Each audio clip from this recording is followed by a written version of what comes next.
This is the Big O Show. This is the Big O Show. This is the Big O Show.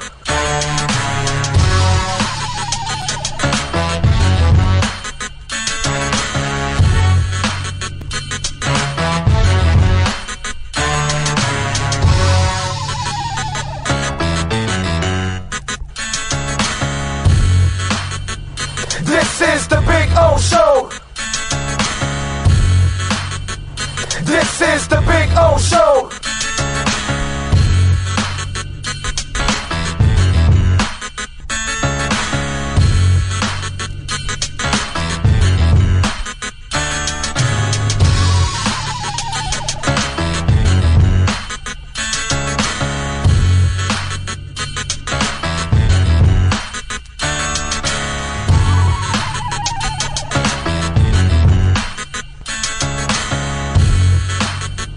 This is the Big O Show. This is the Big O Show. This is the Big O Show. If you're a Miami sports fan, then there's only one store to go to, and that's Caneswear at Miami Fanwear in Davie. They're your one-stop shop for all your inner Miami CF, Canes, Dolphins, Panthers, and Marlins merchandise. They have hats, t-shirts, game day jerseys, and so much more. Located at 2511 South University Drive in Davie, and open 24/7 online at caneswear.com or innermiamiwear.com. Call them at 954-835-5597. Caneswear, the spot where inner Miami and all Miami sports fans shop.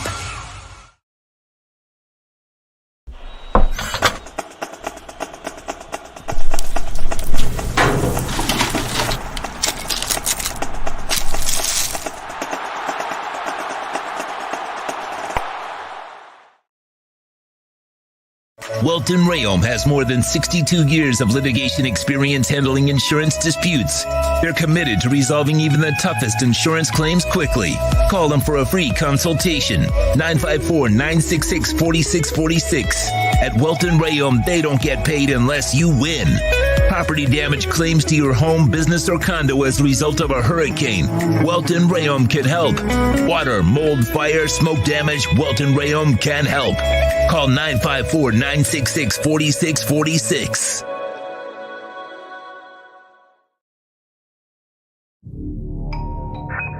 I think I know what this is.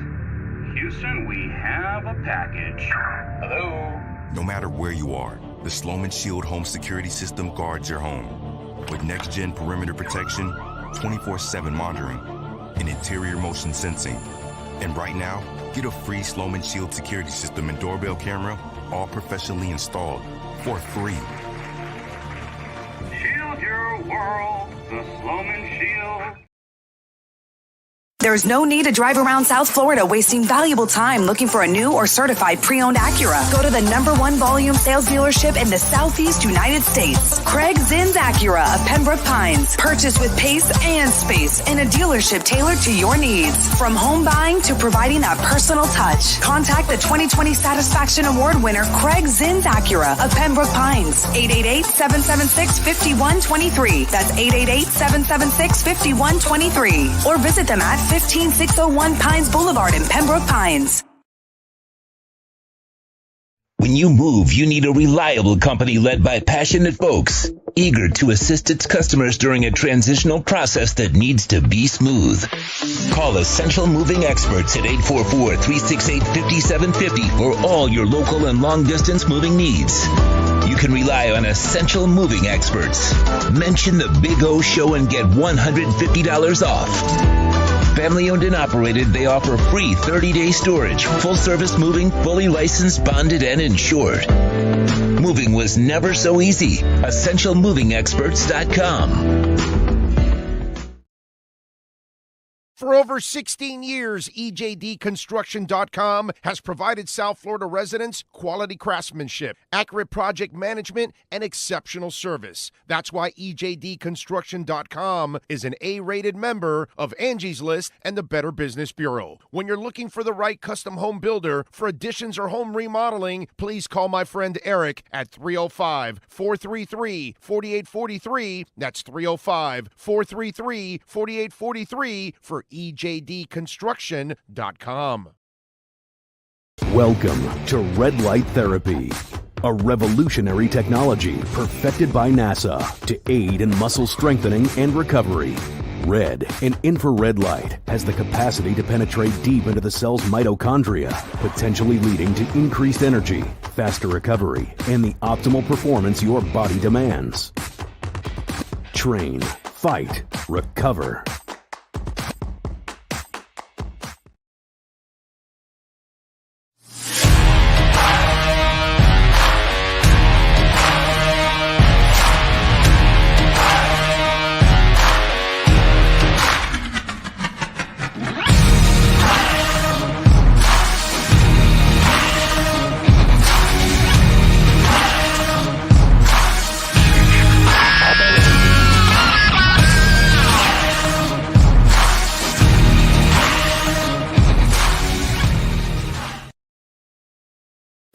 Statements or beliefs expressed on the following program by the host, guests, or callers are not necessarily the opinions of FantasyXS.com, Media Group Inc., ownership, management, sponsors, or website.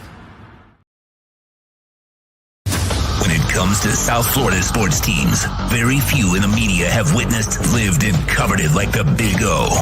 Let's start the program dedicated to your favorite South Florida teams with a passion that's unmatched. The Big O Radio Show is on. Here's the Big O. All righty. Good morning, boys and girls, and welcome aboard to a Tuesday edition of the show. Today, we're a little early. Normally, we do it on Wednesdays that we do Inside the Paint, but Ira is traveling, so we have accommodated Ira, and Ira and Kurt will be on here at 9 o'clock, so we'll have a little fun. Sean Stanley, of course, is mastering the program like he does every day. Alan Poupart will stop by at 10:30. Manny Navarro will stop by at 11:30. I got some stuff I want to get into on the program, especially I got some stuff after the basketball show. Well, I want to kind of push an envelope for some of you Dolphin fans out there that I don't know if you were even thinking about this, but we will definitely bring it up. So Heat last night, they lose to the Nuggets 112-108. We told you, right? Yesterday when they were favored by 1.5 points, I'm like, why are they favored? What is this? You know what I mean? And eventually it swung before we even got off the air because the Tyler Hero news and all that. And then they were favored by 1.5, but still Nuggets won by 4.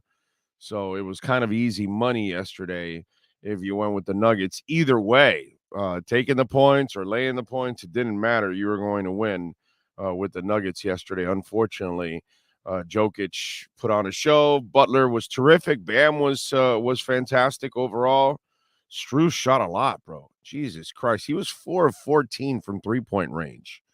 It's like, yeah, you got 23 points, but dude, you shot I think it was 8 of 20 his overall in the box score, if I remember correctly.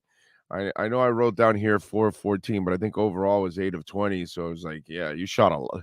It wasn't necessarily an efficient night for Max Strus. Gabe Vincent had a nice game too yesterday with 15 points in 34 minutes, had 4 assists also and a steal. But unfortunately not enough, and they end up falling short. The Nuggets are a pretty good team, whether they're not 100% or whatever. You got to deal with Jokic overall, and obviously it was more than enough for them to get past the Heat yesterday, 112-108. They've got Brooklyn on Wednesday, a very winnable game now that Brooklyn is absolutely depleted. The question is, how favored are they, is the question. That's what we will ask ourselves tomorrow And then we'll find out about what kind of an investment you should make on there, because the Heat are making you a lot of money if you're doing it the right way. Actually, Panthers got by the Wild yesterday in a shootout, 2-1. So as they scratch and claw, kind of like what we've been used to as Panther fans forever, that you've got to make a late season charge just to sneak into the playoffs and all that. The problem with the Panthers, and then it's also the Heat. Are we supposed to kind of convince ourselves that these teams are going to be different teams when they get to the playoffs? So you've shown me your colors all year long. You've been mediocre. And all of a sudden you're supposed to become a good team. And I think it's that bubble disease that we have, that the magic of the bubble, we kind of think, well, then, hey, you just never know. They could just get hot at the right time, right? And that's because last year you had an incredibly hot Panther team all year long, gobbling up points, a franchise record, best record in the league, all that stuff. They get the award for it, all that, and then it doesn't pay off at all. You get to the second round and you get bounced. At least you got past the first round, which was an accomplishment for them, but you know what I'm saying? And so now are we supposed to convince ourselves that the Panthers are better suited for the playoffs, and that when they get to the playoffs, if they even get in the playoffs, that all of a sudden they're going to turn it on? And the goaltending is going to be just absolutely, studly, right? And then the Heat, you've been so, average to mediocre all year. Am I supposed to think that you're all of a sudden going to turn it on and compete with the better teams in the league? It's hard, man.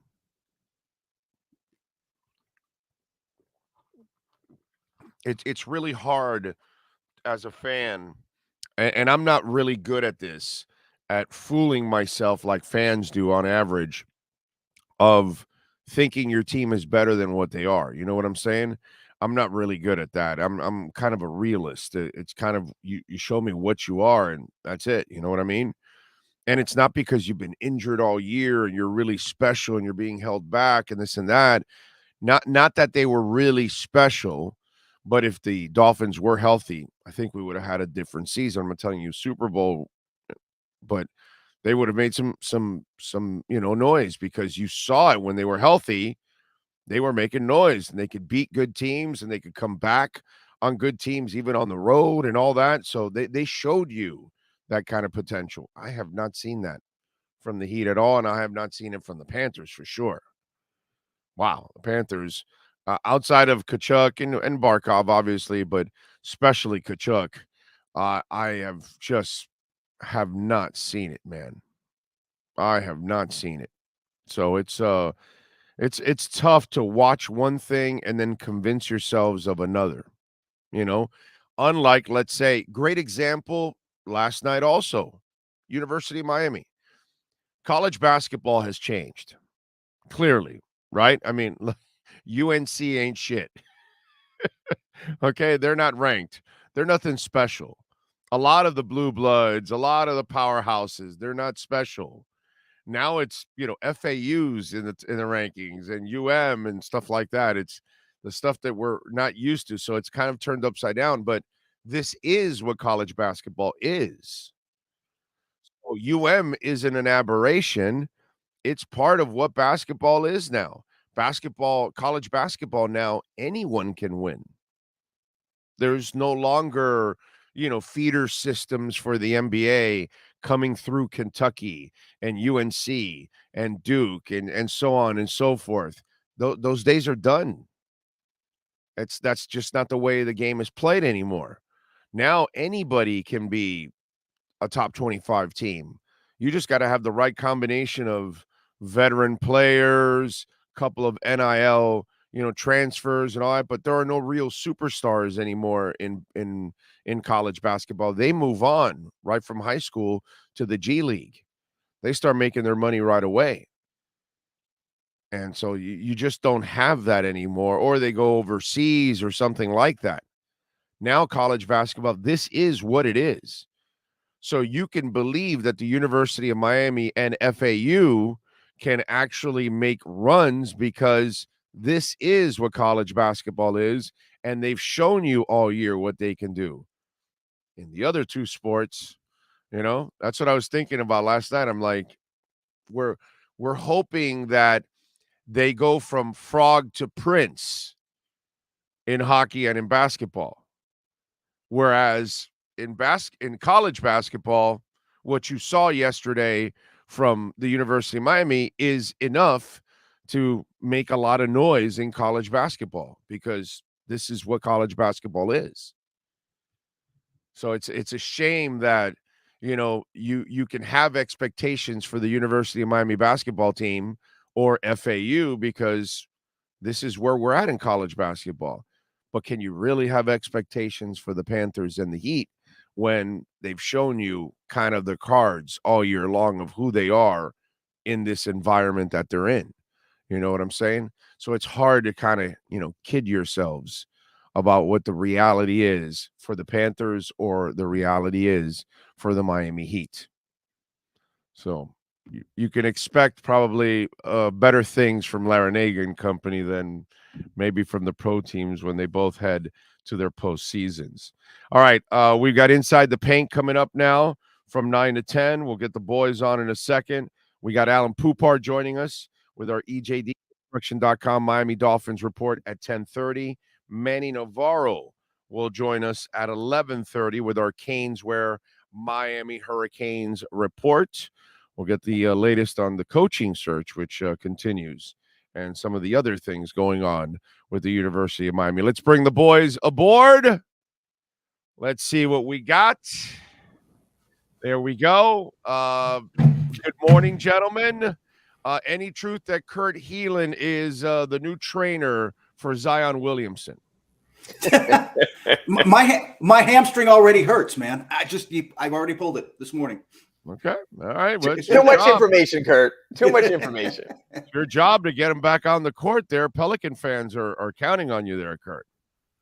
All right. Yeah, they may be counting on me for a few years. I got a feeling, isn't he going to end up one of those guys who wow, we got 60 games out of him this year. That's a good year.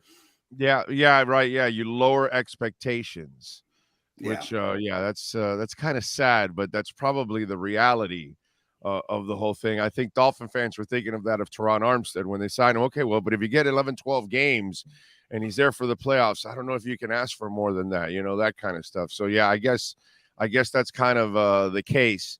Last night, Ira, the boys unfortunately fell short to the Jokic show.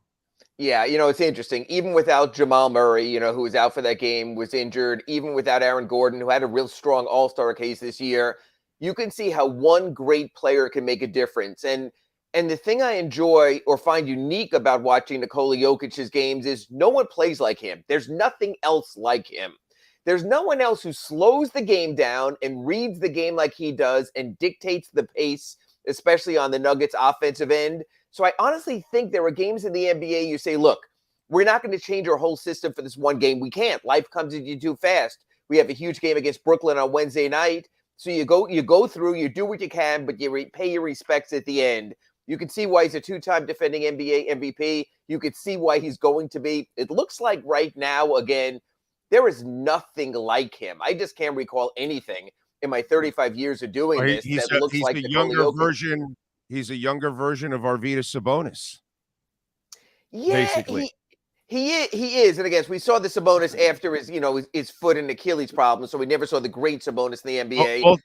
Both big and slow, but very, very, big very and effective. Slow and efficient, and they still find a way. And you can see that right now. That actually is a pretty good comparison.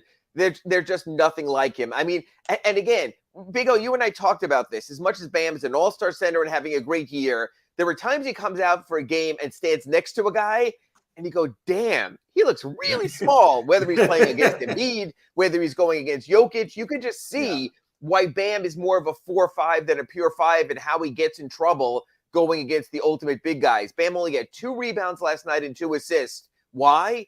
He had his hands full on defense with that guy. No doubt. Kurt, by the way, the dynamic duds are 0-2 right now. Kyrie and Doncic. I watched a chunk of that game last night. They are playing next to each other, and it's not pretty on offense. And we knew their defense would be bad, but they've got to figure out the offense because right now there was plays where Kyrie's running a pick and roll, and Doncic had his back to the basket and the play so he could argue with the ref. It was just ugly. And Big O, you know this because you've been around covering the Heat. That's how it was for LeBron and Dwayne at the start. Remember how they were playing either or basketball in 2010, 2011, and it was one or not the other? You know, it's hard for superstars to play together. Kurt, you've seen this. I mean, the whole Nets thing came and went with Durant and Harden and Kyrie, and they never got it right. You've got to really make concessions in your game, with Chris Bosh being the ultimate example of that. It takes time. It doesn't happen right away. It just doesn't click because, boom, the trading deadline is there. By the way, and again, I did the Arvydas Sabonis comparison a little bit to Jokic. Can I just say Doncic's body is turning into, and please help me out, guys, Oklahoma State, big center. I think big was in his name. You think it's Greg Ostertag or Big Country Brian Reeves? Big Country Brian Reeves. That's how old I am. Yes. His body. Now, Big Country was bigger, but it's kind of the same like body. His body's turning into a smaller Big Country Reeves when I watch him play. And it works. And you can call him fleshy and all you want, but he makes it work. They're the best team in the West for a reason. Yeah. I do. Moses Malone got old before our eyes. And for like 7 years, he couldn't get off the ground more than 2 inches. But you couldn't stop him. He'd walk in and he'd grab he'd score 17 and 12 like that. And, and he was an old man at that point. He wasn't the young, agile Rockets Moses Malone dominating your ass. He was Zach Randolph. Right, yeah, he was slower and all that, So Adrian Dantley also had kind of an old man's game. You know, this has existed in the NBA forever. If you know how to use your body and all of that, you don't necessarily have to get past people with speed or overpower them. Absolutely. If you know how to use spacing, you will always dominate in the game. And Doncic is doing that. Then, no matter how much he's gained weight, which he looks like a little Reeves, he is still effective. It really is amazing. A special player. So we'll touch on that again. We'll touch on the buyout market, what's going on, who the Heat will get or won't get. Please hit us up on the chat board. We'll follow up a little bit of trade deadline, sort of what worked and hasn't worked. It's sort of an interesting time in the NBA right now, Big O. Everyone's getting ready for the All-Star break. They're getting ready for the second half of the season. So we'll load you up in the next hour on our redrecover.com Inside the Paint show. 1 hour of hardcore basketball, NBA, and Miami Heat talk. redrecover.com Inside the Paint. Next. Welcome to Red Light Therapy, a revolutionary technology perfected by NASA to aid in muscle strengthening and recovery. Red and infrared light has the capacity to penetrate deep into the cell's mitochondria, potentially leading to increased energy, faster recovery, and the optimal performance your body demands. Train, fight, recover. The viewpoint, statements, or beliefs expressed on the following program by the host, guests, or callers are not necessarily the opinions of FantasyXS.com, Media Group Inc., ownership, management, sponsors, or website. NBA fans, it's time for the RedRecover.com Inside the Paint show with Ira Winderman and Kurt Heelan. RedRecover.com helps pros and everyday warriors heal on the go with our medical-grade, highly specialized devices designed for each area of the body. Use code BIG-O to get a 10% discount. Let's hit the hardwood with some of the best insiders in the NBA. Here's Ira Winderman and Kurt Heelan. And we welcome you into another weekly edition of RedRecover.com Inside the Paint. Usually we're Wednesdays, but hey, I got to travel sometime. So this week we're Tuesday. Deal with it. I'm Ira Winderman from the South Florida Sun-Sentinel here in Fort Lauderdale, about to head off to New York for a game against the Nets. He's Kurt Heelan from Pro Basketball Talk and NBCSports.com out in the LA area. And Kurt, we're sort of in this funky time of the season.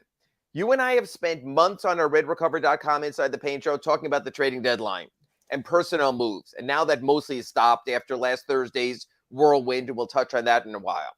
You have NBA players who see the light of an 8-day All-Star break and can't get there soon enough to finally exhale.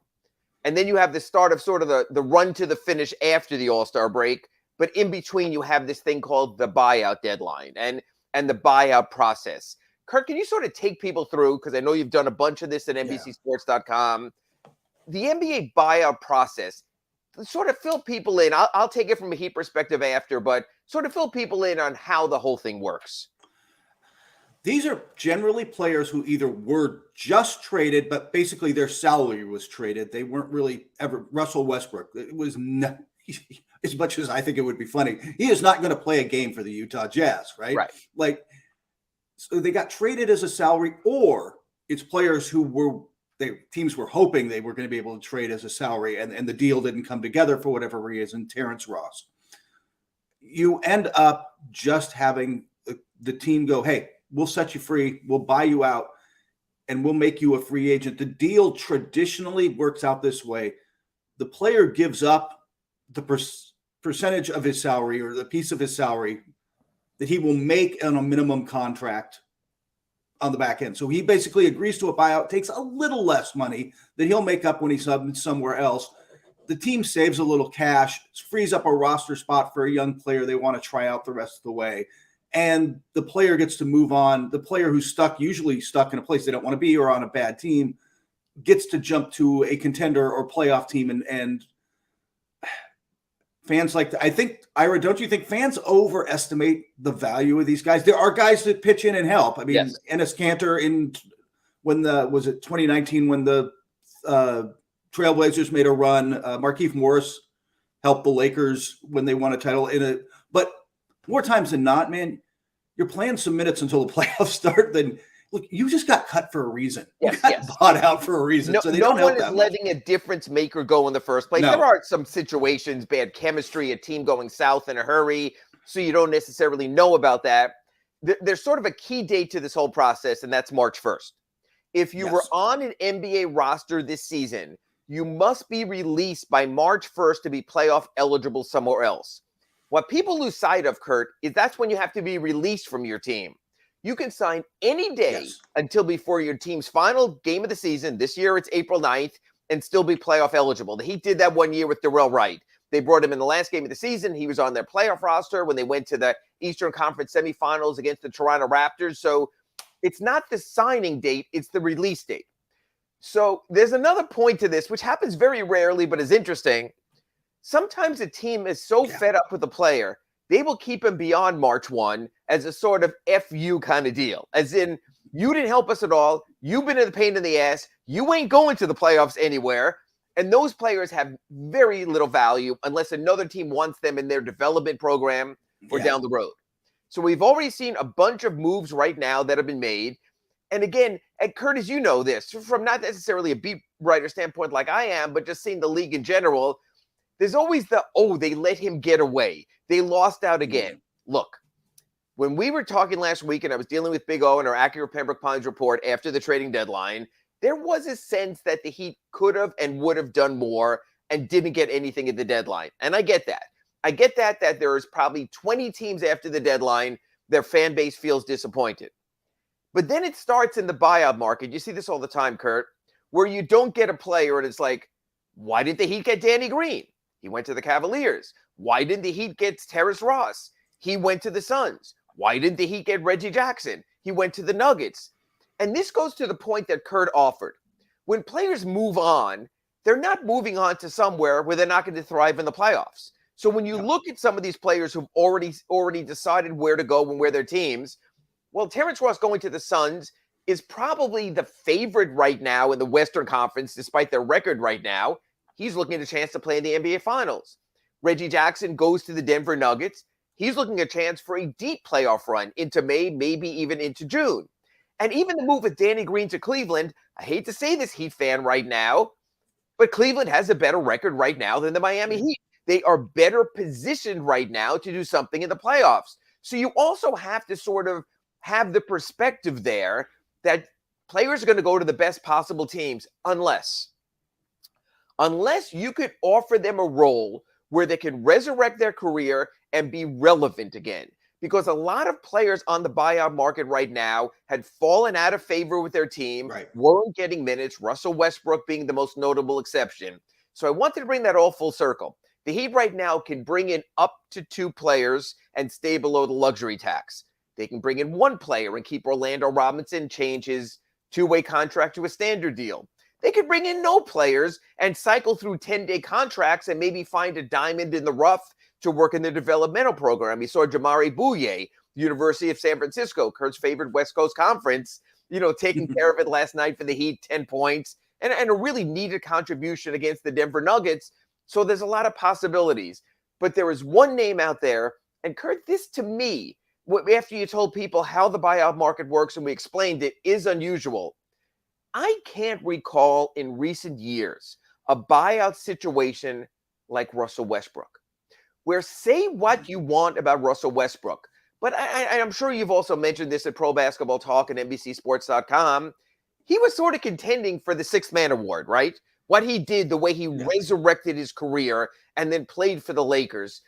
Take us through the Russell Westbrook scenarios that you've already posted at Pro Basketball Talk, and how unique is this to have a player, a former MVP, who still could put up numbers, who put up numbers this season, and now he's out there in the ether, clearly not going to play for the Jazz.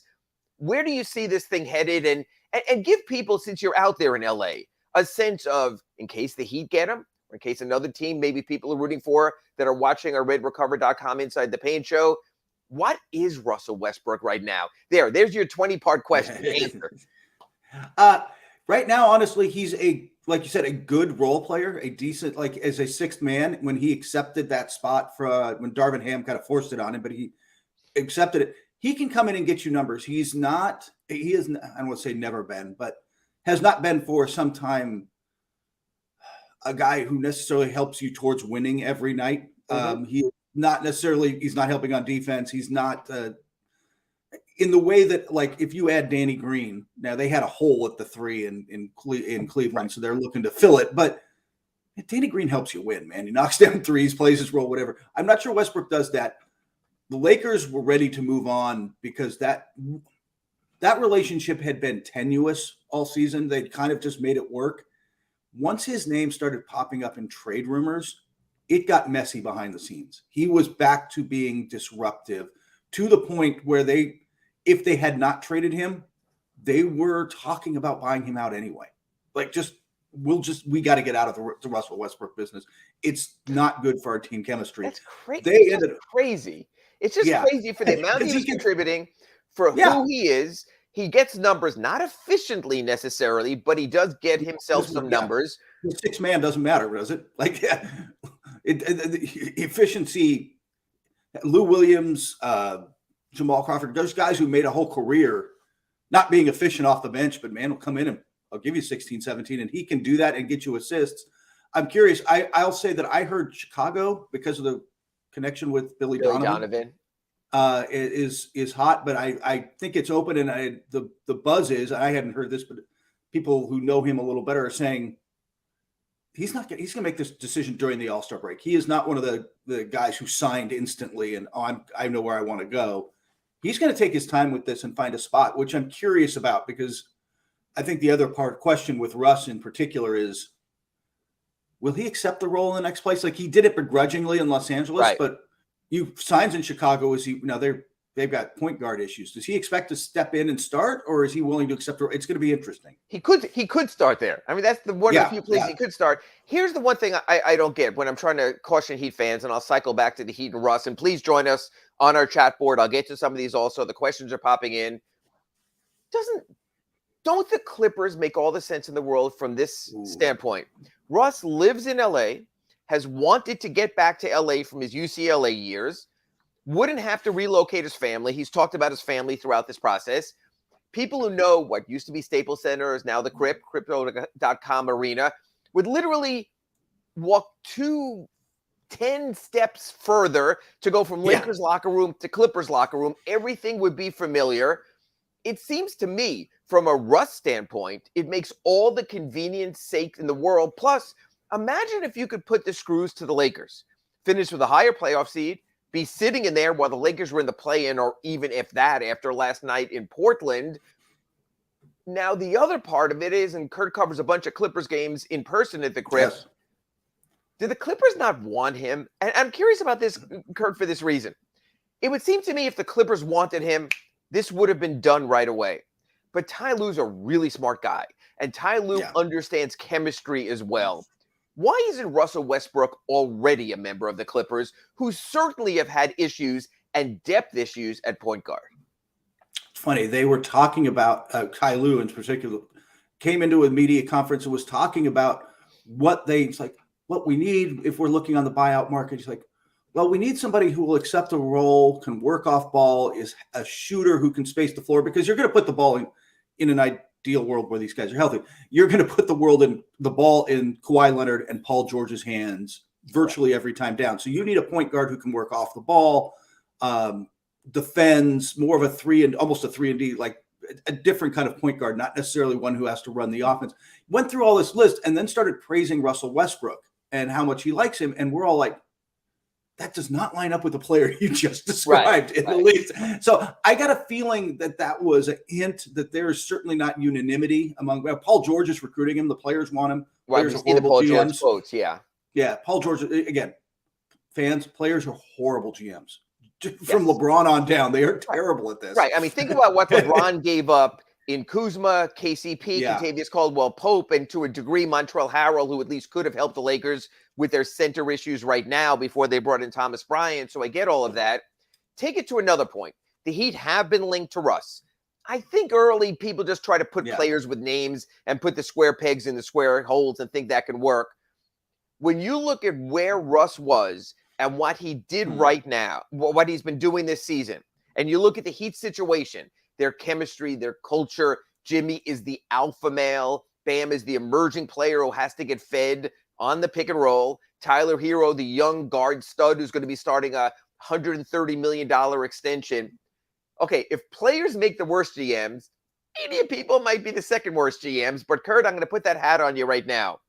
If you were Andy Ellisberg, if you were a Miami Heat executive in the front office and you're sitting over there at 601 Biscayne and you say, hey, we might have one or we might have no, depending, or rather we might have two available buyout spots to sign a player. Kurt, sell me or don't sell me. You're sitting at the table right now with Pat Riley, Adam Simon, Andy Ellisberg, and Nick Harrison. Do you try to sell on the idea of your team bringing in the Miami Heat Russell Westbrook? Or if not, what do you tell them why you don't think it would work?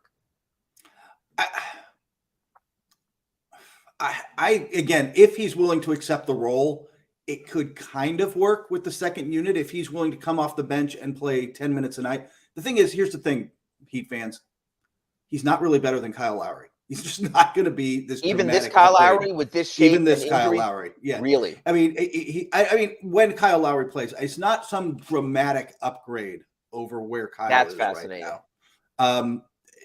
And he can be disruptive. I think that's your concern, is that he's going to come in and, because he knows his next contract is on the line, willingly accept the role. But I got a feeling he's never completely accepted that he's not the guy still. Chicago potential. I think that's the draw of Chicago, right? That because they don't have Lonzo Ball, they're desperate at the point. You could step in and play heavy minutes there. But I don't know if you can if you Heat. It blows my mind. And the one thing I'll never wrap my head fully around is a guy's coming off, I think, about $40 million contract right now. Yeah. Has enough money to take care of his family's family for the next millennium.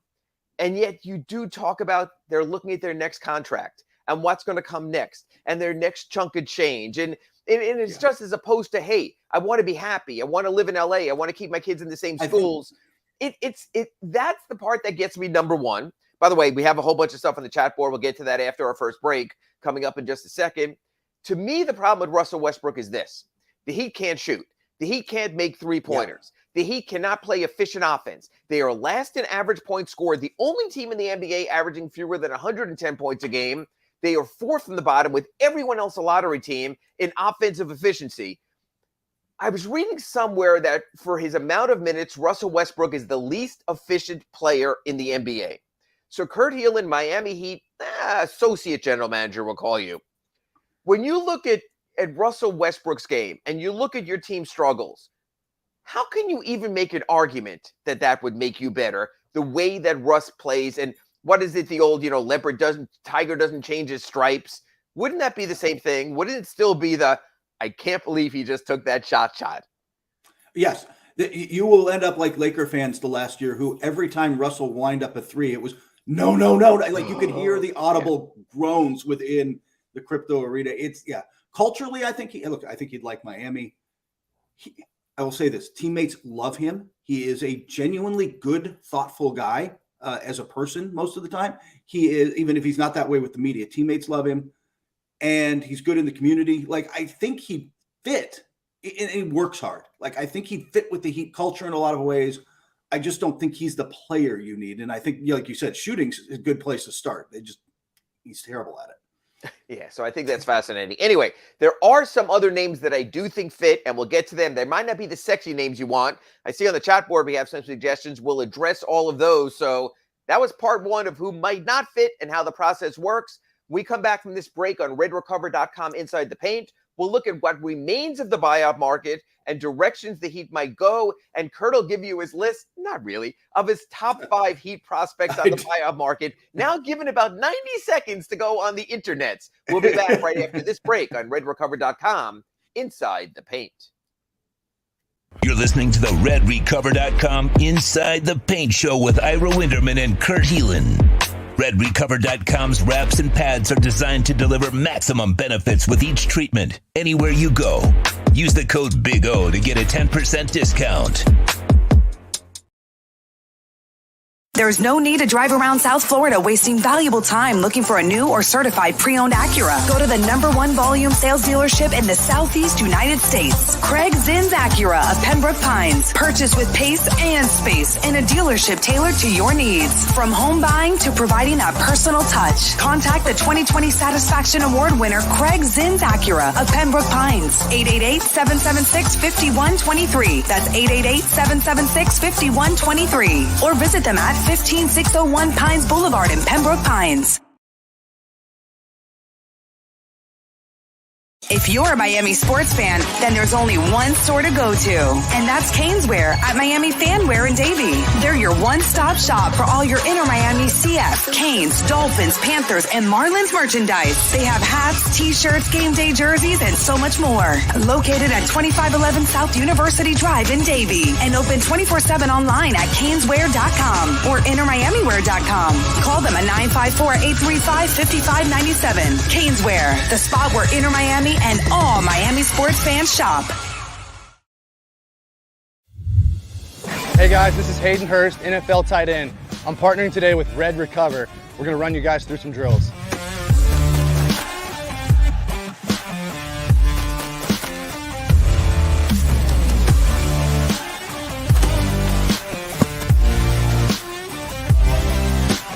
I started using Red Recover last year, my 4th year in the NFL. It just helps me on Mondays after games, get my recovery process started, get back into the fold of the week, and get ready for the following Sunday. And if you want to recover like me, use Red Recover.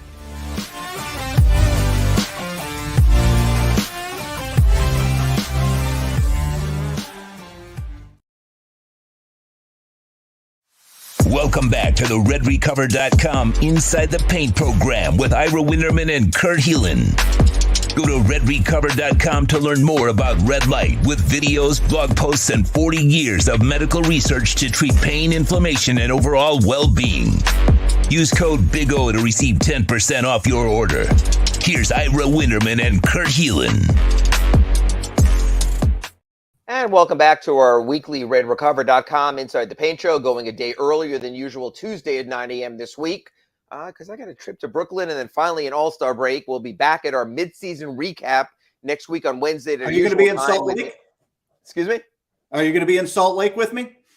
You know what? I heard it's cold in Salt Lake. So I'm going to be at Anna Maria Island out in Bradenton enjoying a couple of days off. Because with this schedule as a beat writer, it's like enough. So you have a good time. Say hello to Bam for me. Maybe say hello to Tyler Hero. Maybe the 3-point contest. We'll hear about that. By the way, I want to go off script here just for a second because I am curious about something.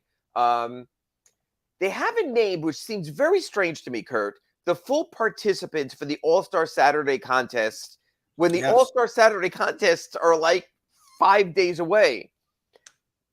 Do you think it's an issue getting players just to go out for a one-day contest to Salt Lake City? And can you ever recall anything like this late in the game, not officially having the dunkers, the three-point shooters, or whatever other cockamamie contest they have?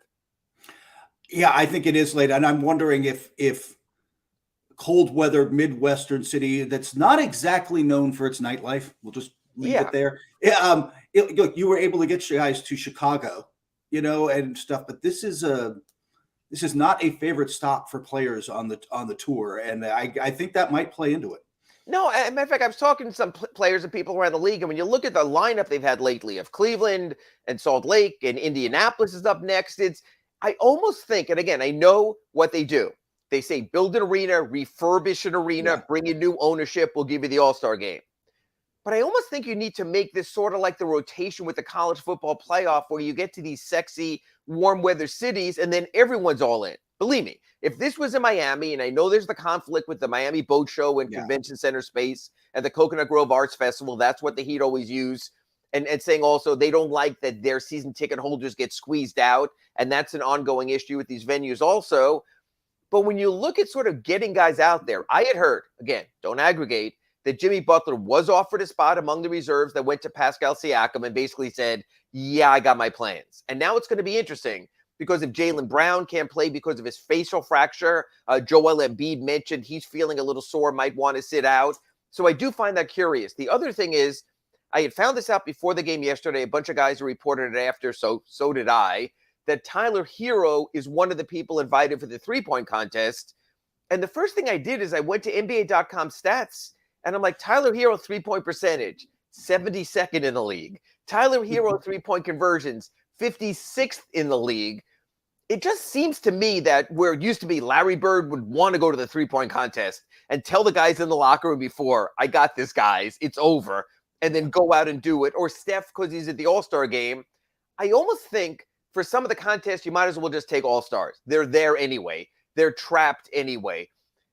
Is All-Star Saturday jumped the shark?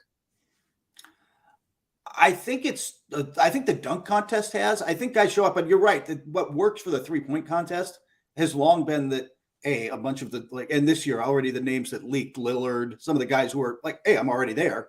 I might as well go out Saturday night and shoot. But I think, look, I think getting people to a location a cold location in the winter is an issue. And I will, without dropping names, our mutual friend, Tim Frank, I gave a hard time to last year saying, I didn't know they closed New Orleans. I didn't know that it was done. Like if you put it there, everybody goes. Like Miami, there's a whole bunch of cities you could drop it. So you go to LA, they're going to be out there. That's where they wind up anyway. You go to Miami, you go to a warm weather destination. You can bring your family with you. It makes a difference. So anyway, I didn't want to digress that much. We were talking about buyout. We're talking about the Miami Heat. They could have up to 2 spots. The first question that came in today was for MM. He asked for about 2 names. There was one name I'm very curious about, and that's Dario Saric, who I think would be the perfect Heat fit. Can be a stretch 4 or 5, could also defend in the post, was actually coming around, and I was surprised, Kurt Heelan, when he was traded by the Suns when he was actually playing that well, but they wanted Baisley in sort of to rebuild their bench, which obviously they traded the whole thing away. I've lately been sort of talking to people who say, look, the Thunder are in it to win it all of a sudden, and Saric is a guy who could help them. Do you think Dario Saric stays through the buyout process with the Thunder, or do you think there's a chance he shakes free? I think there's a chance, but it sounds like he wants to stay. And you named it. Like I don't know if they were as of a couple of days ago, they actually were the 10 seed.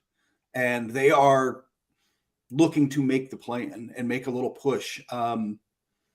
So they may not be that eager to give him up right now. They may see him as a guy who can, like you said, help them down the stretch. So they're probably, these are mutual decisions most of the time. Yes. The team's ready to move on. The player doesn't want to be there. I don't know where that stands with Saric. Like, would he be happy playing out the season in OKC? And a lot of this is back channel. The Heat can't call Dario Saric and say, come here. He is under NBA contract to a team. What you can do is talk to his agent and say, well, Not talking about a particular player, but we still have our $4 million biannual exception and $4 million left from the mid-level, which we can offer to a player. We also might be able to create a starting position if someone happens to be about 7 feet and can shoot 3-pointers, and then the player sort of has a choice. Most cases of a player who is discarded like that goes to his new GM and says, look, I have to relocate here. There's a better situation for me. I'm in the last year of my contract. We talk about it with Russ. I want to rebuild my value. That could still happen. So, which is why I think, like you even mentioned, Russ is going to wait through the All-Star break to see where he wants to go to sort of better size up the situations. I think that'll happen with a few. Again, as long as you were waived by your current team by March 1st, you are playoff eligible. Then you have the issue of how long do you wait and can you develop that chemistry that late in the season? It was, I think it was 2018, I'm going to say. The Heat picked up Joe Johnson late in the year, ISO Joe. He was terrific for them when they got past Charlotte in the first round, when they got to a Game 7 against Toronto. So you can make it work, and guys who come in late can make it work. In that same question, MM asked, is it possible to get DeMarcus Cousins? This is part 2 of the buyout world and how it works. If you were not in the NBA this season, you could sign anytime, like we said in our first segment. You can find that in our podcast outlets. You could sign anytime until the last day of the season and still be playoff eligible. Kurt, you've had a bunch of DeMarcus Cousins experiences out there in LA. Yes. You've seen him in the Western Conference. Is there still something left, or is there a reason we haven't seen DeMarcus Cousins this season at all in the NBA? There is a little left. He actually, I thought, played pretty well as a backup last year in Denver for Jokic through this same stretch of the season. I think that there's a little in the tank, but there is a feeling that he is still disruptive. And essentially the troubles, you're not getting, look, when you get peak DeMarcus Cousins, teams will put up with a lot of crap, right? Like when you're getting a player His that good. versatility is fantastic, yes. Yeah. When you're getting a lesser version of that, you will put up with less. And so what he wants is minutes and the chance to reestablish himself, but then he'll push for that. And so I think there was a sense of, is it worth the problem? He just hasn't been able to land somewhere. And he will, by the way, be eager to tell you that's in his past. That's not who he is anymore. What else is he going to say? But it's hard, but exactly. And it's also, true or not, it's just hard to get past that rep. No, and I agree with that. And there's usually a reason guys are out. And teams you don't want to bring in a headache. You have enough going on with your guys. Hell, you have Jimmy Butler here. You have enough going on. You have Kyle Lowry here. You have enough going on. So I think that's interesting.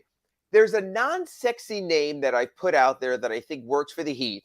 I'd say outside of real basketball insiders that might not be as much knowledge, but this Heat team can't score. And I think they need to recognize the fact that Kyle Lowry might not be coming back through that door anytime soon. Victor Oladipo is the classic case of a guy who pushes through injury and then gets new injuries, so you don't know. God bless Jamari Bouye and what he did last night. Let's be reasonable here. Will Barton, it's interesting. You talked about DeMarcus Cousins finishing last season well with Denver. Will Barton had time with Denver when he was a quality NBA player. And I'm still not sure. Look, I'm going to be honest. I don't cover the Wizards. I don't know as much about their situation, why he's not playing. I know they want to play their younger players. Will Barton's still a player, isn't he? And the fact that he's working through a buyout, usually that happens when you decide on your destination, like Kurt said in our first segment, how much money you're going to be giving back. What's your thoughts on Will Barton as a possibility for any team in the buyout market and maybe as a possibility for the Miami Heat? You stole the name I was going to drop if you asked me who should be at the top of their list, because Will Barton would have been the guy. Because he knocks down threes. He can create a little. He can defend a little. He's not the guy he used to be, but he can do enough. But he just knows how to play and fit in and win and could step into a role and knock down shots and make plays. And I think you've got the advantage. I assume he wants out of Washington because he's not playing much there. They've leaned into Kuzma and the rotation they have. Right. The other thing you mentioned earlier that I didn't realize about the Heat, but matters a lot to guys is, hey, I was about to sign for the minimum, which is prorated through, we keep calling it the second half of the season. Right. It's really like the final third of the season. Yeah. So you're getting this limited amount of money. If you can offer a guy more If you can say, hey, we've got some mid-level, we've got some biannual left. Hey, we can give you this, and it's double what you would make somewhere else. Guys will jump at that. Guys will genuinely jump. It is a huge, outside of Miami and all the other draws that come with the Heat, it's still business, man. Will Barton is still trying to make money, and if you can offer him more of it, he will jump. So I'd be curious. That hasn't happened yet. He has been on everybody's watch list, but I think you nailed it. He would be, talk about a plug and play guy for the Heat who could just walk in and help you. There's probably some other teams that see it that way too, but Miami could use him. No, and again, I think you got to look toward offense. You know, Eric Spoelstra did the same thing after every game. We're going to win with defense. We're a defensive team. Averaging 108 points just 3-4 years ago would have been quite the achievement and would have put you right in the middle of the league or even the upper echelon. This team has changed. You have to make threes. You have to score at least 115, it seems, a night in order to be competitive. The Heat aren't that. I can't tell you why the three-point shooting has fallen off the face of the earth, but it has. So I find that interesting. There also is a thought of this. There's not a lot of teams who can have guys coming through the door who already are in the building. So I'm just wondering also whether the Heat thought is this. Omer Yurtseven has not played this season, has returned to practice. We'll get an 8-day break with the Heat to really keep working, and then probably hit the court after the break. We know what we saw from Omer Yurtseven during that 6-week stretch last season when Bam Adebayo was out because of the thumb surgery. You have that. Duncan Robinson has been shooting three-pointers, not very well this season, but then we found out he was shooting three-pointers with a broken finger since mid-November. So he is poised to come back. I spoke to him in the locker room yesterday. He's not wearing the splint, so he has a chance. And then you have Victor Oladipo coming back from the ankle injury and what's going on with him right now. Could you foresee the Heat saying, you know what? We want to see what Omer has. We want to see if Duncan can come back and make threes. We want to see if Vic is going to be healthy for a playoff run, and maybe putting off that decision, like we said, closer to that March 1 date. You can only put, like you said, the problem is you can only put it off so long because if Will Barton hits the market, it will not just be the Heat. Like it would be multiple guys. And this is true of pretty much everyone, except maybe Cousins, mentioned before. There's a market for these guys. And so you got to know who you want and who would fit. And the second, frankly, like you mentioned before, you do this through back channels.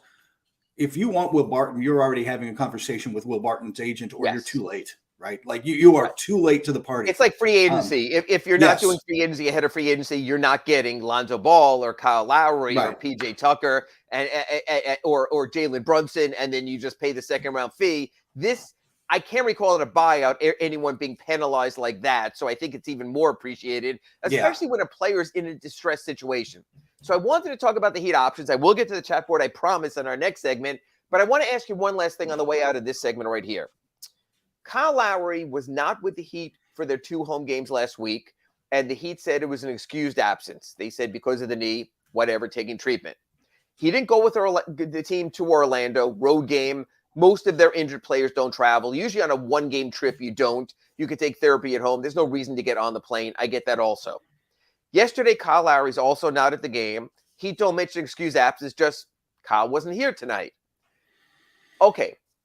I know what I would read into that, but I'm curious from a distance, as someone who works for Pro Basketball Talk and talks about players falling in and out of favor all season. Kurt, how odd is that to you that Kyle Lowry has not been around the Miami Heat now for more than a week? It's not a good sign, is it? It engaged players, even when injured and recovering, are still around, right? Most of the time, like they not maybe every game, but they're there on the bench. They're there taking, look, to use the easy example because he became a thing. LeBron was sitting courtside. He will, as of tonight, miss 3 straight because of his foot issue, which was bothering him. He's going to be there. And it's more noticeable when it's a star, but it matters. Like role players are there. So it's like you said, not flying to Orlando makes sense. Not doing the odd one-off is one thing, but not being around at all for a week has to raise eyebrows. And I'm just wondering, do you think the Heat are at a point where they realize they have to reintegrate? Or do you think the Heat are at a point where they realize they have to go toward the workaround? In other words, Could Gabe Vincent be the starter the rest of the season for the Miami Heat? It's very possible, isn't it? I mean, I think he has played well enough in that role that even if Kyle's back, is he better than Kyle right now? I floated it for the first time at my Ask Ira at sunsentinel.com, and I said before, it's absurd that the minimum guy, $2 million or so, is going to play ahead of the $30 million guy. Now I'm not so sure. Now I think you've got to think of the best interest of the other 15 players on the team and how that works out. I really am curious to see how Pat Riley or Eric Spoelstra talk their way out of this when the Heat do regroup after the All-Star break and Kyle is there and past his knee issue, and how that plays out and how it plays out with Kyle. He's never bought into the culture. He's always been talk about your culture. I won a championship in Toronto. I know what to do for better or worse. And now they're in this situation. Anyway, that's our second segment here on redrecover.com Inside the Paint. If you missed either of the first two, go to any of your Big O Show outlets on the podcast market. You can catch that. When we come back, I want to talk about the playoff race. It's going to be easy this week to talk about the Heat upcoming schedule because there's just one game. We'll try to get to the chat board and finish up your questions here before we take our own All-Star break. So all that and more coming up after this break on redrecover.com Inside the Paint. You're listening to the redrecover.com Inside the Paint show with Ira Winderman and Kurt Heelan.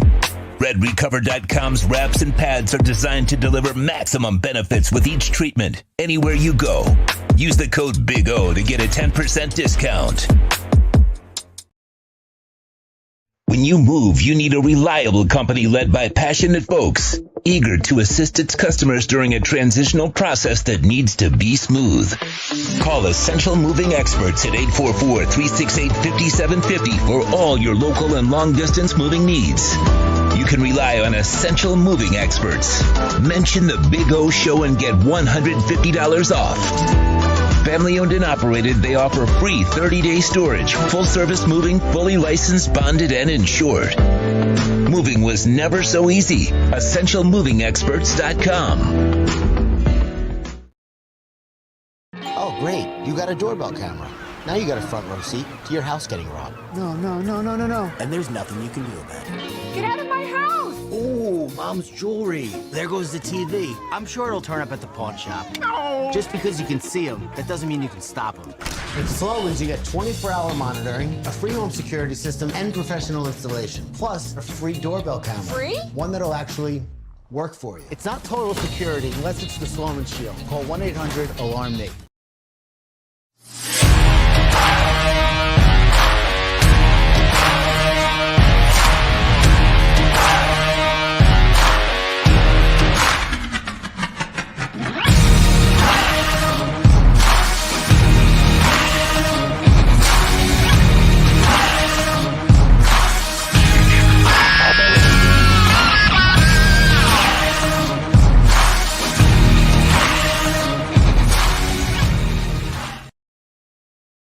Red Recover now offers a simple-to-use, professional-grade light therapy device designed to help your dog heal and live a healthier life. Red Recover emits red and infrared light therapy based on the same science that NASA developed, all in a soft, flexible housing pad powered by a convenient, rechargeable lithium-ion battery. Say yes to science and give your dog the care it deserves with Red Recover. Welcome back to the RedRecover.com Inside the Paint program with Ira Winderman and Kurt Heelan. Go to RedRecover.com to learn more about red light with videos, blog posts, and 40 years of medical research to treat pain, inflammation, and overall well-being. Use code BIG-O to receive 10% off your order. Here's Ira Winderman and Kurt Heelan. And welcome back for our third and final segment this week on redrecover.com Inside the Paint. Typically 9 a.m. here on the Big O Show on Wednesdays. Have to travel, so we're doing it Tuesday this week. Back to regular time next week. I'm Ira Winderman from the South Florida Sun-Sentinel here in Fort Lauderdale. He's Kurt Heelan from Pro Basketball Talk and NBCSports.com out in the Los Angeles area. We've already talked about how the buyout process works. Segment 1, download it. We've talked about heat options. Segment 2, download it. One name I left off and I'm curious about because it's almost like I've always looked at him at this stage as the Walking Dead. Kurt Heelan, Serge Ibaka, still a thing? I don't think so. I got a feeling he's just kind of maybe, but I don't. It's tempting because on paper he's such a great fit for what the Heat need. But I don't know. His last couple of stops, if a guy's not getting time, some places you're kind of like, why isn't he getting time? So yeah. You saw him out there with the Clippers, and he was injured a lot. As a matter of fact, if I'm correct, Yeah. I think I was out for a Clippers game last year, and he actually was playing for their G League team that night, trying to work his way back. If I recall, when I was there at what was Staples at the time, did he do anything with the Clippers? Did you start to see Not the really. downward there, or was there something tangible still there? No, you started to see the downward. I mean, his role was because they've got a center they like, to come off the bench and be the stretch five kind of backup guy. And they wanted him to be, it's a very different player, but in style, but Montrezl Harrell in a sense of, hey, come in and give us a little pump off the bench. And he didn't have that in him, and he couldn't stay healthy long enough to do it. Yeah, it's interesting. And again, the Heat actually have enough money. They could bring a player in on a minimum. If it doesn't work, get rid of them, bring in another player, and still stay below the tax. The corollary I'd make here is there was a few years back during the Big Three era, the Heat brought in Chris Birdman Anderson. They first tried him out on 2 10-day contracts to see if it would work, signed him for the balance of the season, signed him for the next season. And so I floated this by an NBA person last night, and they said, wouldn't that be the perfect way for the Heat to go? To bring in a Cousins or bring in a Serge Ibaka on a 10-day. Say, let's see if we can do it. But, and we talked about this with Russell Westbrook and some other players in NBA ego. Do you think there's any chance that Serge Ibaka would bring himself down to that level of agreeing on a 10-day tryout contract? Or do you think someone like him with his decade plus of experience is basically either you want me or you don't? Yeah, that's a good question. I don't know how badly he wants that because Miami on paper is a perfect fit for him. So would he be willing to accept that to prove that he's still got something in the tank? I don't know him well enough to know that answer, I guess is what I would say. I don't know the answer to that. My guess is that he would try, where Cousins, I would pretty much say no. Cousins has done the 10-day thing before. He's a little bit That's more true. of a desperate situation. I just think the proven veteran who's had the proven career is just not as willing in that situation as like, either you want me or you don't. I'm not going to go down there. I'm not going to learn a whole new system. I'm not going to build up my hopes. You either sign me, even though it's such a nominal amount, it is a prorated share of the NBA minimum for a veteran was 2.6 this year, I think. So it's less than half of that of a guy who's earned in excess of $100 million. That's just who they are. Want to get back to the chat board because I've been a little sort of distracted here today. Two Extreme goes, let's be honest, I'm not being negative with this, but there isn't a move that he can make that will make them a title contender this season. Look, I agree from outside, whether it's Will Barton, whether it's Serge Ibaka, that there's those guys are coming in maybe as your 8th man, as nothing else. Yeah. From this Heat roster, from within Kurt Helin, looking at Bam and Jimmy and Tyler, maybe Kyle coming back, maybe Vic coming back, is there a scenario where you say there is still lightning in the bottle for this team to get to the Eastern Conference Finals, which would mean ahead of either the Boston Celtics or the Milwaukee Bucks? Yeah, or Philadelphia if you're high on them right now. They've played better lately. Yeah, I don't see it. This team hasn't – at this point in the season, I have to have seen something. You have to do it. Golden State might be the one exception because they've got the rings to prove they can flip the switch. Everybody else, if I'm not seeing it, I'm just not sold. And I've kind of gotten there with the Heat where I think they can be a really dangerous playoff team if everything clicks and nobody would want to see them. But I don't know that they can compete with the best in the East at this point. I think that he could still be great if Kyle Lowry can be great, but I've seen absolutely nothing that trends in that direction right now. Now, maybe you're saying, hey, he's had the week off for the knee. He's going to get 8 days off for the All-Star break. Maybe he can come back rejuvenated. He's been reading his press clearly. He's been seeing what's been said. He hasn't been showing up. Maybe there's a Pat Riley pep talk and Eric Spoelstra pep talk, but shy of that, I think that's what really means more than anything. Two Extreme also brings something up, and I want to bring it back because I know there is a Russell Westbrook fascination and will be until he signs somewhere. He asks, can Russell Westbrook coexist with Jimmy Butler on the same team? That would seem like a ticking time bomb ready to blow up on Spo. Kurt, I want to take you to take us back into the Lakers locker room because I could not read this situation. LeBron James wanted Russell Westbrook there. Yet from a body language standpoint, which is all I have 3,000 miles away, you're closer to see that, it seemed like LeBron was nothing but frustrated with what Russell Westbrook's play. I remember there was one game, Yes, Russell took this awful shot at the end of the game, and LeBron was wide open and almost did the J.R. Smith, I'm here, give me the ball kind of deal. Did Russ get along with LeBron? Was there friction there? Was the big ego of I've got to win, it's winning or nothing LeBron? How did that play out with an elite player and Russ? the friction really wasn't off the court in terms of personality. Like they actually meshed fine. The friction was exactly what you mentioned, which is Russ still genuinely believes in his heart that he is a top 10 level player who can be an alpha. Like he wants to take that shot. He wants to be that guy. He believes he is, and he's not. And he never really accepted it. He did better this year, but he never really liked the idea that he was, frankly, I was going to say the third option. There were times that he was lower than that on the pecking order, and he would be in Miami, right? He's still option 3 or 4. So that's where the tension comes. It's not a personality thing, but it would drive Jimmy and Bam and Tyler nuts. That, I mean, let me put it this way: the running joke the night LeBron broke the record was he's going to get to 35, the game's going to be on the line, and Russ is going to wave him off so he can take a jumper. Like, and that's not even out of character. Like, it totally would have happened. No, and it would have. And that's why, I think the guy who would be most impacted if you bring Russell Westbrook in, matter of fact, I'm going to put you on the spot because I don't care. Which Heat player do you think would be most negatively impacted if Russell Westbrook arrives? I think this is a definitive name. I don't think you'll get it, but I'm just a bad guy. My first thought was Tyler more than Jimmy. Yes, stop. You won. You won. Ding, ding, ding, ding, ding. Here's the reason. Jimmy Butler's a willing passer and doesn't have to get his points. We've seen Bam Adebayo. He loves to play make. He loves to work off the fulcrum, off the elbow. So he plays that way also. Most of the other players are that way. Tyler is trying to establish his star. He's trying to become the next thing. He has an image. He's the young guy, boy wonder and all that. I think if Russ takes his shots, it'll hit home with him that here I am. And Tyler's on a very nice upward arc right now. That here I am, and I'm making my move, and now this guy's coming and getting in the way. So it's interesting how the listeners are pointing out that how it might affect Jimmy. I don't think as much. I think it affects the young guy who's trying to make his way.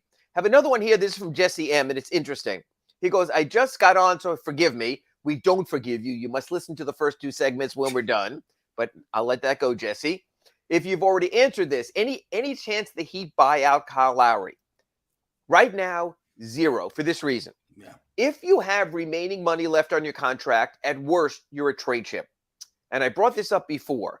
With Kyle at 30 next season and Tyler here at about 27 starting his extension, you have that nice sweet spot where you have a $15 million block that you could send out that gets you any salary in the league. You don't have to worry about adding another contract or something like that. That's what makes Kyle valuable. Now, if we get to next year's trading deadline and he's not playing and it's not working out, then you could talk about buyout. As a matter of fact, one of the buyout names I didn't mention, which I had originally when I was listing at the Sun Sentinel, was Kelly Olynyk. But again, he's a guy, he has money on his contract next year. Only $3 million is guaranteed. But that can be a facilitator and a chip in a trade also. Any future money still becomes salary cap fodder. So you have to sort of hold on to that because if you buy the player out, you have to buy out both seasons. The difference with Dwayne Dedmon is his second season was not guaranteed. So the Spurs actually bought out the remainder. He's off to Philadelphia, but there's no money and contractual obligation after this season. Another one here that was brought up about, this was back to Two Extreme asked this, about Gabe starting over Kyle Lowry, which we mentioned. Kurt, this is a 2-part question. The question is, the thought always is, when you bench a veteran, you can lose him. Yeah. Do you think that he would lose Kyle Lowry? But part 2 of that, or part 1A of that, do you think that matters? That if they lose Kyle Lowry, because when they've had Kyle Lowry, they haven't had Kyle Lowry. Yeah, I would say, I think you have reached, not even reaching. You come back from the All-Star break, aren't we at the cold, hard decision point of the season? There's no more, There's no more man. We kind of would like to make this work, and we're going to give him minutes to let them figure this. There's no more of that. Like if Gabe's playing better, Gabe has to play. It's kind of that simple. And right now, looking at it last night, watching the game that I saw, Gabe was making plays out there. He's playing with tremendous confidence right now. He's a tough little son of a bitch is what he is. Absolutely. Yeah. And you need that more than whatever you're getting from Kyle right now. So yeah, I mean, to me, well, let me ask you this: just reached that point. If I say I'm starting Gabe, do I need to find a backup point guard because I couldn't necessarily trust Kyle as far as maybe packing it in as a backup point guard? Or you think there's enough professionalism there that Kyle still would give you whatever he has in reserve? I don't know. You know Kyle better than I. You've watched him up close. How he would I think how he would handle that would be interesting. I think that would be one of those say one things, but maybe act in a different way. Where all of a sudden, hey, whatever coach wants, I'm here for the team, but my knee hurts today. And you wind up getting into that. And then all of a sudden, the Heat has no depth at point guard. Jamari Bouye was their backup. God bless him on his 10-day contract last night against Denver. So you're limited there also. You know what? It's funny because our listeners are actually smarter than us. So maybe Kurt won't be back next week. And one point this out, this is actually a very good name. Not only Tyler Hero being impacted if they sign Russell Westbrook, but Two Extreme actually brings this up, and I think it makes sense. Victor Oladipo would be impacted significantly also, wouldn't he? Oh my God, be Kurt Helin. You'd be taking the ball out. He looked pre this injury. He started to really show something, right? He was looking good, and now you're going to take the ball out of his hands to watch Russell Westbrook pound the ball for 20 seconds, then jump, then hit miss a mid-range jumper. That's actually a really good point. Russell Westbrook will be a free agent no matter where he signs after this season. Common sense would tell you he's probably at the mid-level point of his career or less, and just what he wants to do. But do you think if Russell Westbrook goes to a team, he's going to try to reprove himself and think, because they all do, that he's going to get another big contract? Yeah, I'm really curious what's in his head about that one, because I think I don't know that I don't, first off, I don't think he even thinks he would get the max, but does he think he's a $25 million a year player, a $20 million a year player? When we're talking, by the way, mid-level people is 10. I would have said that he could, because he's a draw and a name, maybe he can get 13, 14. He might get a little above the mid, but I'm not paying him more than that. What's interesting, Kurt?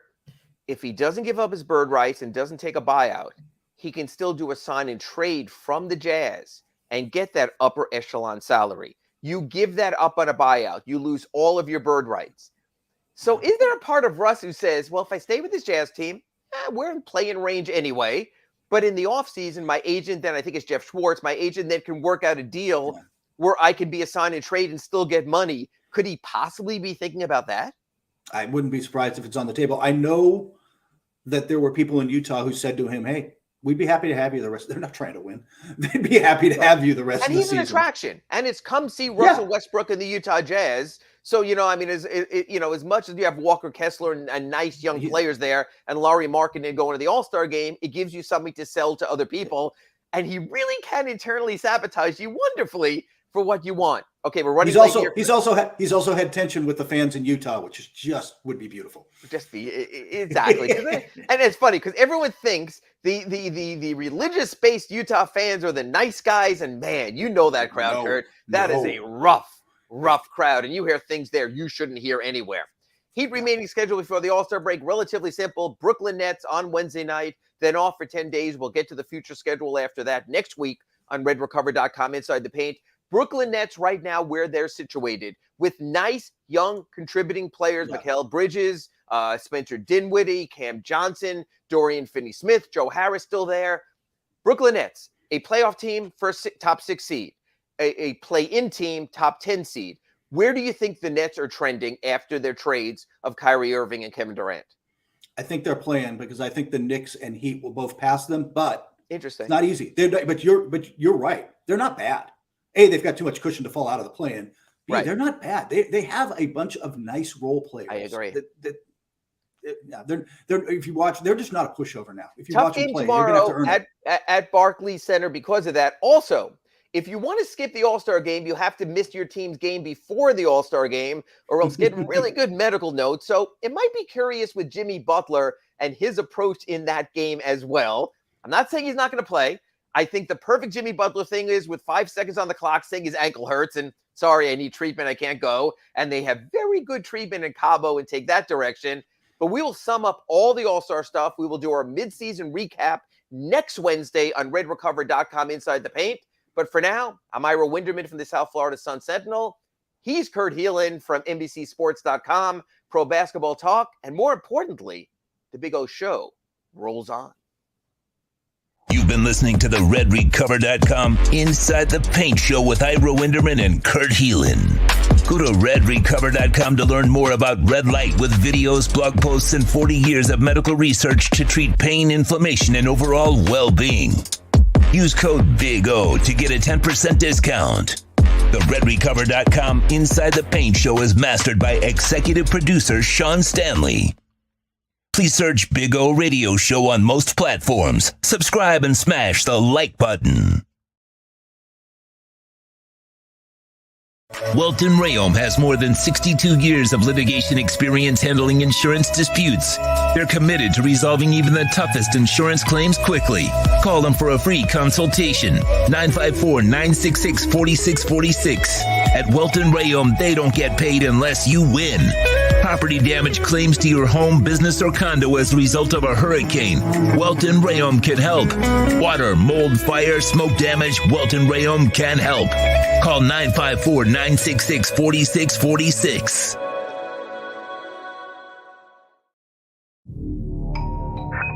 I think I know what this is. Houston, we have a package. Hello? No matter where you are, the Sloman Shield home security system guards your home. With next-gen perimeter protection, 24/7 monitoring, and interior motion sensing. And right now, get a free Sloman Shield security system and doorbell camera, all professionally installed, for free. Shield your world, the Sloman Shield. For over 16 years, EJDconstruction.com has provided South Florida residents quality craftsmanship, accurate project management, and exceptional service. That's why EJDconstruction.com is an A-rated member of Angie's List and the Better Business Bureau. When you're looking for the right custom home builder for additions or home remodeling, please call my friend Eric at 305-433-4843. That's 305-433-4843 for EJDconstruction.com.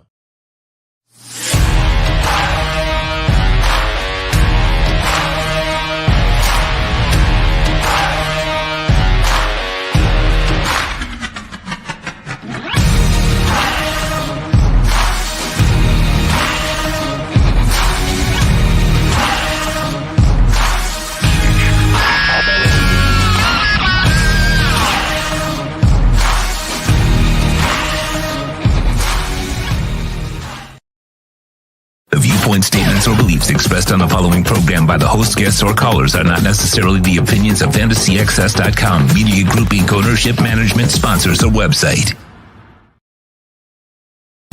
When it comes to South Florida sports teams, very few in the media have witnessed, lived, and covered it like the Big O. Let's start the program dedicated to your favorite South Florida teams with a passion that's unmatched. The Big O Radio Show is on. Here's the Big O.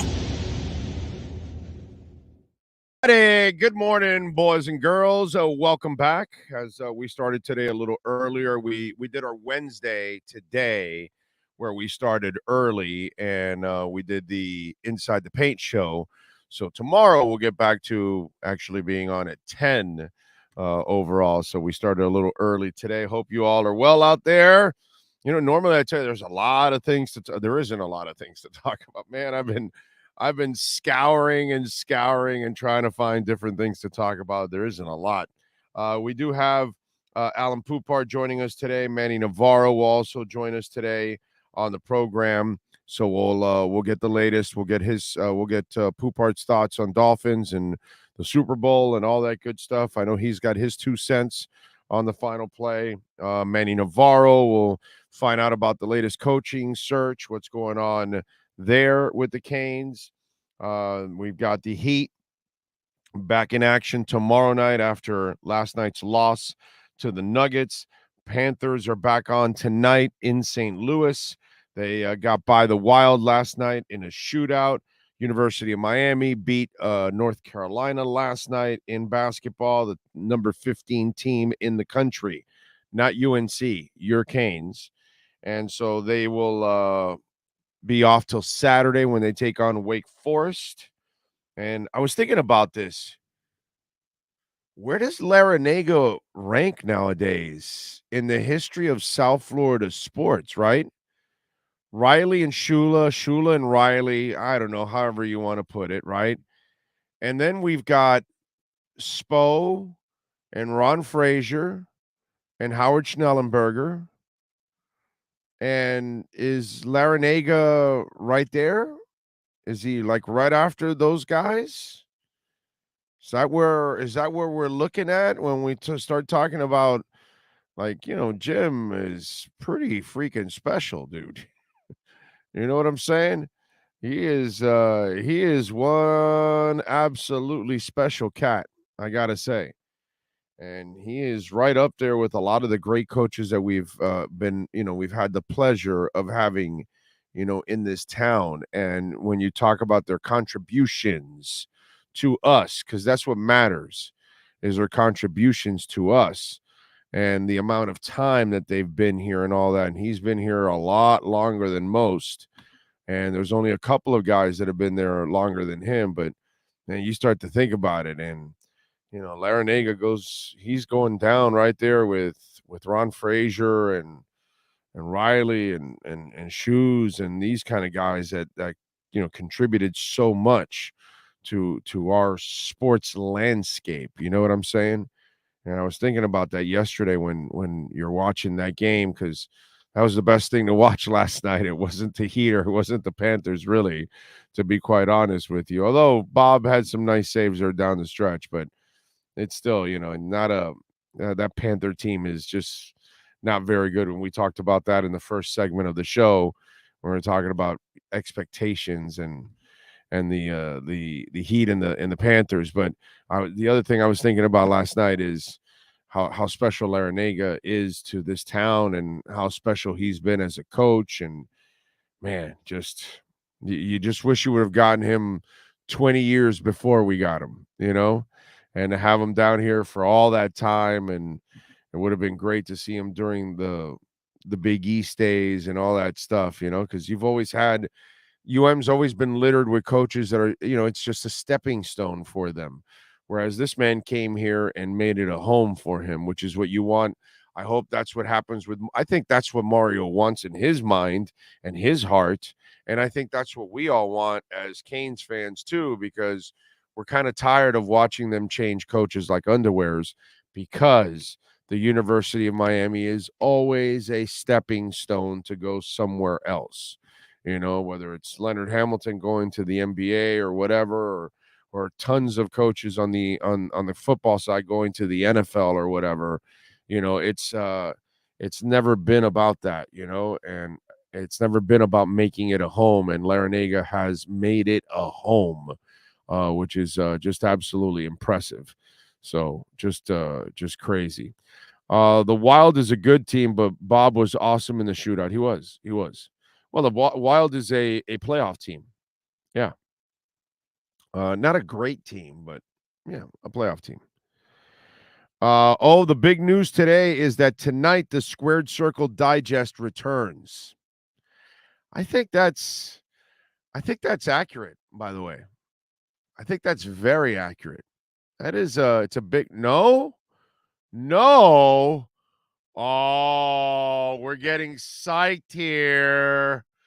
Oh, what is going on, Sean? You must answer the people. Oh, no, I'm saying it's not that big of news. That's what I'm saying. It's a show. The show's tonight, 8 o'clock. Oh, okay. Yeah, no. I'm saying it's not that big of news. Yeah, no. We're going live 8 p.m. It's enormous news. What are you talking about? There's not really to talk about going on in pro wrestling right now. There's nothing. But the idea that you're back No, I'm And kidding, pro by the way. wrestling There's a ton of fans now stuff to have talk. their show that they can go and talk to their guy and get their pro wrestling fix. And by the way, are we seeing like a new look, or is this the look still, or what's Oh, what's no, the this deal? is the look still. I got to get the stuff coming through. It keeps getting delayed every other day. So I think Jesus. ultimately I'm going to have to end up probably just doing my own. But I was hoping to You have got these some because props already there they to were really perfect. dress this So thing up and make it look like nasty. yeah, Come on. 100%. You guys wait till you see the new look. I'm hoping he puts it all together there. I think it's going to look sharp as hell. Oh no, You it'll know? be 100% sharp, man. We've made some investments in there to, prop that thing up properly. So I gotta, and by the way, I will be creating a crypto studio too. So we'll have a different studio for the crypto show also. So I'm trying to work on all of those kind of things. That's going to be down the line, but I am working on it. Maybe doing a crypto show later. So stay tuned. Make sure you've got the notification bell, and we will get it going because we got some interesting news today with the CPI. So coming in, so it's nice. Let's see. Oh, looking forward to seeing you up here in Indy for the Combine later this month. I will get there the 28th. So I will be there on Tuesday night. And then I'll be there around 8 o'clock. I think I arrive on Tuesday night. And then we leave on Saturday in the afternoon, I think it is, which is the 4th, I believe. So yeah, we'll be there. We'll be there for about 5 days at the Combine, having some fun. We'll be broadcasting from there. So we'll keep you all updated on everything going on Combine wise, any kind of news, all the stuff going on in the NFL. And of course, we are the only outlet that goes to the Senior Bowl and the Combine and the NBA Summer League and all that kind of stuff. We're the only outlet in South Florida that does that, pretty much. That goes to all of these events for you all out there. So there you go. And the NFL draft in Vegas also. Nobody did that. It's only us that have done that in South Florida for South Florida sports fans, which is a beautiful thing. Jim Gleason says the Big O Show, best in the biz, can't beat it. It's a beautiful thing. Thank you, Jim. Very nice of you, sir. Very nice of all of you tuning in, as always. Thank you, thank you, thank you, thank you. The Medellin Dolphins fan says, Big O, Zach Thomas induction will bring lots of good vibes to our Dolphins planet. Amen. And we'll be there for that also, for the induction of Zach Thomas into the Pro Football Hall of Fame. Prayers to everyone in Palestine, Ohio, and our government's doing another blunder in that area. What was the blunder in Ohio? What was going on? What did we screw up in Ohio? I might have missed that. What was that? I know Michigan State. Wow, prayers in Michigan State. Jesus, crazy stuff, man. Wildcats, Goldie Hawn. I'm looking for Lavender Williams. It's the sport of kings, better than diamond rings. Football. Big O, when do you anticipate the music show is going to start? I gotta get all my ducks in a row, and we're working on all of that. I got a lot of things going on. So I'm trying to resolve a lot of things at the same time. Oh, the train crash. Yes. And the chemicals. Yes. Yes. Oh, that was, that happened the week before last, right? That big ass train crash. Yeah. That thing was pretty bad. That was ugly. Yes. You are correct. Yeah. It was bad. Bad. All right, so what else do we have going on in the world of sports to talk about? Well, we do have a Dolphins subject I want to talk about. And not many are talking about this. And I'm wondering how many thought about it. Because if the Dolphins were in that position, you'd be talking about it. You'd be ripping. You'd be filling up this chat board with all kinds of hate. So I'm just going to throw this out there. Throw it out there. Vic Fangio was helping out. They hired him specifically for the Super Bowl to design and help the defense attack Pat Mahomes. Now, it is Pat Mahomes who can do it to anybody. But I just want to have some fun with Dolphin fans out there and bust some balls. Okay?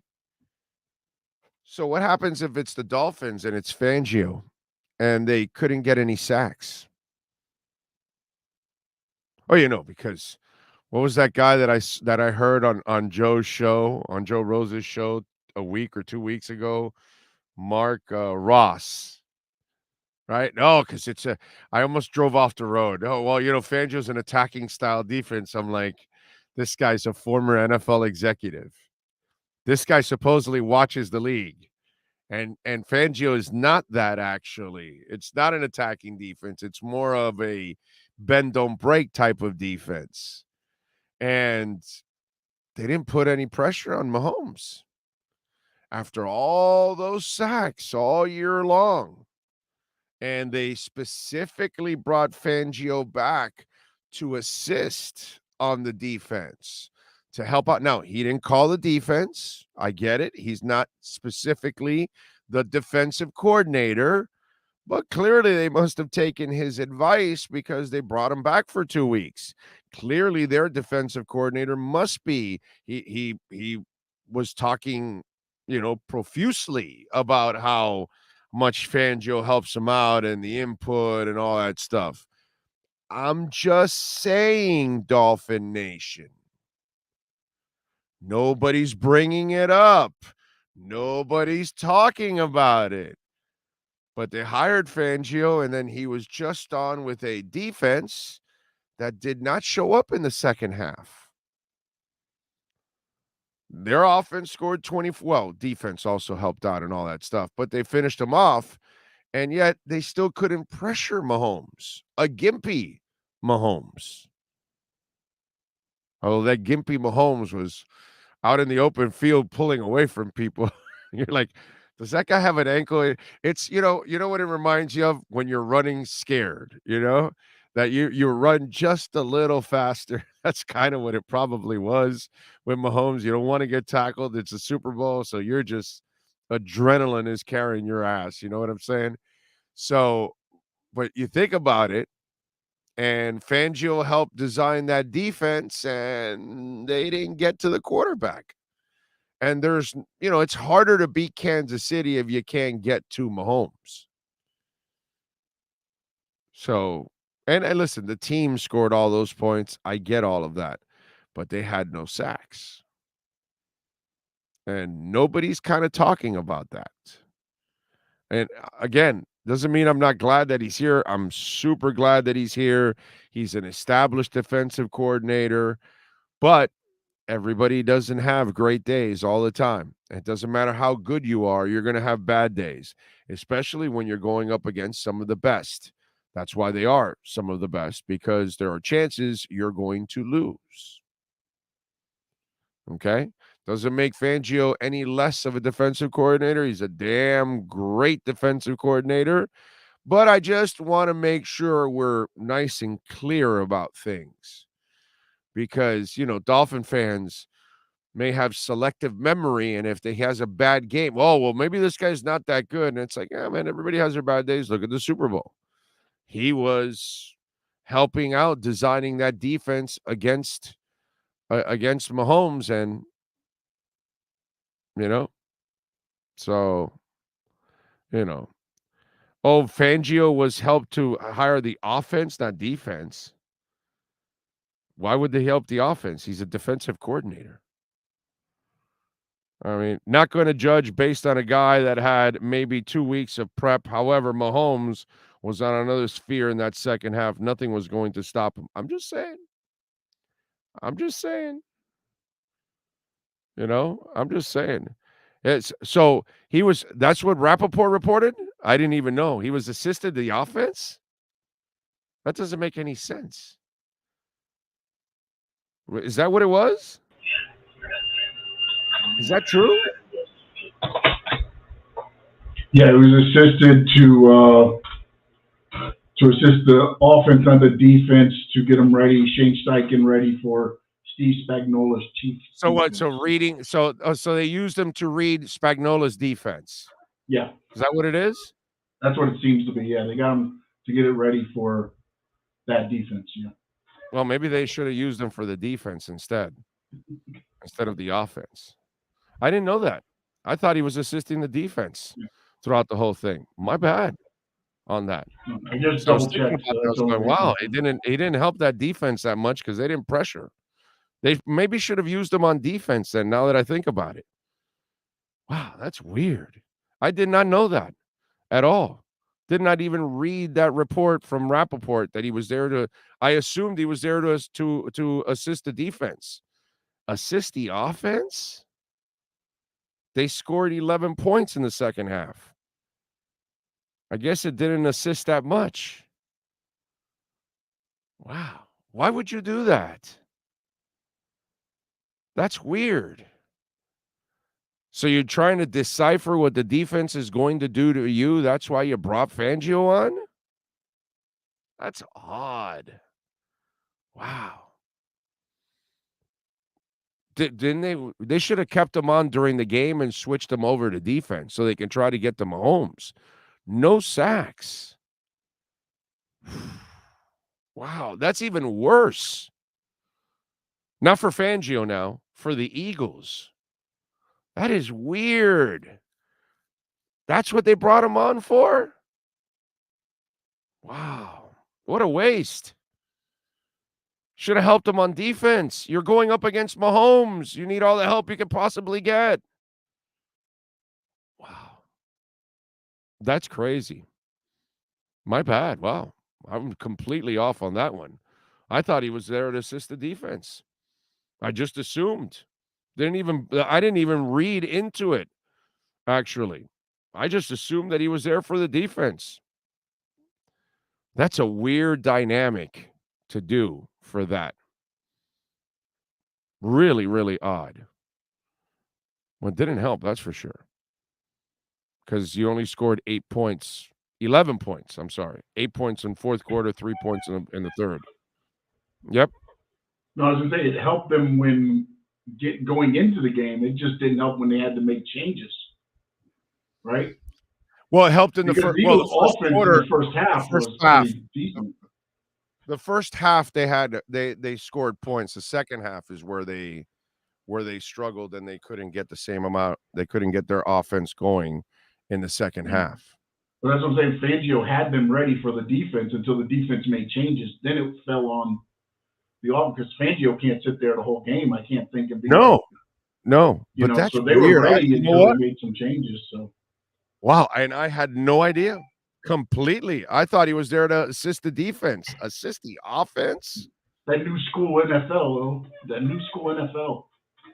I get it. They were trying to get smart on it and all that. What would you do here? What do you think they're going to do to us? And that kind of stuff. And then Vic is trying to tell them what they're going to do and that kind of stuff. And I get that, but that's weird. That's weird. Age 360, thank you for the love on the super chat. Oh, rumor has it you're not the only one to travel. Hockman and Crowder will attend the Senior Bowl to try the local food. They would be good for that. That would be good for Hockman and Crowder trying the food and talk about the food. That would be fantastic. They excel at that kind of goofy stuff, so that's good for them. I wish I would have seen them at the Senior Bowl. Bamboozle, thank you for the love in the super chat. Also, it was reported that Vic was there for offense because Vic faced Chiefs twice a year. That is weird. That's weird. I would use him for defense more than anything else than the offense. Wow. That is odd. Thank you for correcting me on that because I was lost on that one. Completely lost on that one. Okay. Let's see what else. Looks like the advice to the offense worked out pretty good, but again, he's just an advisor on the actual call, not the final say. Hard to say. No, it wasn't because the second half they only came out with 11 points. So their offense kind of slowed down. Big O, you like Rolando de la Serie? Don't know who he is. Who knows if it's true or not? I'm sure he had input on helping Eagles defense too. Why wouldn't he? I don't know. Well, but the defense, they didn't get any sacks. So that either way, it didn't work out. The second half, you didn't score enough. And for the defense, you didn't get any sacks on Pat Mahomes. You couldn't pressure Mahomes. And after leading the league on sacks by like miles, you couldn't get a sack. By the way, the real MVP was the line, not Mahomes. I get it. You got to give it to the quarterback. It's the sexy position. The guy played out of his mind, and he played with one leg, and he was basically playing on adrenaline the last couple of games. So I get it. You got to give it to Mahomes, but I give it to that line. The Kansas City offensive line won that game because they kept Mahomes just absolutely clean, which is just fantastic. Well, this is how I see it. Phillips scored 35, but a fumble and a special teams 14-point swing. Yeah, team outplayed them. And why didn't the defense on their side score? Why didn't they do something like that? Rosendo says, good morning, Big O Nation. Maybe that's a good thing that Vic helped the offense. It showed his experience as a head coach paid off. Yeah, especially in that second half with 11 points and not enough offense. Yeah. We've seen weirder things in this league, like Tony Sperano being an OC and Cam Cameron being a head coach. Yeah, and we experienced it all on our side. Weird for a defensive mind helping offense for sure, definitely. Would have thought defensive input, not offense. That's weird. Big O, are you a flowers or a box of chocolates guy? Ritter, I think that depends on who you're with, right? What does that significant other like? Does she prefer flowers? Does she prefer candy? Does she prefer neither? Would she rather go to a restaurant? Would she rather just have a card? You know what I'm saying? That I don't know, man. It all depends on who you're with. Would she rather you get a tattoo? You know what I'm saying? I don't know what kind of a, partner you're with. Everybody's boat is floated differently. Not all women want chocolates. That's old time tradition and stuff like that. That's not really what I doubt most young women, I doubt any of them want any chocolates. You know what I'm saying? So it all depends. I think you're like my wife for sure is more of a flowers girl than a candy. I don't ever get her any candy. That's not her thing.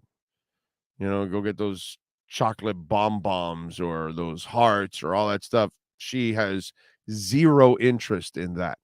So it's not what I am. It's you better know who you're with and how you push his or her buttons, depending on your relationship. So that's how I would answer that, my brother. I don't dictate that. She dictates that. And then I should know, especially 36 years in, what she's all about. You know what I mean? Big O, I can't lie. I thought you were just trying to be hip and guess yesterday, but much respect to you being genuinely multicultural. That De La Soul talk and how you related to others was 100. Well, this is who I am, dude. What you see is what you get, man. What you see here is what you get in public. It's who I am. I'm just myself, period. And I'll make my mistakes like I just did, by the way. And I'll be honest of who I am and what I like and what I don't like or whatever, stuff like that. So yeah, no, I talk about all that kind of stuff because I love that music, you know. That's why. That era of music is, my wheelhouse, that kind of stuff. So yeah, that's why I talk about it because God.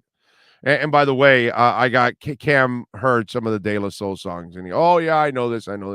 He texted me because wow,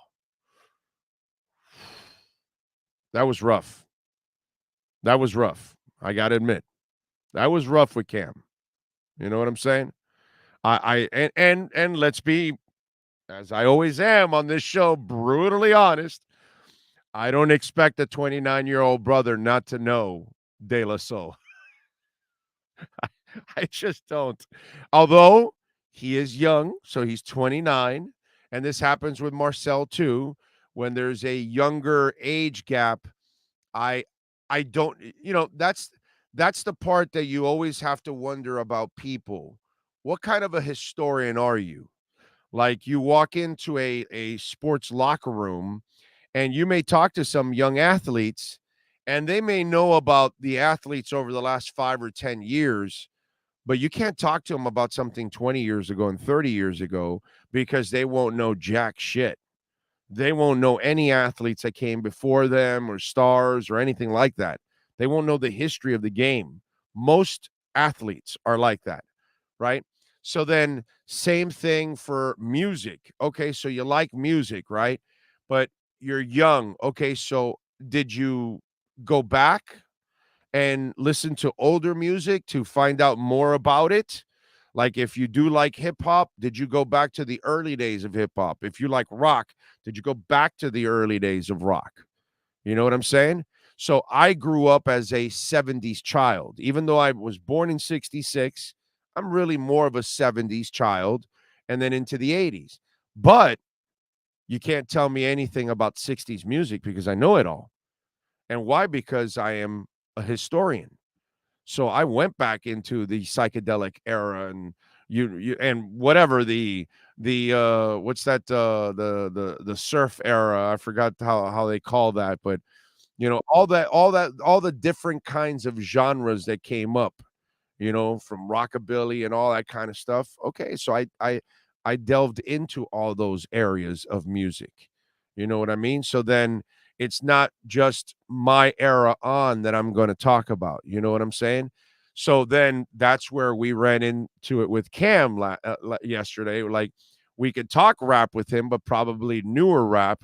We couldn't go into Diggable Planets and Us Three and De La Soul and stuff like that from that era because it was before his time. So it all depends. Like the dude that's coming up now, I can talk all kinds of music with him because he's a historian. Like he keeps up with stuff now and then he keeps up with stuff from the past. You know what I mean? So it's just one of those things that when you run into somebody and you're going to talk about politics or you're going to talk about music or you're going to talk about history or you're going to talk about sports, some people, their catalog might be of what's only relevant to them at their time. And they didn't bother to go back and look at, oh, yeah, let me find out about Walter Payton and let me find out, about this player or that player from the past and kind of learn about, I'm just going to know about what started in the 2000s because I'm 25 years old and I'm 35 years old. And that's where that's the bridge that you've got to cross with certain people in certain conversations on how in depth do they go in history of whatever it is you're talking about. All right, let's get to a little football talk with the man, the myth, the legend. That is Alan Poupart from Sports Illustrated and our EJDconstruction.com Miami Dolphins report. Dolphins fans, time to get insight on your favorite team with your favorite reporter with an Expos hat. Sports Illustrated's Alan Poupart in our EJDconstruction.com Miami Dolphins report, exclusively on the Big O Radio Show.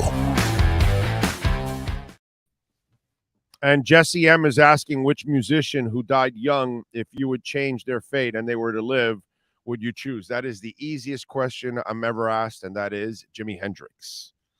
Good morning, Alan Poupart. Who's the musician? Who's Jimi Hendrix? Who's Jimi Hendrix? For you also? No. Young, he said. Died young. Okay. Off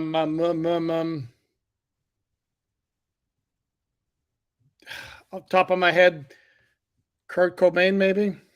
Okay. All right. That's pretty good. It's pretty good. If Kurt Cobain happens, does Foo Fighter ever happen? That's a great question. I kind of get the feeling it would.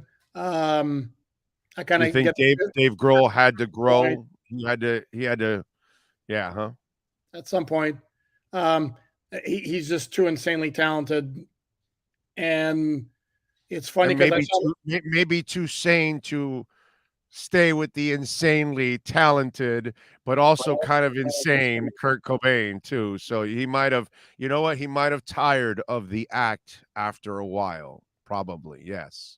You're right. Yeah, and it's interesting. I saw a recent interview with him where he talked about like how introverted he was when he first got into music and all that. And he's so not. I mean, he's one of my favorite just in terms of his personality, and not only the fact that he's incredibly talented too. So he's the most likable rock star on the planet. He's completely by awesome. miles. Yeah. By miles. And there's no other guy that you see and you say, I want to hang with that dude. Mm-hmm. And like you feel like 100% that he's going to be like super freaking cool, you know? And yeah, it's did you see a documentary Sound Something or whatever, the one that he that it's about the recording studio in LA, and he kind of he even saved the board and everything. He has it in his own studio. You know what I'm talking about? Have you seen that yet? No, but I'll have to check it out.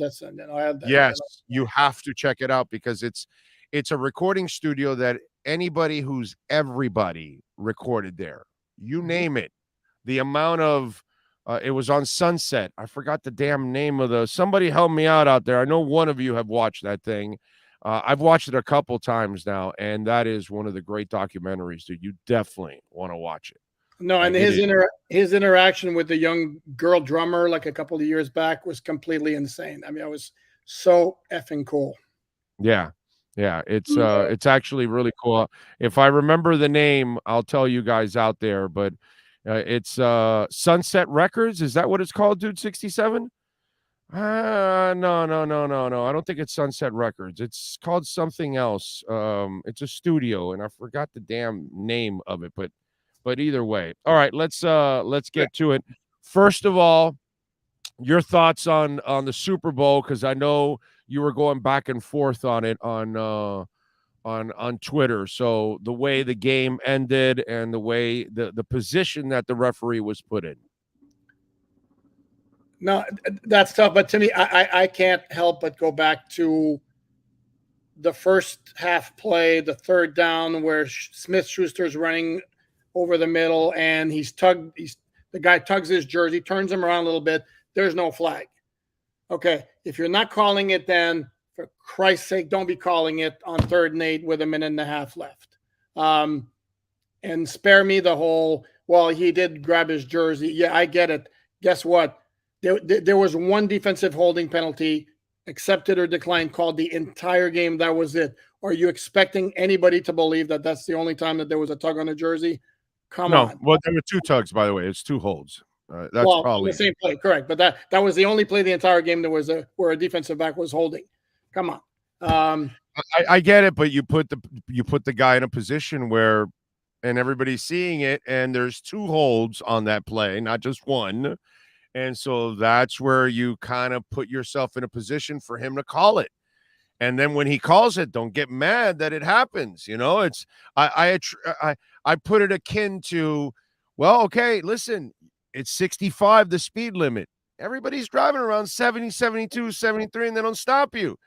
But this day, there's a guy on the side of the road, and he wants to stop you at 73, 74, and then you put him in a position where he can make that decision if he felt like it or not, and there you go. You can true. Both can be true.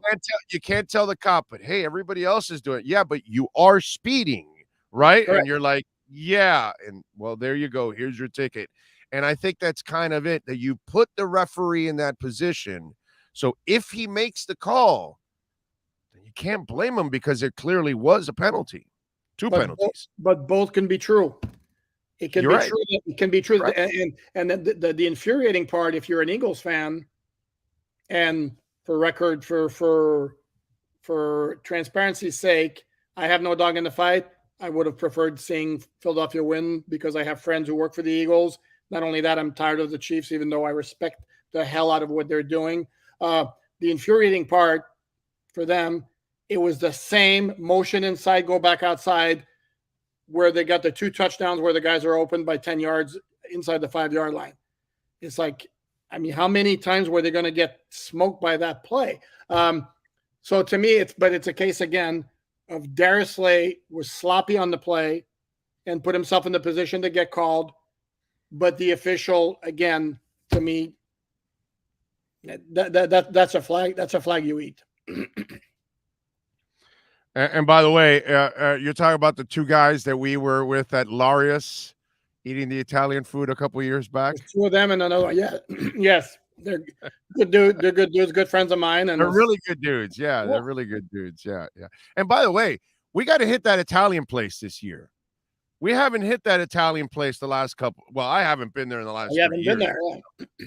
You know what I mean? But I know we're gonna hit the Irish bar for the Panther game. But we gotta hit Laria's, bro. I haven't been to Laria's in a while. Good, a nice, good, solid Italian meal, and by the way, a very reasonable price too. They don't rip you off at that place too. That's the other thing. If you ever go to Indianapolis, folks, there's a place called Laria's. It's just outside of downtown, like 2 miles outside of downtown. But it's just a short Uber drive, and well worth it if you ever go to Indy. Just saying. So I get it, man. I'm with you there. I by the way, I did not realize they corrected me here because I thought Fangio went to help out the defense. I didn't know that he was helping out the offense. I didn't even realize that.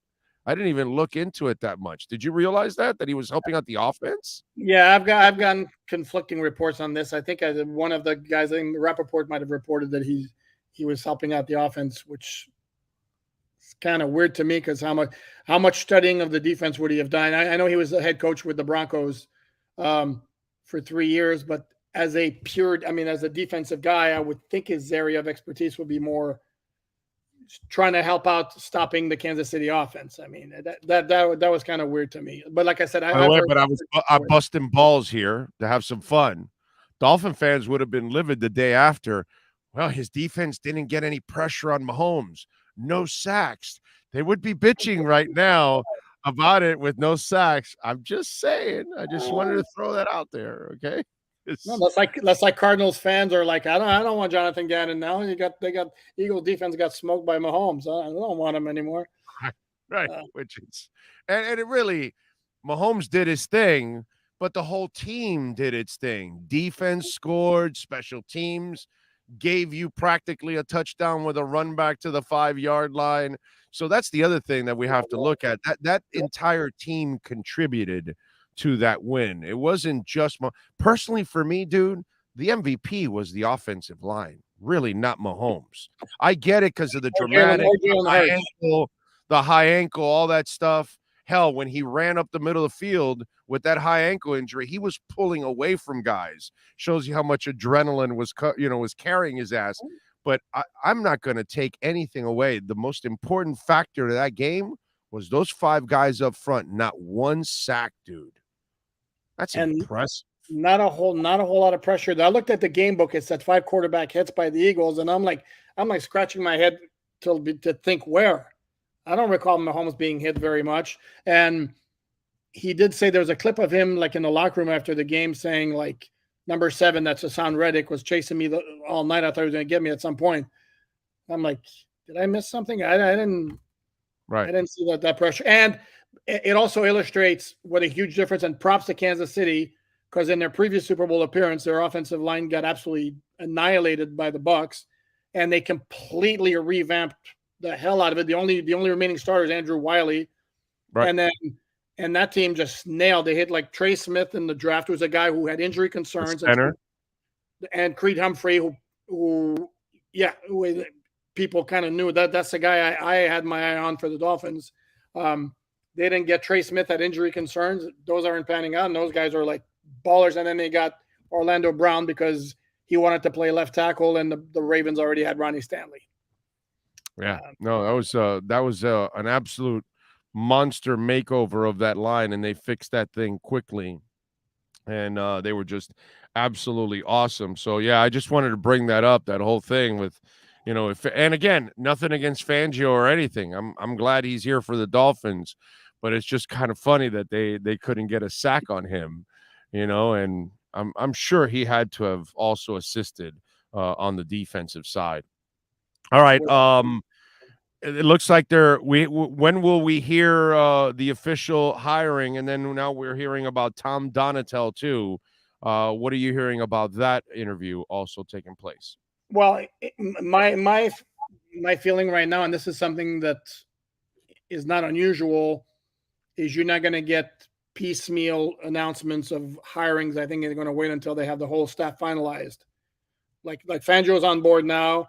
Now he's got to fill out. He needs an outside linebackers coach. Assistant linebackers coach was fired. They're down to one DB coach, who's Sam Madison, who, by the way, was on the Kansas City Chiefs staff last year and wanted to come home to South Florida, but missed out on the Super Bowl. So they have to hire those guys. And then, Tom Donatel makes perfect sense because he's the son of a longtime Vic Fangio colleague, Ed Donatel, who it wouldn't surprise me if he also came on board, where we would have a father and son combination, because he was with him at 3 different stops. He was the DC in Minnesota last year, was fired. So now he's available. And I looked at that 2021 Denver Broncos staff when Fangio was the head coach, and 2 of the assistants were John Pagano, who was an outside linebackers coach, the brother of Chuck Pagano, who was not employed in 2022. He could be a logical addition. Same as Reggie Herring, who was with Fangio way back when at one of his earlier stops, rejoined him in Denver. That's the former Florida State linebacker. So wouldn't surprise, because again, they had an opening at assistant linebackers and outside linebackers. So those could be those 2 guys. Donatel could be one of your DB coaches. Ed Donatel could be, if he does come on board, like a senior defensive assistant, that type of thing. And so I would think, again, they're going to wait till everything's finalized and then announce all the coaching staff changes. Tua, what'd you think of the farce that was the Super Bowl week interviews? Because it was embarrassing, to be quite honest. It was lame. Dude, he's getting cash to be flown out first class in Arizona to pump up the subway. What was it? No, his bank account did well, but I'm just saying the interviews themselves were terrible. Quite honestly, they really did not do him any justice. But let's get into the meat of the matter of all of that. There was a report that was, they're holding him up, but if the Dolphins win and advance in the playoffs, he might be ready to play. Well, he kind of exposed that I think it was a Schefter report, that report was not accurate, because they never even put him into the protocol till after the season ended. So they had zero intentions ever of playing him again this year. He was never, ever going to see the field. So those reports of, well, if they advance, you could see, Tua, that was definitely not accurate. Well, I didn't see that, but they did put him in the protocol. I mean, they literally put him in the protocol the day after the Green Bay game. After the season was over, he said it. But he had already been in the protocol. I don't understand what that means. He was in the No, protocol. he didn't enter the protocol till after the season was over. Then you're saying that Mike McDaniel flat out lied to us. They said he told us literally the day after the Green Bay game that Tua had been placed in the concussion protocol. They lied literally to you. said that. Yeah, well, I mean, Tua said it himself in the interviews that he was put. Am I right? Sean just left. But yeah, he was put into protocol after the season ended. So the Dolphins I didn't hear that. Plans. Yeah, I mean, in fact, he did like 7 different interviews, and it's possible he may have said different things all over the place. He basically hinted that, like on the Le Batard interview, that he could have played in the Pro Bowl, but didn't want to because he didn't feel right for this first football activity to be the Pro Bowl instead of something with the Dolphins. So that he's hinting there that, yeah, he could have been ready to play, like had the Dolphins made a deep playoff run. So, but it's kind of weird that they didn't start the protocol till the season ended. That's why it took so long for the whole thing. So really, while he was I'll even let me see. Barry Jackson actually, I think, put it in his article also, and I'm gonna read it off of Barry's article here. Here we go.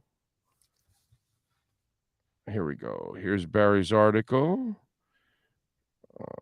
Maybe later. For concussion protocol, I think the team did the biggest service throughout that they never allowed me to go through protocol normally until the season was done. So that's why it might have seemed like it took forever, but they were just protecting me from myself. Yeah, but that doesn't mean he wasn't in protocol. That means that they weren't moving him along in the protocol. That is what that could mean. But he said they never allowed me to go through protocol normally until the season was done. Correct, but the protocol involves like 5 steps. What he's saying, I would surmise, is that the part for you to pass to be cleared, correct, they didn't start doing it till after the season was done. So my point is that the reports were wrong. That they shut him down. What reports?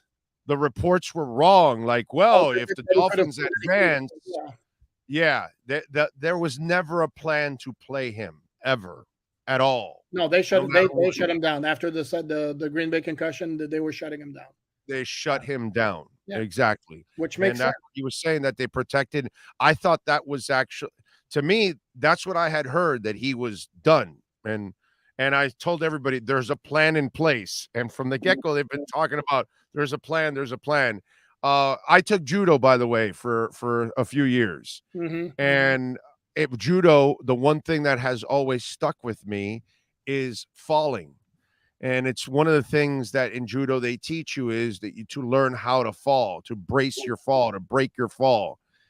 So when he said that, I know it sounded foreign to a lot of people, especially if you've never taken judo before, but it's part of your lessons.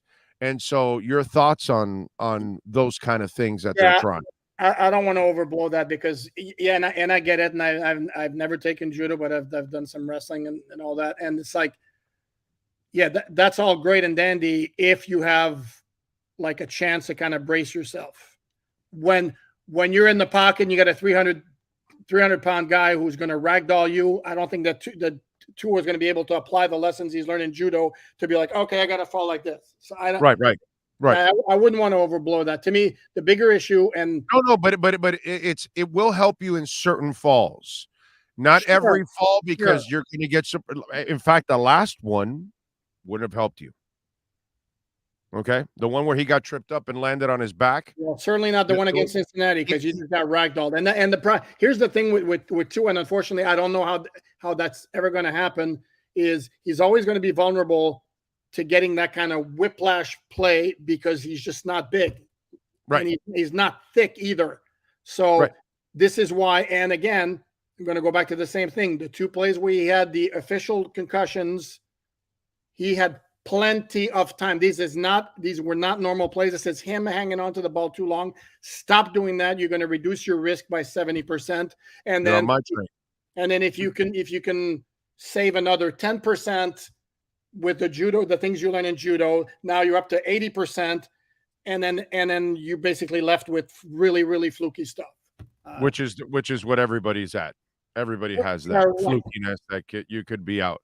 But I agree with you 100%, and that's what I've said for a long time. His bigger problem, more than anything else, has always been hanging on to the ball.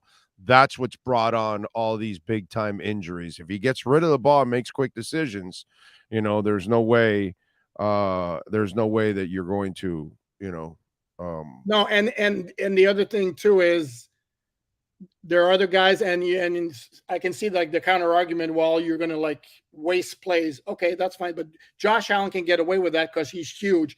Patrick Mahomes can get away with that because he's insanely quick in the pocket. Lamar Jackson because he can outrun people. Tua's game is precision, timing, accuracy, and all that. It's not like great, pure physical, natural skills. No, it's the same thing as Peyton Manning, actually. Same thing, except Peyton's bigger, so he could take more hits for it overall, but he plays the same way. Correct. Precision, make quick decisions, get rid of the football. Peyton wasn't going to take extra hits either. He was going to get rid of the damn football right away, and that's all he is. He's a smaller version of it, and he's got to learn to play the same way some of those statues that have played in this game. Like I've said, Marino's bust and Peyton Manning's bust, they move just as fast as those guys, and they're in the Hall of Fame, bro. Correct. So, you can make it in the Hall of Fame at a snail's pace. Just make sure you make quick decisions. That's it, and you'll live. Tua said it himself last year. It is like his natural tendency is to try to make something happen like all the time. Well, he's got to keep fighting that within himself, and the Dolphin coaches have to keep pounding it into him, dude. Your health and staying healthy is more important than that particular 3rd and 10. And if we have to punt, then we punt. I mean, right. Yep. By the way, Brian nailed it earlier in our interview. I just didn't want to keep going with it, but we're on the back end of it. Sound City is the name of the documentary. So look it up, and oh, brother, it is going to be one of the most enjoyable 90 minutes, 2 hours of your life, and educational.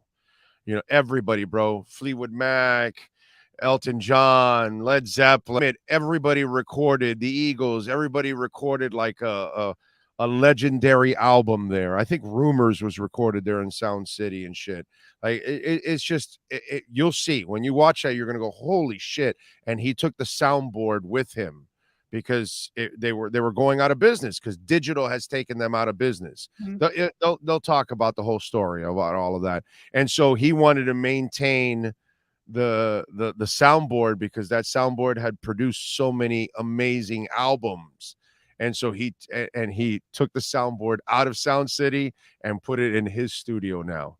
So his personal studio has like that legendary board that has recorded album after album. It's well worth it. Before I let you go, what are the Dolphins' next moves here that we're expecting over the next couple of weeks here heading into free agency? You mean besides finalizing the coaching staff? Of course. I would expect very sooner rather than later a Christian Wilkins extension.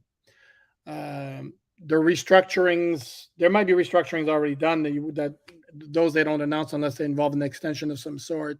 But I can certainly see some of those. And I think you could see a couple of, guys getting released as well. I think Jerome Baker's vulnerable. I think Byron Jones very obviously is vulnerable. But I think number one, because the thing the Dolphins have to do internally is to do the self-scouting and go look at all their 27, I think it is, on unrestricted free agents. Okay, which guys are we bringing back? Which guys are we cool with letting go? That's priority number one. And once they do that, then they're going to go about like maybe re-signing. I would think they're going to maybe re-sign some of those guys. Before free agency starts March 15th. It's interesting. Raheem Mostert did the rounds too at the Super Bowl, and I actually wrote a story about it. And the way he talked, he was talking like he's a pending free agent. In a month, he technically doesn't have a team. And the way he was talking is we moving forward, what we got to do and all that. I mean, Tua's our guy. I mean, it was pure. He was pure. He's staying with the Miami Dolphins. And if if you know the relationship that he and Mike McDaniel have and the way Mike McDaniel talks about him all the time, it'd be a shock to me if they didn't re-sign him. And it's one of those where I'm not even sure like Mostert goes to the market. I don't know that he can get a huge long-term deal because of his injury history. So if you were to tell me that they announced an extension for him or a new contract for him next week, I wouldn't be surprised in the least. And there could be a couple of other guys like that as well. Dougie Fresh, our resident smartass. He hurt me bad last. Our resident smartass says, Alan, don't you think Tua holding on to the ball too long is like swinging at everything? You know that only works for Vladimir Guerrero. There you go. There you go. Now we're talking. Without gloves, by the way. Without gloves. You always add that with Vladimir Guerrero. That badass is doing it without gloves. Mm-hmm. And if you don't think that's a big thing, you go ahead and grab a wooden bat and hit a 97-mile-an-hour fastball with no gloves. It's a guy they used to say about him. He doesn't hit it. He doesn't hit it where it's pitched. He hits it when it's pitched. Yes, that's it. Doesn't matter. He would swing at everything. There was a clip of him that hit a home run. The ball's basically like this far off the ground, and he just golfed it. I've seen it, and then he yells 4 after that. Yeah, I've seen it. It was amazing. He is a freak of all freaks. Follow him on Twitter at Poupart NFL. And remember, you become an official Miami Dolphins fan when you bookmark alldolphins.com. So you can get anything and everything this man writes all day long. He writes in his sleep. I'm telling you, he does. He writes in his sleep. He's got like this typewriter there of artificial intelligence. He's just sending it over, and he's just producing articles while he sleeps. Alan, thank you as always, my friend. We will catch up later in the week. Sounds like a plan, and I'll try to check out Sound City when I get a chance. Yeah, it's free on YouTube. You can actually check it on YouTube. It's there. They just told me that you can see it on YouTube. So there you go. You don't even need a streaming service. Excellent. All right? You got it. Later. There you go. Alan Poupart, baby. And call my guy, Eric, when you are looking to get work done at EJD Construction, 305-433-4843. A lot of you are running into this issue. You're trying to renew your insurance, your hurricane insurance, and you're finding out, well, wait a minute, they're telling you your house is a little older than 20 years. We need to upgrade your roof. You need to make sure you update it. And guess what? At EJD Construction, they're doing that for a lot of our listeners all throughout Dade and Broward County. So if you live in Dade or Broward, 305-433-4843. Call Eric at ejdconstruction.com. You've been listening to the ejdconstruction.com Miami Dolphins Report with Sports Illustrated's Alan Poupart. For additions, home remodeling, and custom work, call Eric at 305-433-4843.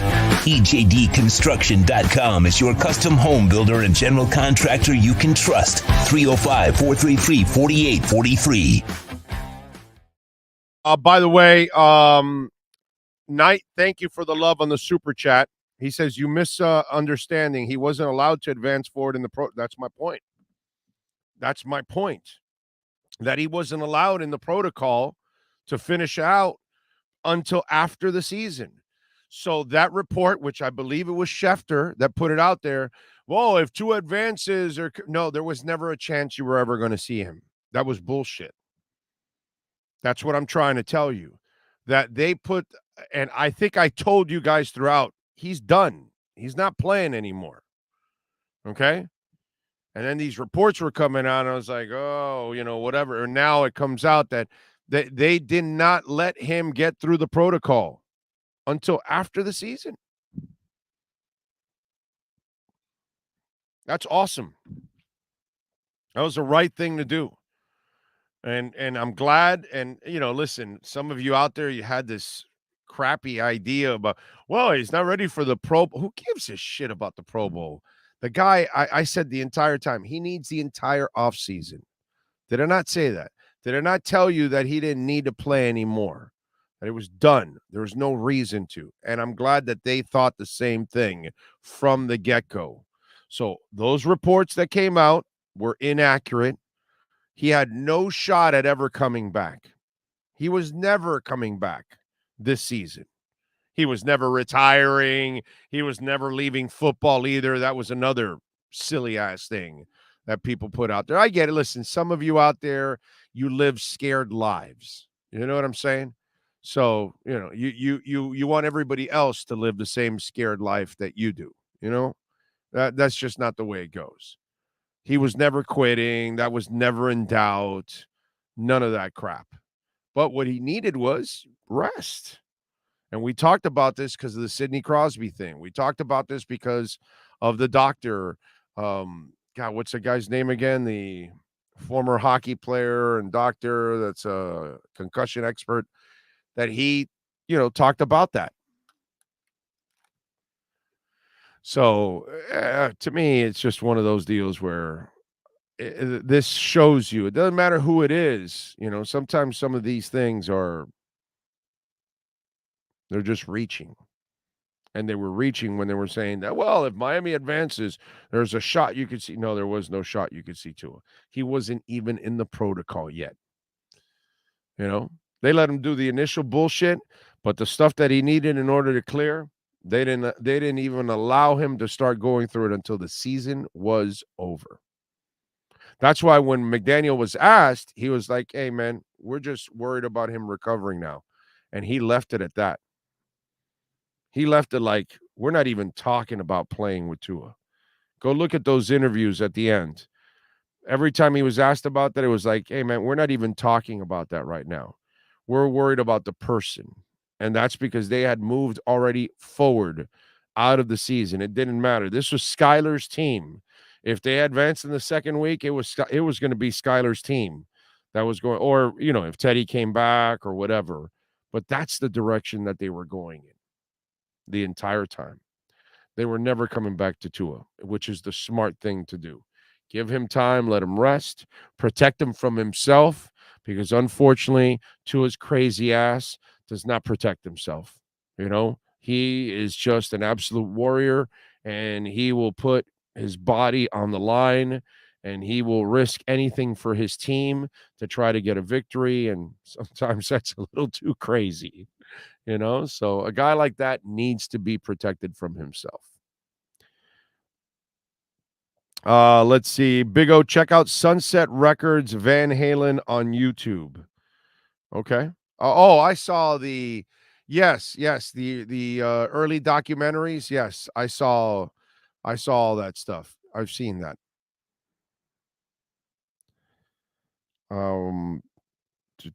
Sometimes he edits in his sleep. I heard that too with Poop Art. Yes.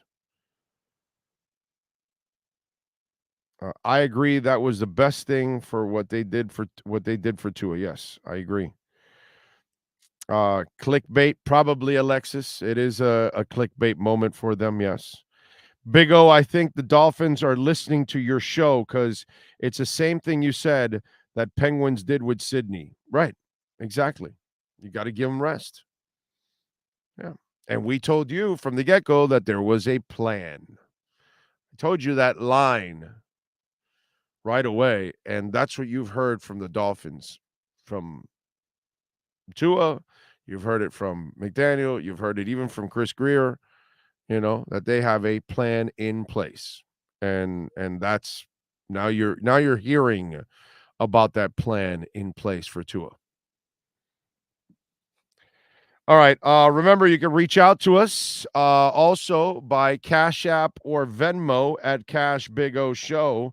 That is Cash Big O Show on Cash App or Venmo, Cash Big O Show.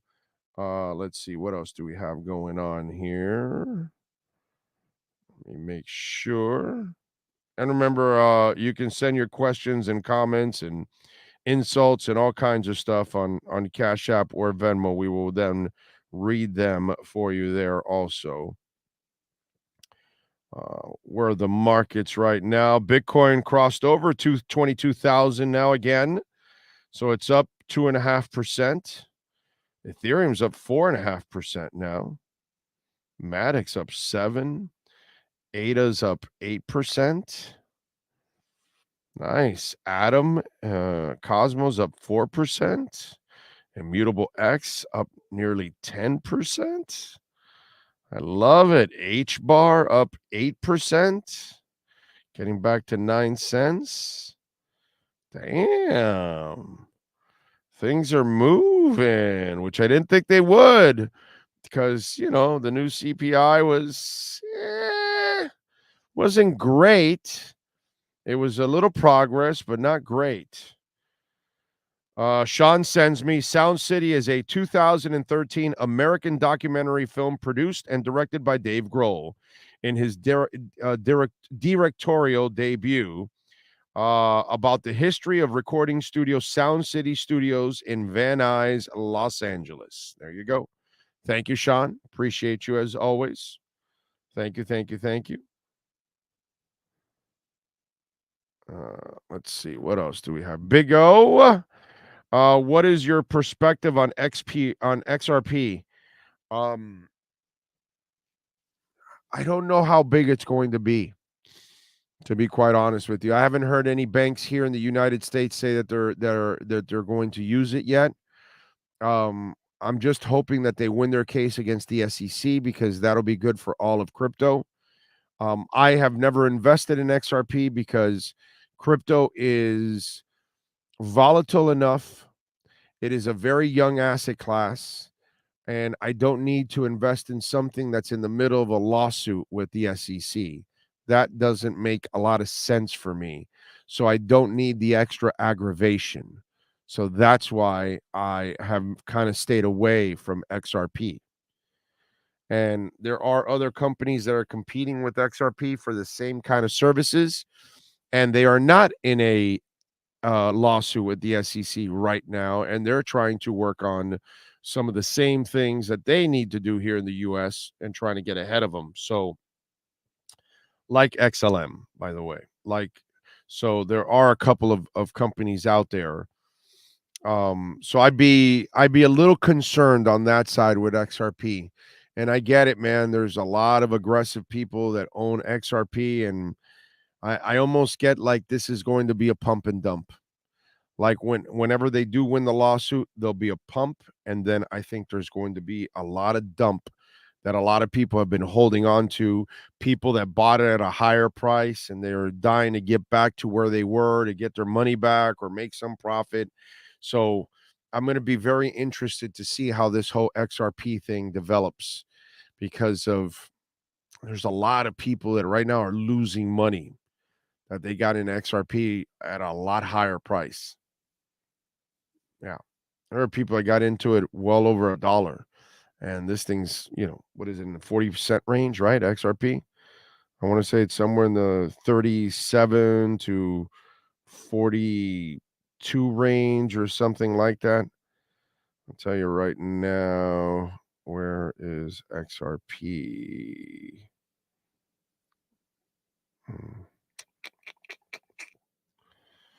Where are you, XRP? Let me see.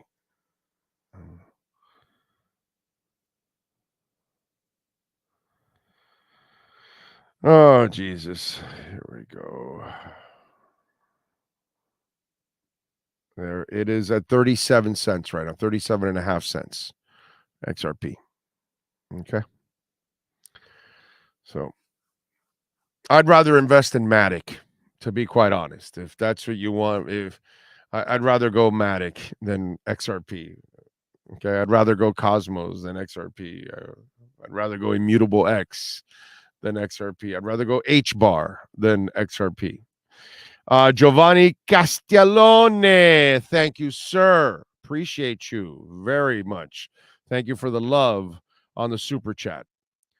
Big O, can we talk about how bad the sod was in the Super Bowl? The Slipper Bowl? The Slipper Bowl, it was bad. I mean, but everybody had to play on it. So there was no advantage for anybody on that, on either side. Everybody slipped, and I'm slipping, I'm falling, I can't get up. I'm slipping, I'm falling, I can't get up. So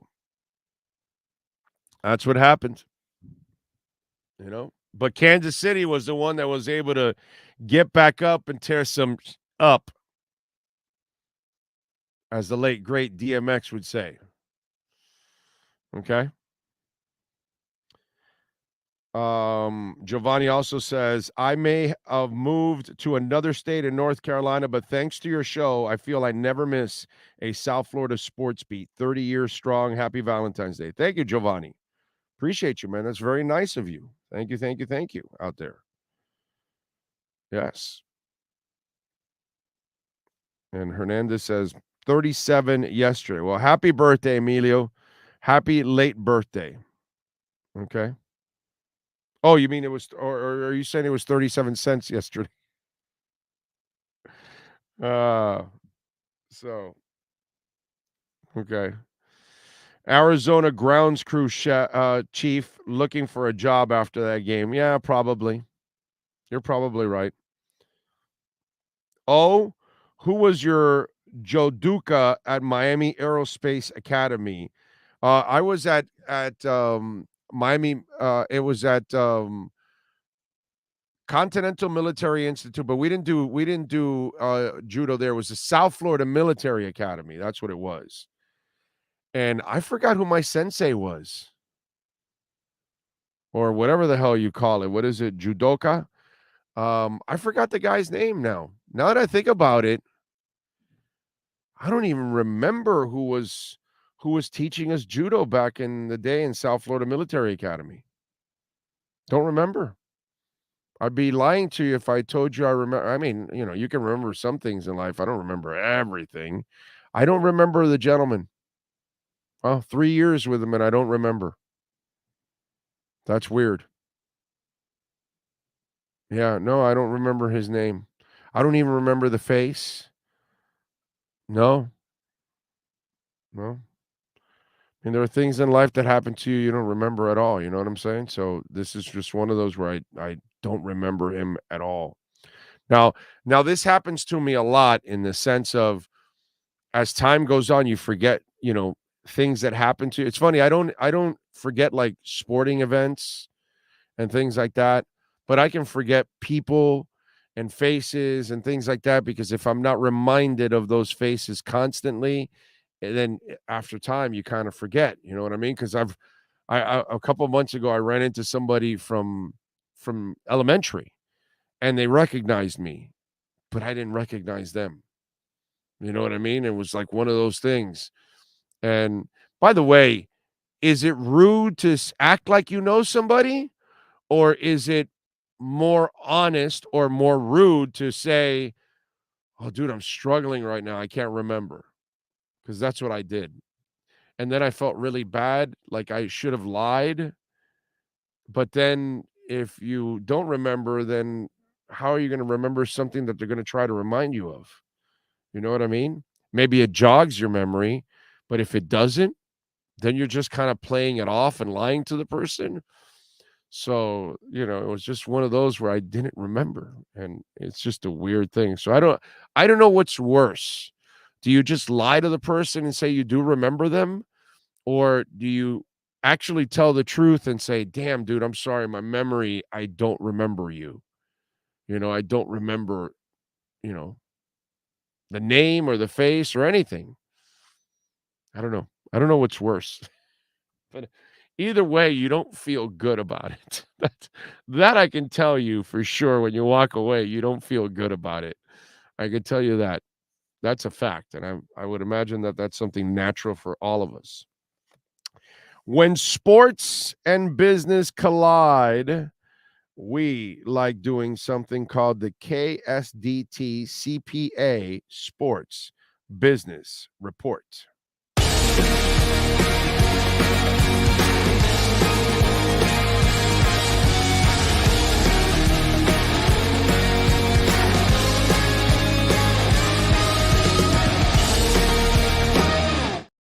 All right. Well, the Chiefs rallied to beat the Eagles 38-35 in the Super Bowl to become the third most watched television show in history, with an estimated 113 million people watching, according to preliminary numbers released on Monday. Fox said the audience estimates includes the broadcast on Fox Deportes, as well as streaming on Fox and NFL digital sites.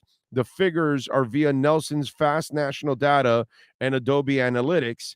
The 2015 game between New England and Seattle on NBC holds the record of 114,442,000 viewers, not including streaming, followed by Super Bowl 51 in 2017 on Fox between Atlanta and the New England Patriots. That had 113,668,000. This was Fox's 10th Super Bowl since it began airing NFL games in 94 and the second most watched program in Fox Sports history. It will also be a slight increase over the 112.3 million average from last year's Super Bowl with the Rams and the Bengals, which was broadcasted on NBC, Telemundo, and streamed on Peacock and NFL digital sites. Now, according to Adobe Analytics,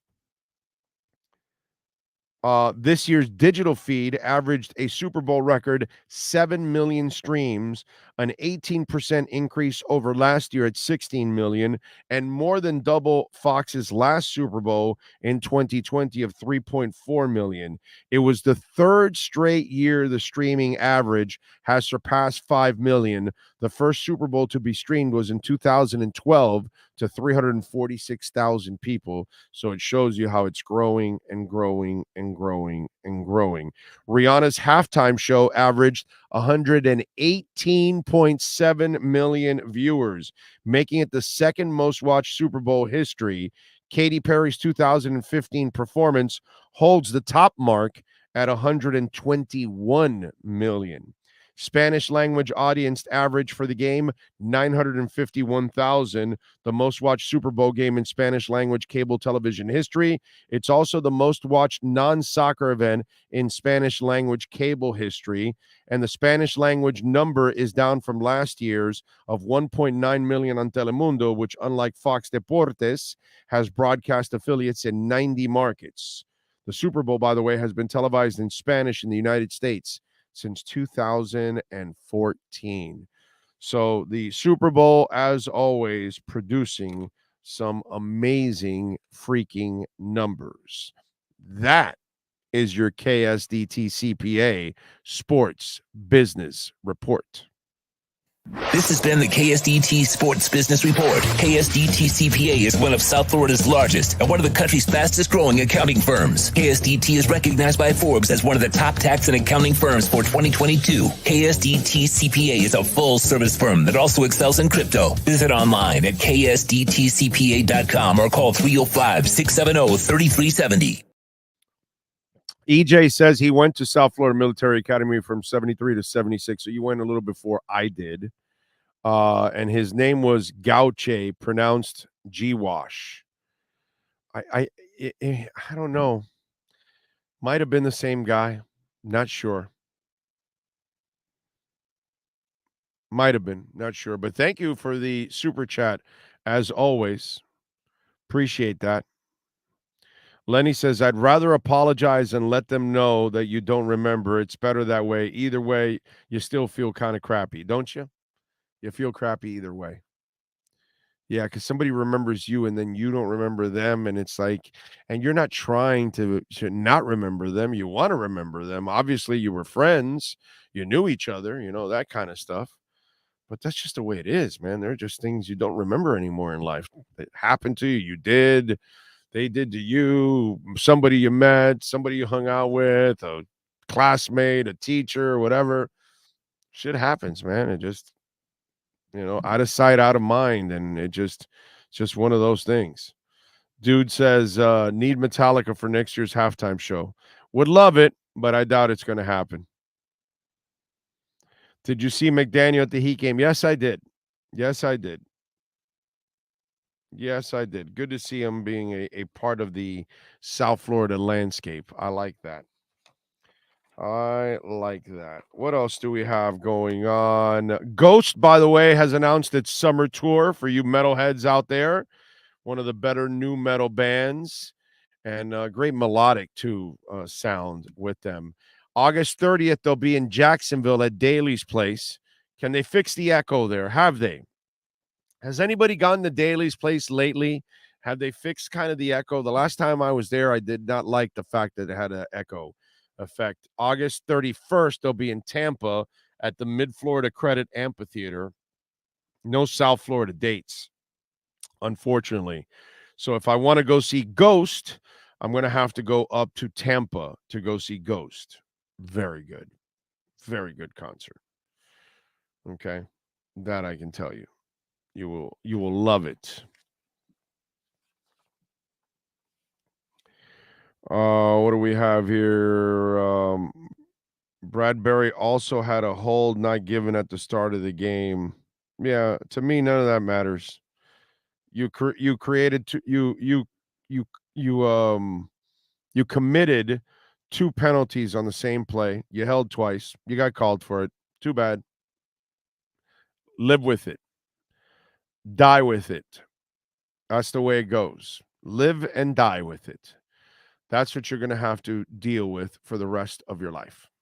So, to me, I have zero sympathy for James Bradbury or for the Philadelphia Eagles. That was a penalty that was committed. You put yourself in that position, and this is what ends up happening. So, you remember the hot teacher's mine was Miss Fernandez. I had a Miss Rodriguez in high school that was hot. She was a math teacher, I want to say, or English teacher. She was hot. I don't remember the subject. Then when I was in elementary, we were attracted to Mrs. Stoudemire in Arbondale. She was a tall woman, if I remember correctly. I had a couple of hot for teachers. Yeah, there were a couple. Not many. I'm trying to remember if there were any other ones. I think I only remember 2. One in high school and one in elementary. Yeah, that's about it. EJ says, "Oh, pronounced wash. Ring a bell now." And Jimmy's coming in with Sound City. So it all depends. You can tell where somebody's at on the show, right? Thank you, Jimmy. I appreciate you with the Sound City stuff, man. It's funny because in the middle of Poop Art's interview, minutes later, it's Sound City's coming in and all that. So I appreciate all of you out there keeping up with the show and chiming in. That's very, very nice of you all. What else do we have going on? All right, so UM is off till Saturday when they take on Wake Forest. Hey, the Dynamic Duds are 2-0 right now. You know who the Dynamic Duds are? Kyrie Irving and Luka Doncic. The Dynamic Duds, 0-2. Fantastic. Last night, they teamed up to score 69 points. They also had 12 assists and 6 turnovers combined, and they ended up losing to the T-Wolves, 124-121. And they lost in their first game together against the Kings. Yeah, and in that game, they combined to score 55 points, 12 assists and 7 turnovers also. Wednesday, they will take on the team that Miami just lost to in the Denver Nuggets. Kyrie Irving and Luka Doncic. Now, the Mavs are going to be willing to give you that stupid contract that you want, Kyrie. The only question I have is if things go awry here and they don't get good results, which I don't expect them to get good results, to be quite honest. They play no defense whatsoever. It's this whole thing, like, what are you going to do? Just outscore people? Well, so far you're 0 for 2 on that. We'll find out if it turns out to be a better deal. But where does Kyrie go if this thing doesn't really produce at the end of the year? And then if he becomes an outright free agent, he can't sign for the same kind of money because only a bad team will have the cap space for you. But if you want to go to play with LeBron or somebody, an elite team, or not that they're elite, But if you want to play with LeBron, they're not going to have a lot of cap space for you. So you're going to have to take a lot less to go there. It's a very interesting dynamic that's developed for the Dallas Mavericks, who are stuck in a position that they have no choice. They're going to have to offer him a big contract because they gave up all the stuff to just trade for him. So you're going to have to justify it by giving him a deal. But in the end, you may not be getting a team that actually can produce big in the playoffs or even come close to a championship. Luka Doncic does not take care of himself. As I told the guys before, if you're young, you have no idea what I'm talking about. If you're older, you will. But right now, Luka Doncic reminds me of Bryant Big Country Reeves. Just a smaller body, but the same kind of square body, overweight. And then he's playing that old man game that you can get away with it. You know, I mean, Jokic gets away with it. If you know how to use your body and all of that, you can do that you can play like that in the NBA. You know, that there's no doubt in my mind you can do that in the NBA. But you know, if you're Luka, you're this young, brother, you should be in much better shape. You should be skinnier. You should be more agile, all of that kind of stuff if you actually took care of yourself. And he doesn't take care of himself. You can tell that he's kind of looks like me playing basketball, except with a lot more talent. But if you look at his body, brother, he reminds me of Bryant Big Country Reeves, just a smaller version of it. The dynamic duds. Because right now, that's what that is going to be. An absolute dud to watch those two guys together who, God, you know. Anyway. Let's see. If she was a math teacher, you could have used the line, I got math for you. You plus me equals us. Wow, that's a really bad line. What else do we have? Thank you, EJ. I appreciate you, man. Giovanni says, yes, I forgot that Reeves guy. LOL. Oh, man. Luke is nothing like Reeves. You're not listening to me. I'm just talking about the body. That's it. I did not compare the game whatsoever. Some of you out there, you got to listen to me. Okay? His body is built like Brian Big Country Reeves, except a smaller version of it. Seriously, he looks exactly like Big Country Reeves, his body. If you remember Big Country, same body, just a smaller version of it. That's it. Completely different basketball players. But I'm not comparing the basketball players. I'm just comparing his lack of, being in shape. That he looks like Brian Big Country Reeves, smaller version. That's all. Completely different game. Hell, he even has the haircut that's almost like. What do you got for me? Oh, sorry. Yes. Bruce Feldman just tweeted out, source, Miami is set to hire Miami Hurricanes, sorry, before I go crazy here. Hire Houston OC QB coach Shannon Dawson as offensive coordinator and QB's coach. Dawson spent years under Dana Holgerson. Ross Dellinger first reported the hire. Okay. All right. Well, then, perfect. Now let's get to Manny Navarro.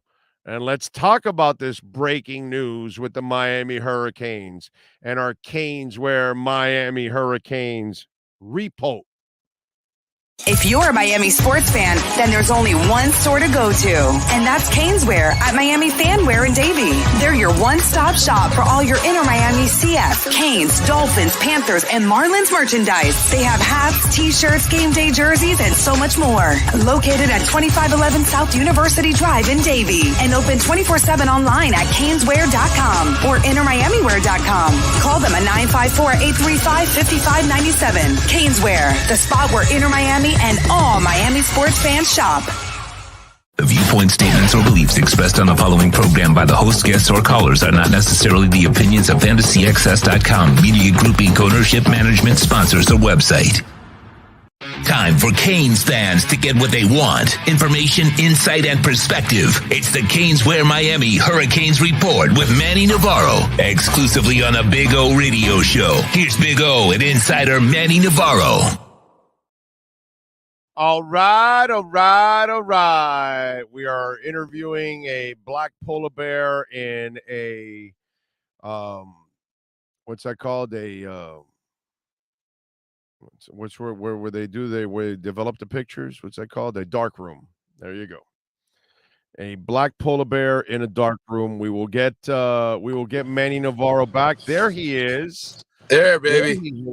There he is. Breaking news. Follow Manny on Twitter, by the way, at Manny_Navarro. Shannon Dawson. Apparently, Mario was a big, what's it called? Freestyle guy back in the day. He loved Give Me Tonight.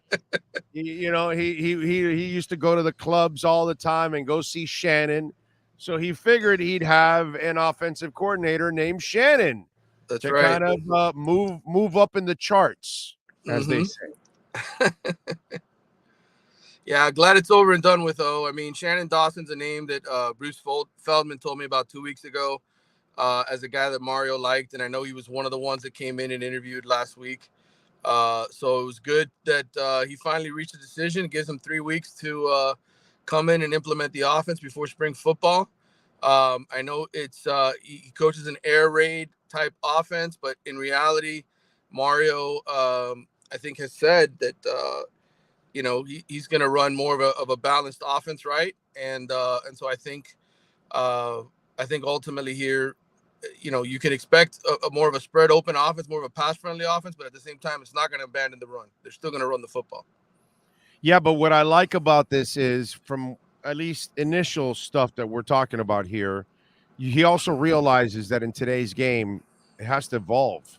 You got to score points, dude. You know what I mean? It's like watching the Heat, and then we got people like, well, maybe we'll go get Russell Westbrook. Oh, that's great. So he can join 2-point shooter Jimmy Butler, 2-point shooter Kyle Lowry, 2-point shooter Bam Adebayo in a 3-point league. Sorry, It doesn't work. Let's not keep adding to your problem that you guys can't score with a fistful of dollars in a whorehouse. So let's get to this. And in college football, brother, defenses don't dominate anymore. They just don't. More often than not, it's making plays in certain points of games and things like that, your defenses. But your offenses need to be explosive in today's, college football. You got to score points. So it's got to be a mix. Yeah, I believe that in heart and soul he wants to run, but I think he also figures, like, look what they did the year before, and then what we did this year, we drastically changed the offense, and we weren't potent enough to hang in there with other games. Yeah, there's no question. You got to be able to score points. And really, I mean, every team in college football nowadays, you look at the national championship game, 65-7, right? Georgia doesn't run an air raid type offense, but they score a lot of points. And that's the key to it all, is explosion and being able to light up the scoreboard in a lot of different ways. And so, it's another smart guy in college football, guy who's been around the game a long time. I know he's with Geno Smith at West Virginia at one point, when West Virginia had those ridiculous offenses that were putting up 70 points a game or whatever it was. I think the potential's there. The key ultimately in all of this, though, I will tell Miami fans this till I'm blue in the face: go out and get some playmakers, man. Go out and recruit some playmakers. And, I think that little fact that I just spit out about his relationship with Geno Smith, well, guess who Geno Smith's cousin is. Okay, it's the number one receiver in the country this year who goes to Hollywood, Chaminade, JJ Smith. So keeping it in the family, so to speak, in terms of a guy that the family's familiar with as far as offensive coordinator. So I think this will help Miami in recruiting the number one receiver in the country in their own backyard. Okay, now the other thing, he kind of went young with those coordinators, right? On defense and offense. Yeah, I mean, did not. Doss has been around the game for over 20 years, and so is Guidry. I mean, young in the sense of, they're not in their 60s like Steele Right, and, they're like, and those. aren't they in their 40s? Aren't these guys in their No, 40s? I think Shannon's 50s, early 50s as well, if I'm not mistaken. I got to look up his age, but he's been around. I know he's been around since the early West Virginia days when they were still pretty good in the early 2000s. So over 20 years at the FBS level. Guidry's same thing. He's been around for over 20 years coaching, McNeese State, Western Kentucky, FAU, all of Marshall, all over the place. So these guys have been around. They're just G5 guys. They're not Power 5 guys per se in terms of, having come from Power 5 programs like the last couple coordinators were. So, look, bottom line is, man, you got it done. It's over and done with. Miami fans can take solace in that they have an offensive coordinator. Now they just got to go out and fill the rest of the positions. Get the linebackers coach. I think it'll be Jason Taylor. I think if Mario can convince him to take a step up and be on the staff, that he'll do it. I think as far as receivers coach, we'll see who they end up looking at. I know James Coley is the co-offensive coordinator at Texas A&M. He coaches wide receivers, tight ends, quarterbacks. Maybe Miami's able to convince him, or it's Leonard Hankerson, who's with the San Francisco 49ers, a guy who obviously played at Miami and turned out to be pretty good. So, we'll see who we get at those other positions on the assistant staff. But the bottom line is, hey, you know what? Spring football's 3 weeks away. They got the number 7 recruiting class in the country. 15 of those kids are on campus. You got 8 transfers. Let's get this ball rolling, man. Let's start getting towards 2023 and more results on the field. And probably nothing really to look into, but should there be any concerns that several coaches left in this offseason, or is this just part of the transition of trying to figure out what's your staff? Yeah, I mean, I think, again, I said this to you last week. I think, being on the West Coast, having a staff that you set up for over there, for those recruits on the West Coast, right? The guys at the guys that fit Oregon's culture. When you come over to Miami and you bring some of those coaches with you, and you have to hire new guys and be on a coast that you haven't been on in 5 to 6 years, I think you look at some resumes and say, oh, this guy's going to fit great. This guy's going to fit great when you do your first sort of coaching hires. And then you get into the room with them and you figure, oh, wait a minute, this isn't what I thought. And so I think there'll be some more, changes. And is it a bad thing? Not necessarily, because you were 5-7 last year. It didn't work, right? Like, you're not losing guys after a 10 or 11 win season, and they're like, oh, we can't work with this guy. No, it's hey, these guys weren't a good fit. We got to get this right. So I think it's more along those lines than anything else. Anything on the recruiting side we should know about? Look, I went and I watched a couple of these kids. I mean, they're just really beginning with the 2024 class in terms of getting commitments and getting guys on board. I think towards March and April, after kids visit on junior day for the first practice on March 4th, you'll probably start to see some commitments and guys that want to pledge to the program. But we're still very early in the process. And part of that is you didn't have an offensive coordinator, right? Like, you had your guy go out really back in December is when they made all these decisions, not recently. They weren't announced till recently, but you were going through that process of, well, who the hell's going to coach, quarterbacks? Who's going to coach receivers? All of those questions are going to be answered now. Those recruits are going to be able to come in, meet those guys, be recruited by those guys. So it's good that they don't have a bunch of commitments right now. And you're like, well, are these coaches even going to want these players? So you have lots of time. You got 10 months until signing day. And if you go out and you take care of business on the field and you play better than you did last year, then you're going to have good players who still want to come here. By the way, Dawson's 45 years old. There you go, 45. But I know he's been in it a long, long time. So yeah, but what I mean is he didn't go out and get old guys like grizzled veterans. He got kind of younger guys that, I think might be, let's just say, hipper to what's going on in college football. Absolutely. And something tells me that they've got to have some kind of strength in their recruiting too. right? There's got to be something there. Well, Guidry's really good at identifying. Listen, these guys have recruited at the lower levels of college football, right?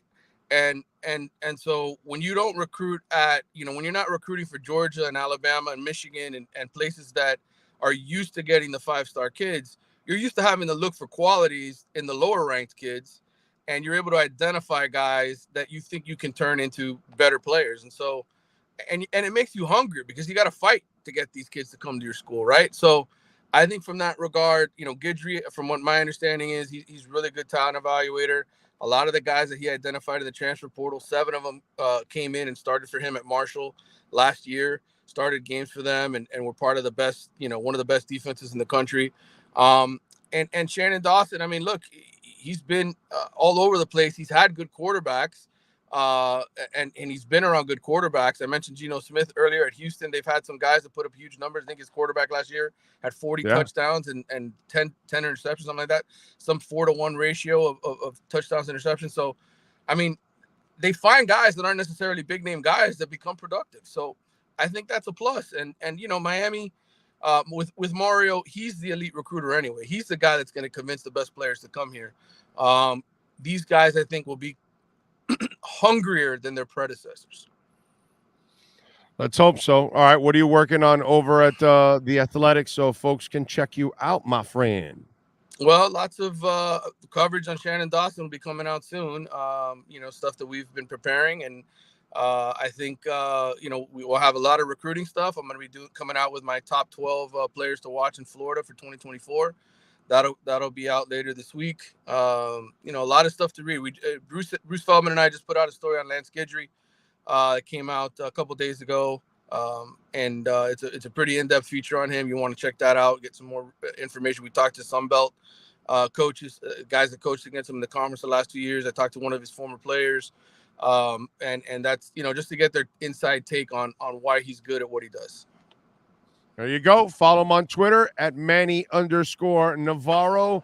And more importantly, subscribe to The Athletic because they do a phenomenal job of coverage every single day. Manny, as always, thank you, my friend. I appreciate you immensely. All right, thanks.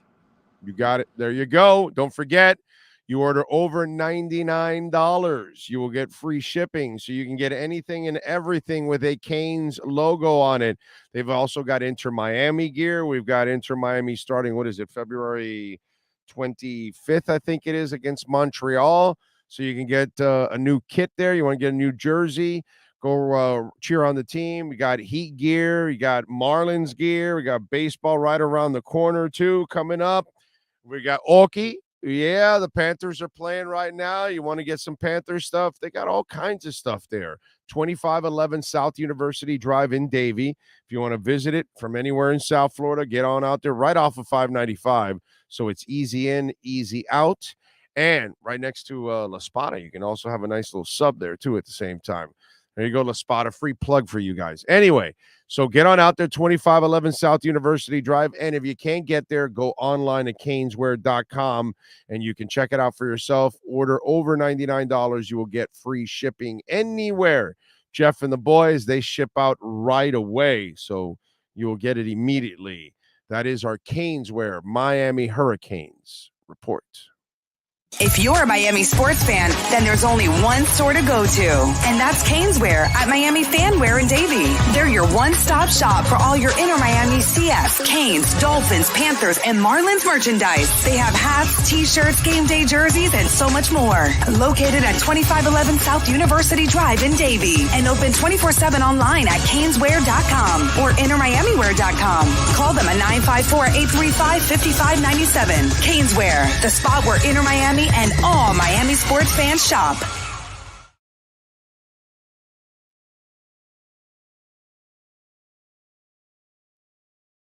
Welton Rayom has more than 62 years of litigation experience handling insurance disputes.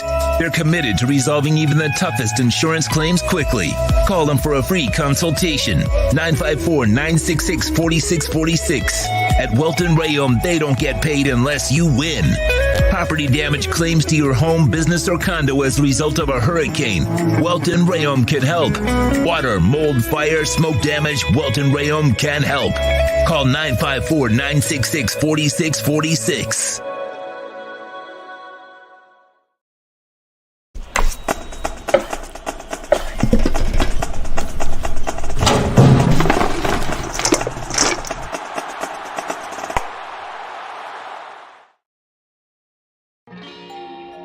Oh, great. You have a doorbell camera. Now you have a front row seat to your house getting robbed. They're breaking into my house! Ooh, there goes the TV. I'm sure it'll turn up at the pawn shop. No, not the TV! Just because you can see them, that doesn't mean you can stop them. With Slogans, you get 24-hour monitoring, a free home security system, and professional installation. Plus, free doorbell camera, one that'll actually work for you. Get out of my house! Get out of the house! Call 1-800-ALARM-ME. There's no need to drive around South Florida wasting valuable time looking for a new or certified pre-owned Acura. Go to the #1 volume sales dealership in the Southeast United States. Craig Zinn's Acura of Pembroke Pines. Purchase with pace and space in a dealership tailored to your needs. From home buying to providing that personal touch. Contact the 2020 Satisfaction Award winner Craig Zinn's Acura of Pembroke Pines. 888-776-5123. That's 888-776-5123. Or visit them at 15601 Pines Boulevard in Pembroke Pines. Welcome to Red Light Therapy, a revolutionary technology perfected by NASA to aid in muscle strengthening and recovery. Red and infrared light has the capacity to penetrate deep into the cell's mitochondria, potentially leading to increased energy, faster recovery, and the optimal performance your body demands. Train, fight, recover.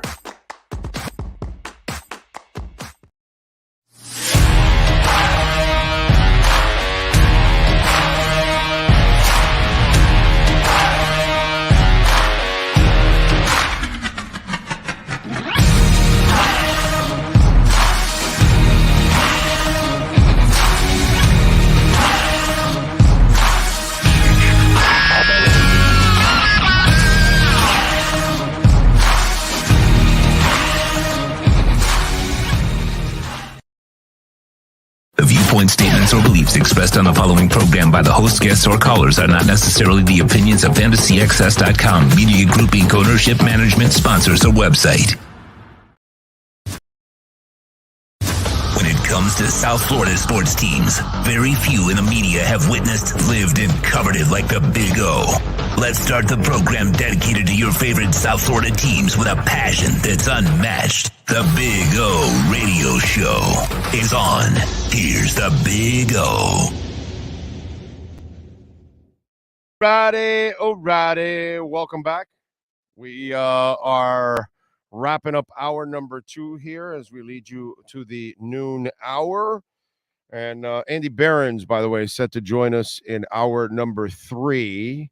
Luis Sao Fuentes says, Big O, you're right. Fangio's future scares me. I noticed, too, how bad they called that defense against Mahomes. Too passive. I did not tell you. I never said you're right. Future scares me with Fangio. I never said anything. All I just brought up, again, you guys got to listen to the host and listen to what we're actually talking about. Okay? All I said was nobody mentioned this, but you guys would be killing Fangio right now if they did not get a sack. And it was the Dolphins. That's all I said. Not that he's that he's bad, that I'm worried, that I'm concerned or that. But I'm just telling you, and it kind of also shows you.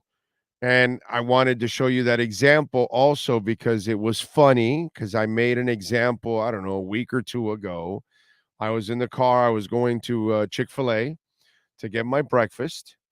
And I turned on Joe Rose like I normally do in the morning when I'm driving. I listen to my man, Joe. He does a really good job. And, he had a guy named Mark Ross on.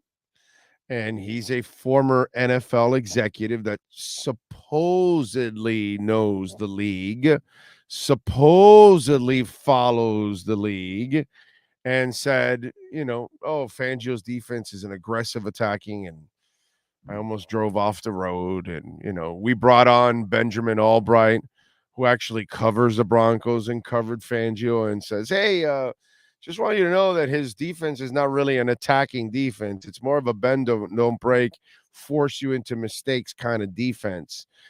Forces you to be perfect down the field and all that stuff. And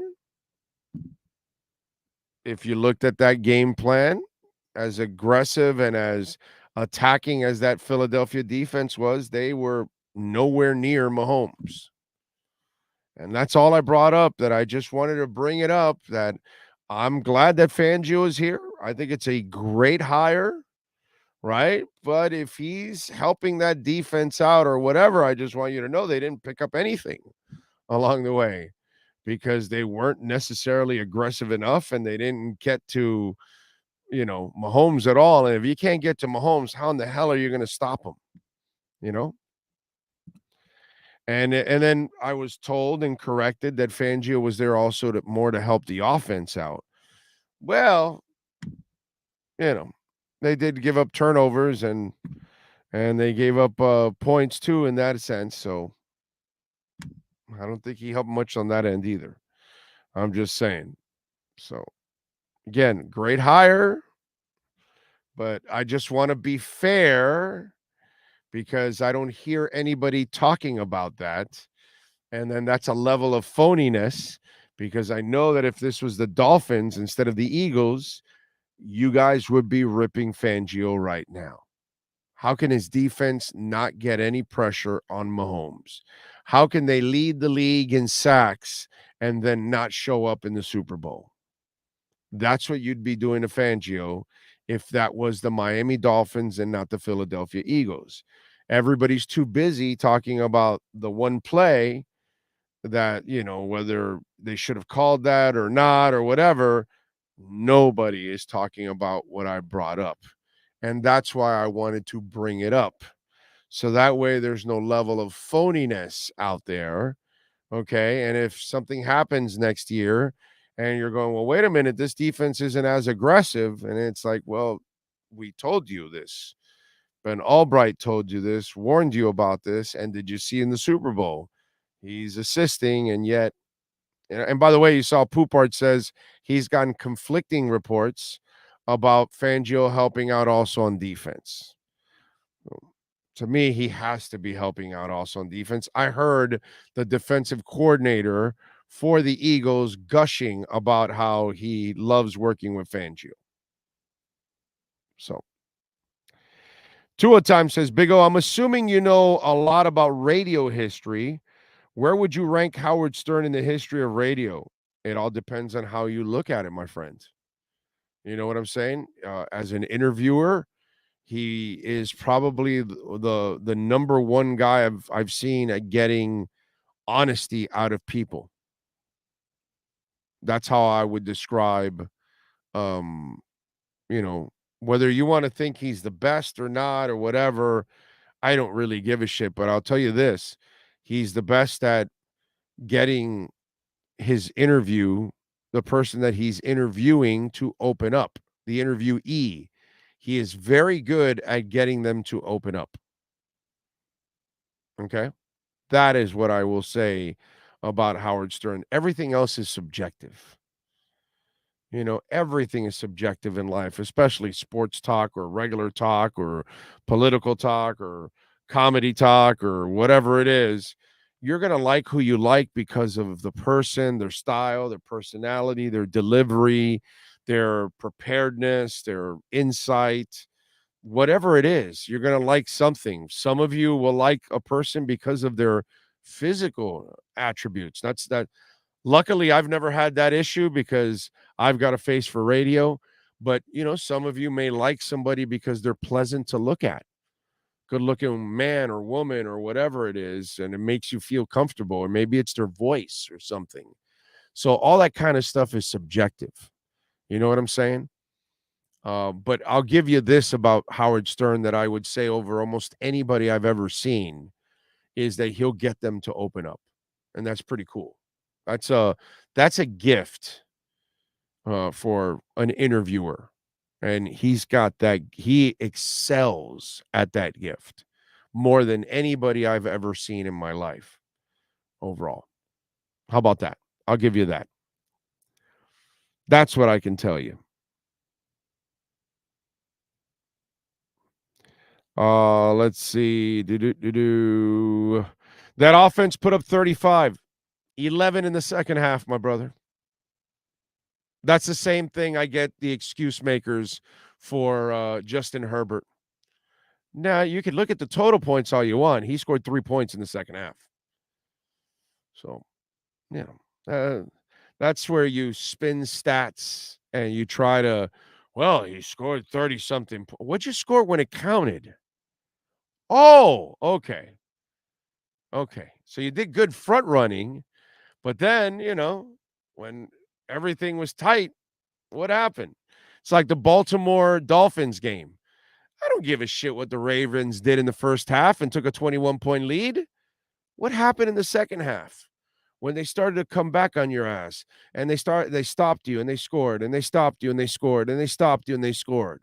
What did you do? So, the total don't mean shit to me. That's a weak-ass excuse. Oh, they put up 35. What'd you do in the second half when it counted?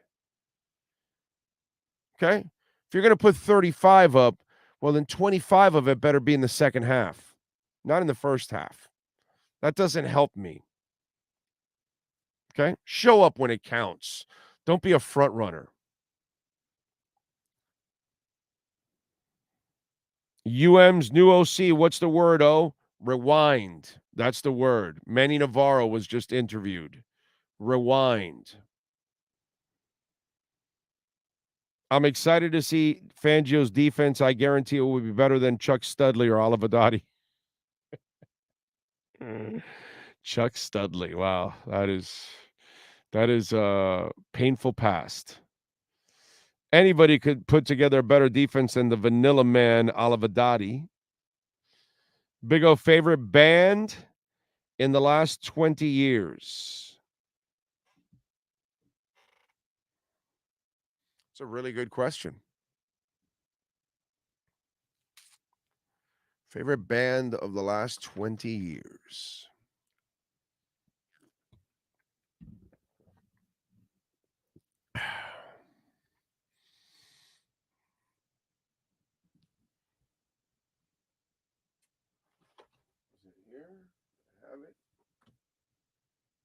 It's not here.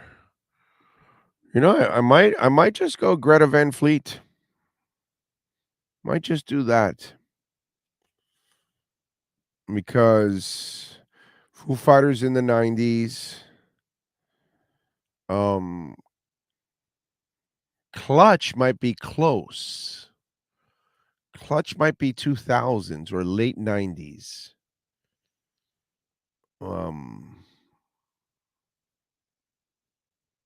Hailstorm's another one that I love. Last 20 years. They're definitely in the last 20 years.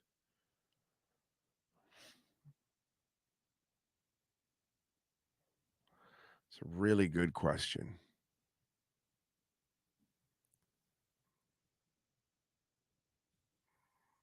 Oh, man. Yeah, I think I'm going to have to go. I'm going to have to give an edge. In the last 20 years, Greta might be that band that I absolutely love in the last 20 years. I mean, there's a couple of bands that I really, really like a lot too. But yeah, do me a favor, Sean. Tell me Clutch, the band, what year it started. Yeah, probably it's in Wikipedia. You can probably Wikipedia and put Clutch band because obviously the car part is going to end up coming out if you put Clutch. But I think that's pretty close to. I want to say Clutch started either late 90s or early 2000. I got on them way late, but I love Clutch. That's a really good band. 91. Oh, wow. Wow, even way before. Yeah, no, so they don't count. Damn. Yeah. Yeah. Well, one guy says, Greta, how dare you? Hey, you don't like Greta? I love Greta. Sorry. I love Greta. Big O, I see Fangs making McDaniel a better coach by his advice and Tua a better player by practicing against his defense. I'm 33 years old and I never felt so excited for my Fins. I hope so, man. I'm with you there. I am excited about both coordinators taking over. Oh, by the way, Texas Hippie Coalition is right up there. Texas Hippie Coalition. They're definitely the last 20 years. They're probably the last 10 or 15, I want to say. So I'll go Texas Hippie Coalition is another one that's right there in the last 20 years that I absolutely love. What would be more torturous? Listening to Yoko Ono sing or listening to Marjorie Taylor Greene talk for an hour? Oh no, Marjorie Taylor Greene. I mean, that bitch is the devil. Are you kidding me? Yeah, no, that is, I mean, that's, if evil was walking the face of the earth, it's definitely Marjorie Taylor Greene. I mean, there's nothing more disgusting than that thing, Marjorie Taylor Greene. Okay, I'll put up with Yoko Ono for sure. Marjorie Taylor Greene, no, dude, I'd rather have bamboo stuck in my nails than have to do anything with that evil piece of crap, Marjorie Taylor Greene. That thing is not even human. So yeah, no. Texas Hippie, you got me into them. They're so good. They're so freaking good. I got to tell you. You know who I also love? The Rival Sons. Love that band. They're also in the last 10 years, I want to say. 10, 12 years. So there's a couple of them, you know. There's a couple that I like from new bands. Let me see. Did you have a Johnny Cash story? No, I don't have any Johnny Cash stories I can share. Just love his music. That's all I can tell you. Queens of the Stone Age for me. You know, they're all right. I've never really like gotten deep into them, but they're all right. MTG on point. Oh, who you got, Michael Jackson or Prince? The artist, the complete artist, you go with Prince. The music, I go with Michael Jackson. Okay, Jackson won for music, Prince for the completeness that he can write and sing and do and play every instrument and all of that stuff. You know, Prince to me and Bruce Springsteen and those kind of guys are at another level musically than most because they're just not just singers and songwriters, but they're also like true musicians, you know, and that's the thing that Prince doesn't get enough credit for how good of a musician he was. That's the part that I think we cheat Prince from. Okay. You know, people see him play guitar, but he plays every instrument and he could write every instrument and write all the music for all the songs. And I believe his first album, and I believe his first two albums, I believe he's the only one that played all the instruments. I think that's how the story goes. I'm pretty sure of that. I want to say in the first and second albums that he wrote all the music for everything. Which again, I don't think people give Prince enough credit for his sick amount of talent. Seriously, how well-rounded that man was is impressive as hell. What else do we have here? Josh Holm from Queens is such a diverse, late-blooming artist. Great story. My uncle Chris Goss is his producer. Ah, okay. Big O, I just discovered Blackfoot all over again. What do you think? Wow. Train, take me on out of this town. Yeah. That woman I'm in love with. Yeah, I love a little what's his name?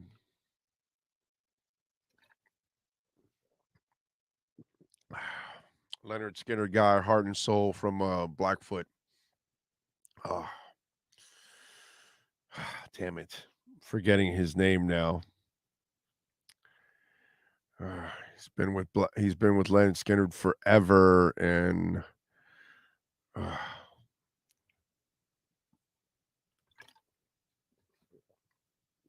try not to look at the chart at the chat because one of you will get it and you'll send it to me, and then it'll be ruined for me, and then I'm trying to remember the damn guy's name and I can't remember it, and I'm pissed because I can't remember it. Don't want to look down on the chat board. God, what's his name? Dude, it's right there on the tip of my tongue, and I just can't mention it. Oh, God bless. Oh, no.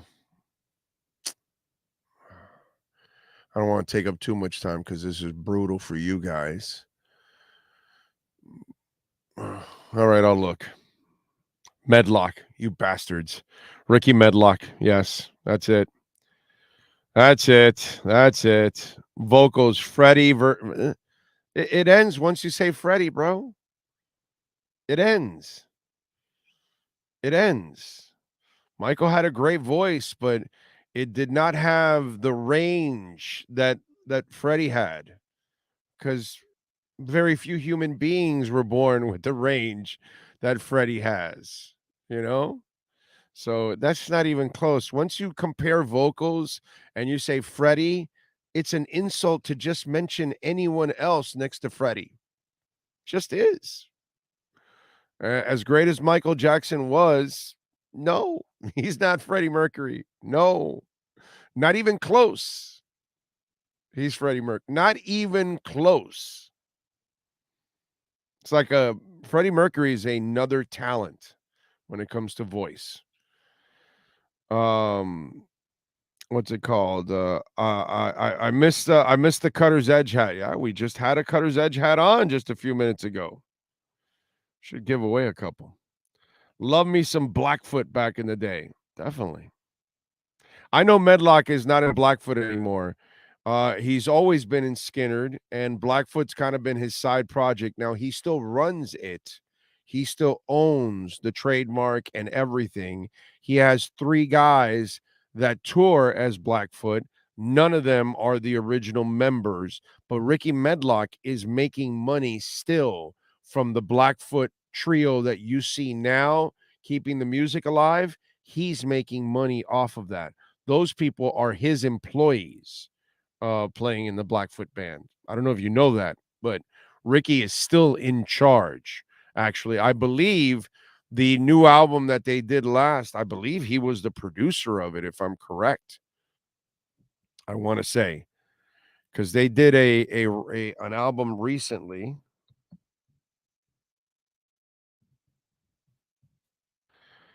Let me see, Blackfoot Band, and I can go to discography, and yes, they did one. What is it now? 2015, Southern Native. And let me see if they have it here.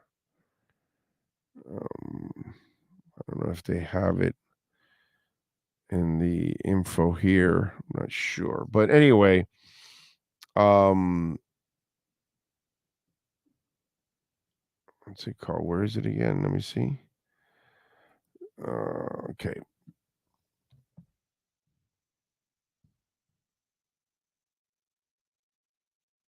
We go.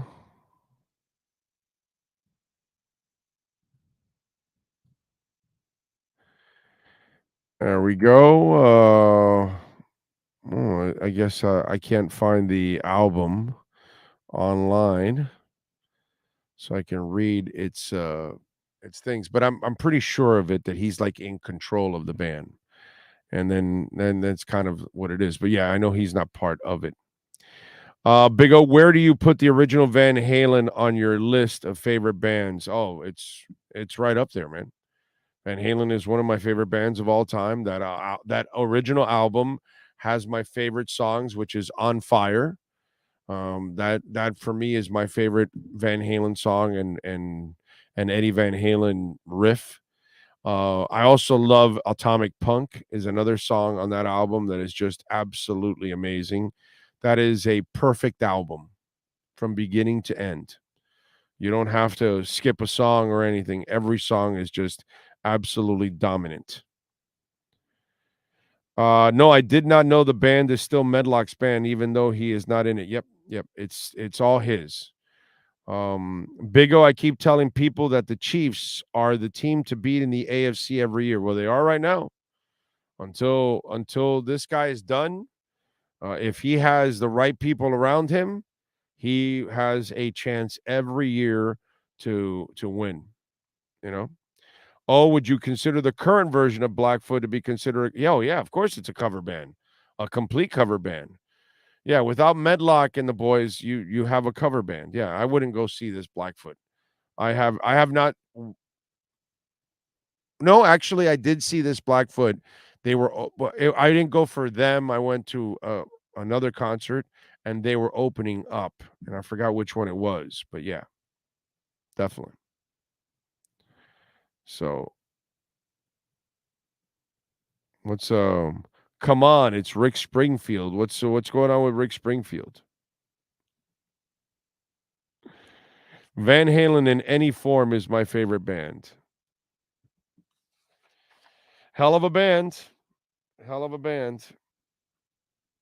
By the way, when sports and business collide, we like doing something called the KSDT CPA Sports Business Report.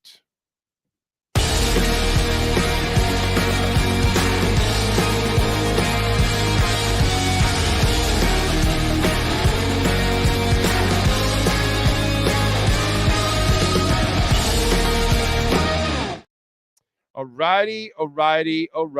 The NBA, by the way, has a current TV deal that ends in the 24-25 season. The league can now start talks with companies other than Disney before April of 2024, unless both waive exclusive negotiation rights. Apple and Amazon are also interested in the streaming packages. NBC is prepared to make a bid to win back the NBA's domestic rights, according to CNBC. Disney and Turner Sports have broadcasted the NBA in the U.S. for more than 20 years, having taken over the rights from NBC Universal in 2002.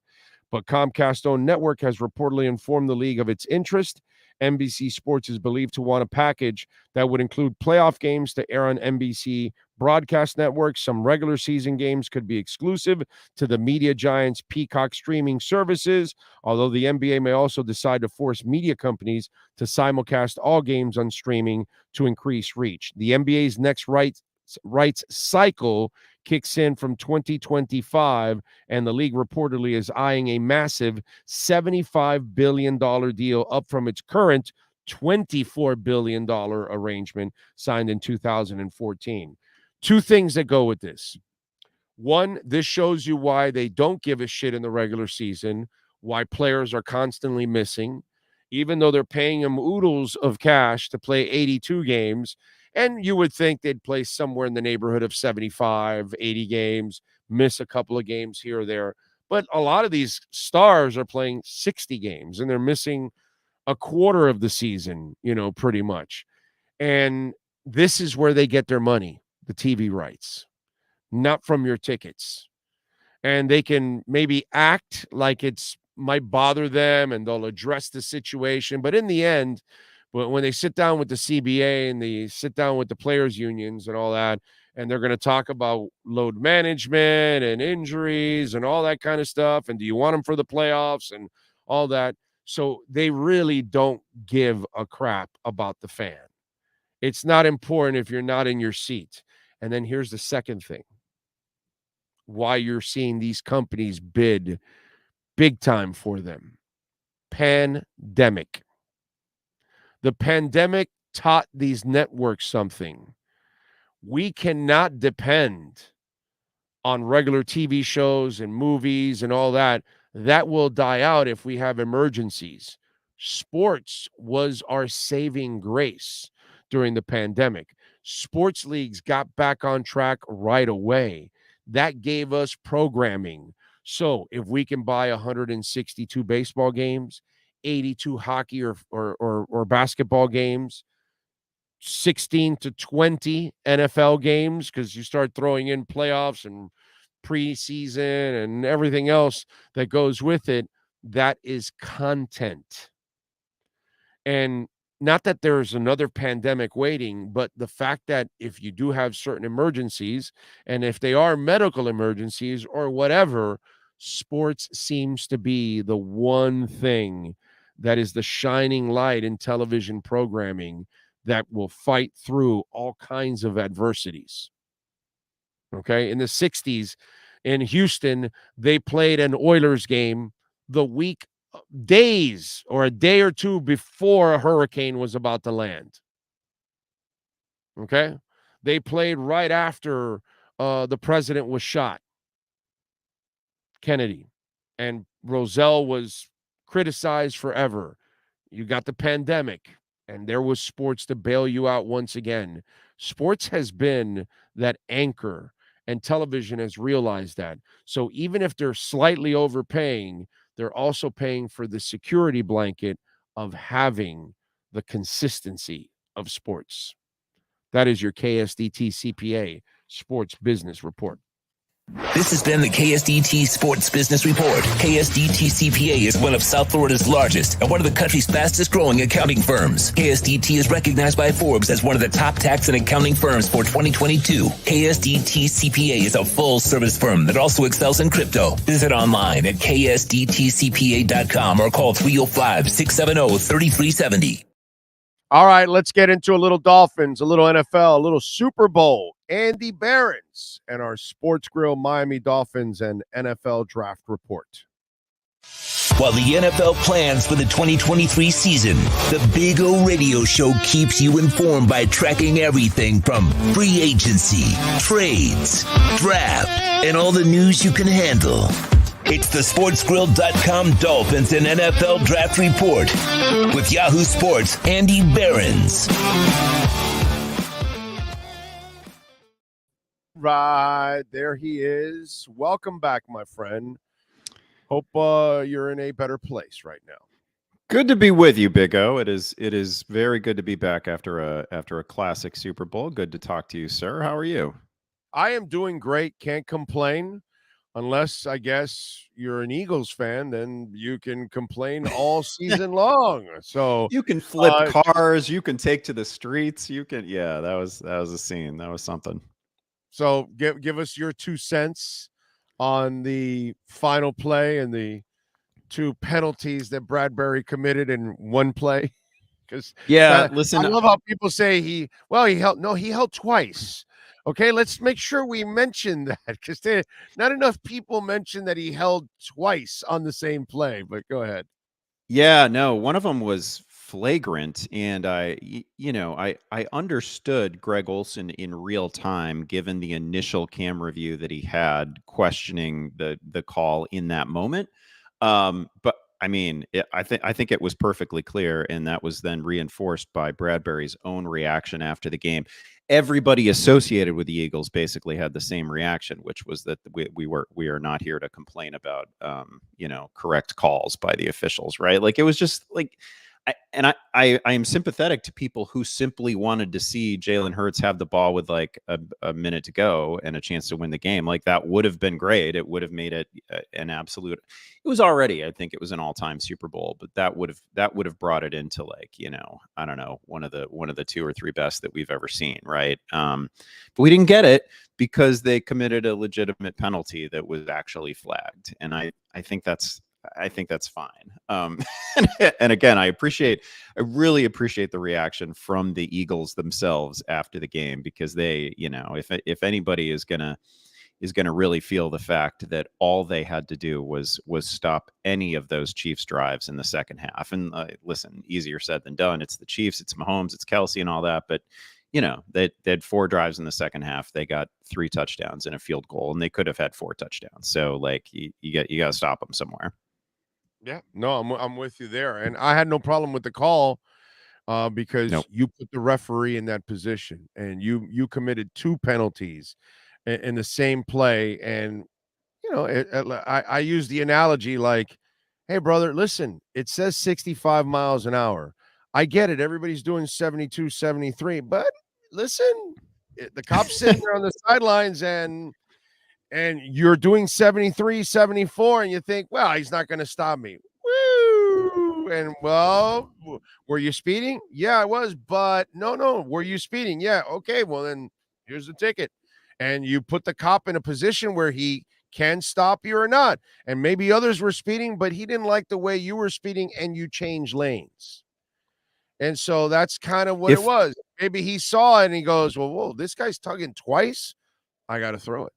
It's like, if all you saw of that play is the fact that Patrick Mahomes overthrew a dude by like 9 yards in that situation, that right there should have been enough to question whether there was a hold, right? Like Patrick Mahomes is not going to overthrow somebody by like 8 or 9 yards in any scenario, let alone that scenario. So I thought it was a pretty flagrant hold, well called. It's really unfortunate that the coverage and that Twitter, that all social platforms basically turned toward, criticizing a call that was, I think, perfectly correct. Well, that's kind of what we do, right? Rihanna, oh God, this, that. And I had no problem with her performance, by the way. I thought she did a great job. And considering that she was pregnant, even more props to her that she's standing up on that damn platform and, performing, and she's pregnant and she's still keeping her cool and all that. I give her many, many props for that. I had no problem with the performance, but that's the beauty of, social media. Anything and everything that was going on in that game, we were, reacting to it right away, so it is what it is. Did you give her a passing grade on her performance? Oh shoot, yeah. With or without, the fact of being pregnant. I don't have Rihanna necessarily like in the normal playlist, right? But man, that is a lot of hits. Like that is an artist with I believe the kids would call them bangers. Like she's got like, and she left some in the in the quiver too, right? Like she's got more. Like she could do another 15-minute halftime show with a whole bunch of other familiar hits. I think she's awesome. Yeah, man, she did a terrific job, and I think she handled it very classy. Considering her physical nature. The thing is, somebody always needs to declare, and obviously this is the nature of Twitter. This is the nature of like sort of reactionary, observations that we have today. Nobody can ever be even remotely nuanced about anything. It's either got to be the greatest of all time, or it's got to be the worst that we've ever seen. It's never like, yeah, that was really good. I enjoyed that. Like that's not even you can't even say that, right? Yeah, you've got to insist that it is the greatest thing you've ever seen or one of the worst things you've ever seen. Amen. It is what it is. All right, what'd you think of the Tua interviews on Radio Row? Because my God, they were bad. They were bad. Yeah. I mean, it's also not something that you want to, you don't want to read a whole lot into anything that gets said on Radio Row, right? Like everybody's trying to promote products. Everybody's trying to promote odd things. Everybody's been given a script that they have to follow. I don't know. It's all good fun. I wouldn't, of all the reasons to fret about Tua and the future of the Dolphins, I wouldn't, anything said on Radio Row would not really get to me.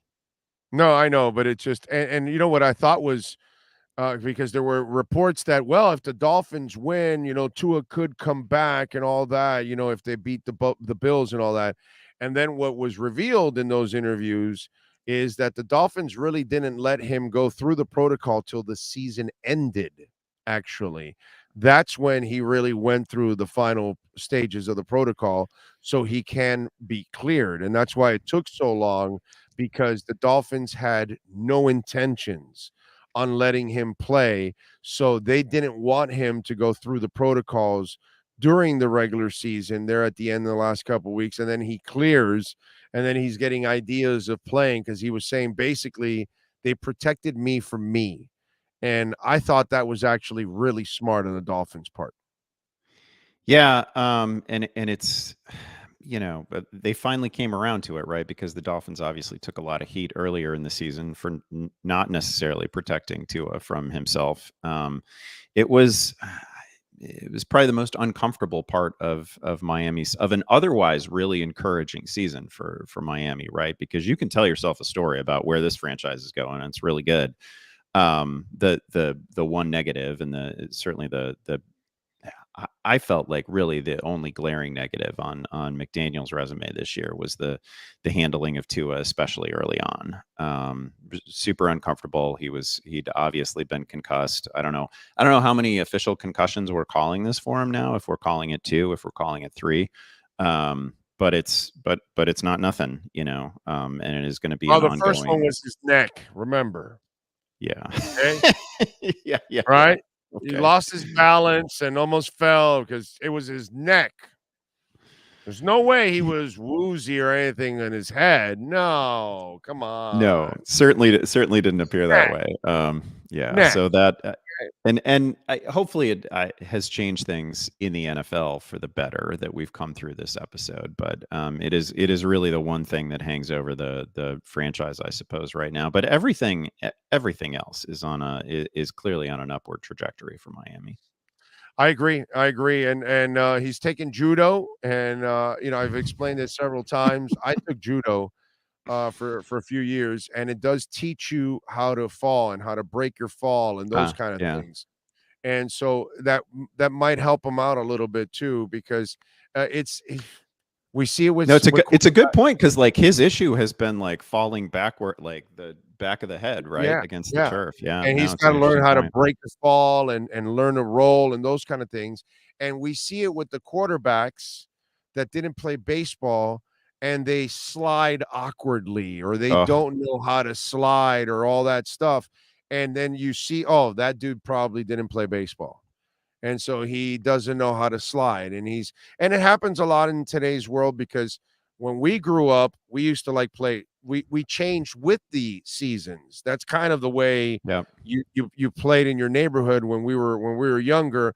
Kids don't do that nowadays. Now they latch on to one sport, and that's all they play, so they can get great at that sport. In our day, it was a little different. So you kind of got to know all the different sports, and you've seen it. That guys that don't know how to slide, they get injured, they jam their legs or knees or ankles because they don't know how to freaking slide.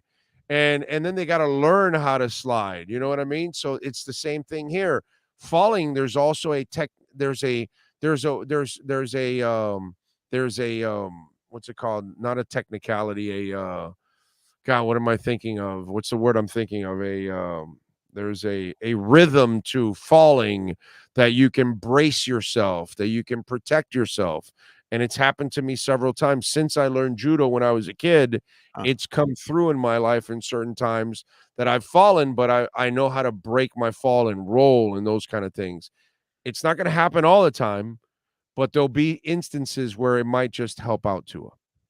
Yeah, no, it's an interesting point that you make about sliding too. I know there were multiple cases throughout the season where I just, watching the Bears as I do, like Justin Fields can be a really awkward slider. And he stays really high a lot of the time when he's sliding, right? So like he can take some hits that he doesn't need to take as he's going to the ground. But it is an interesting point, because you definitely can tell the kids who were like 3 and 4 sport, Russell athletes, Wilson. right?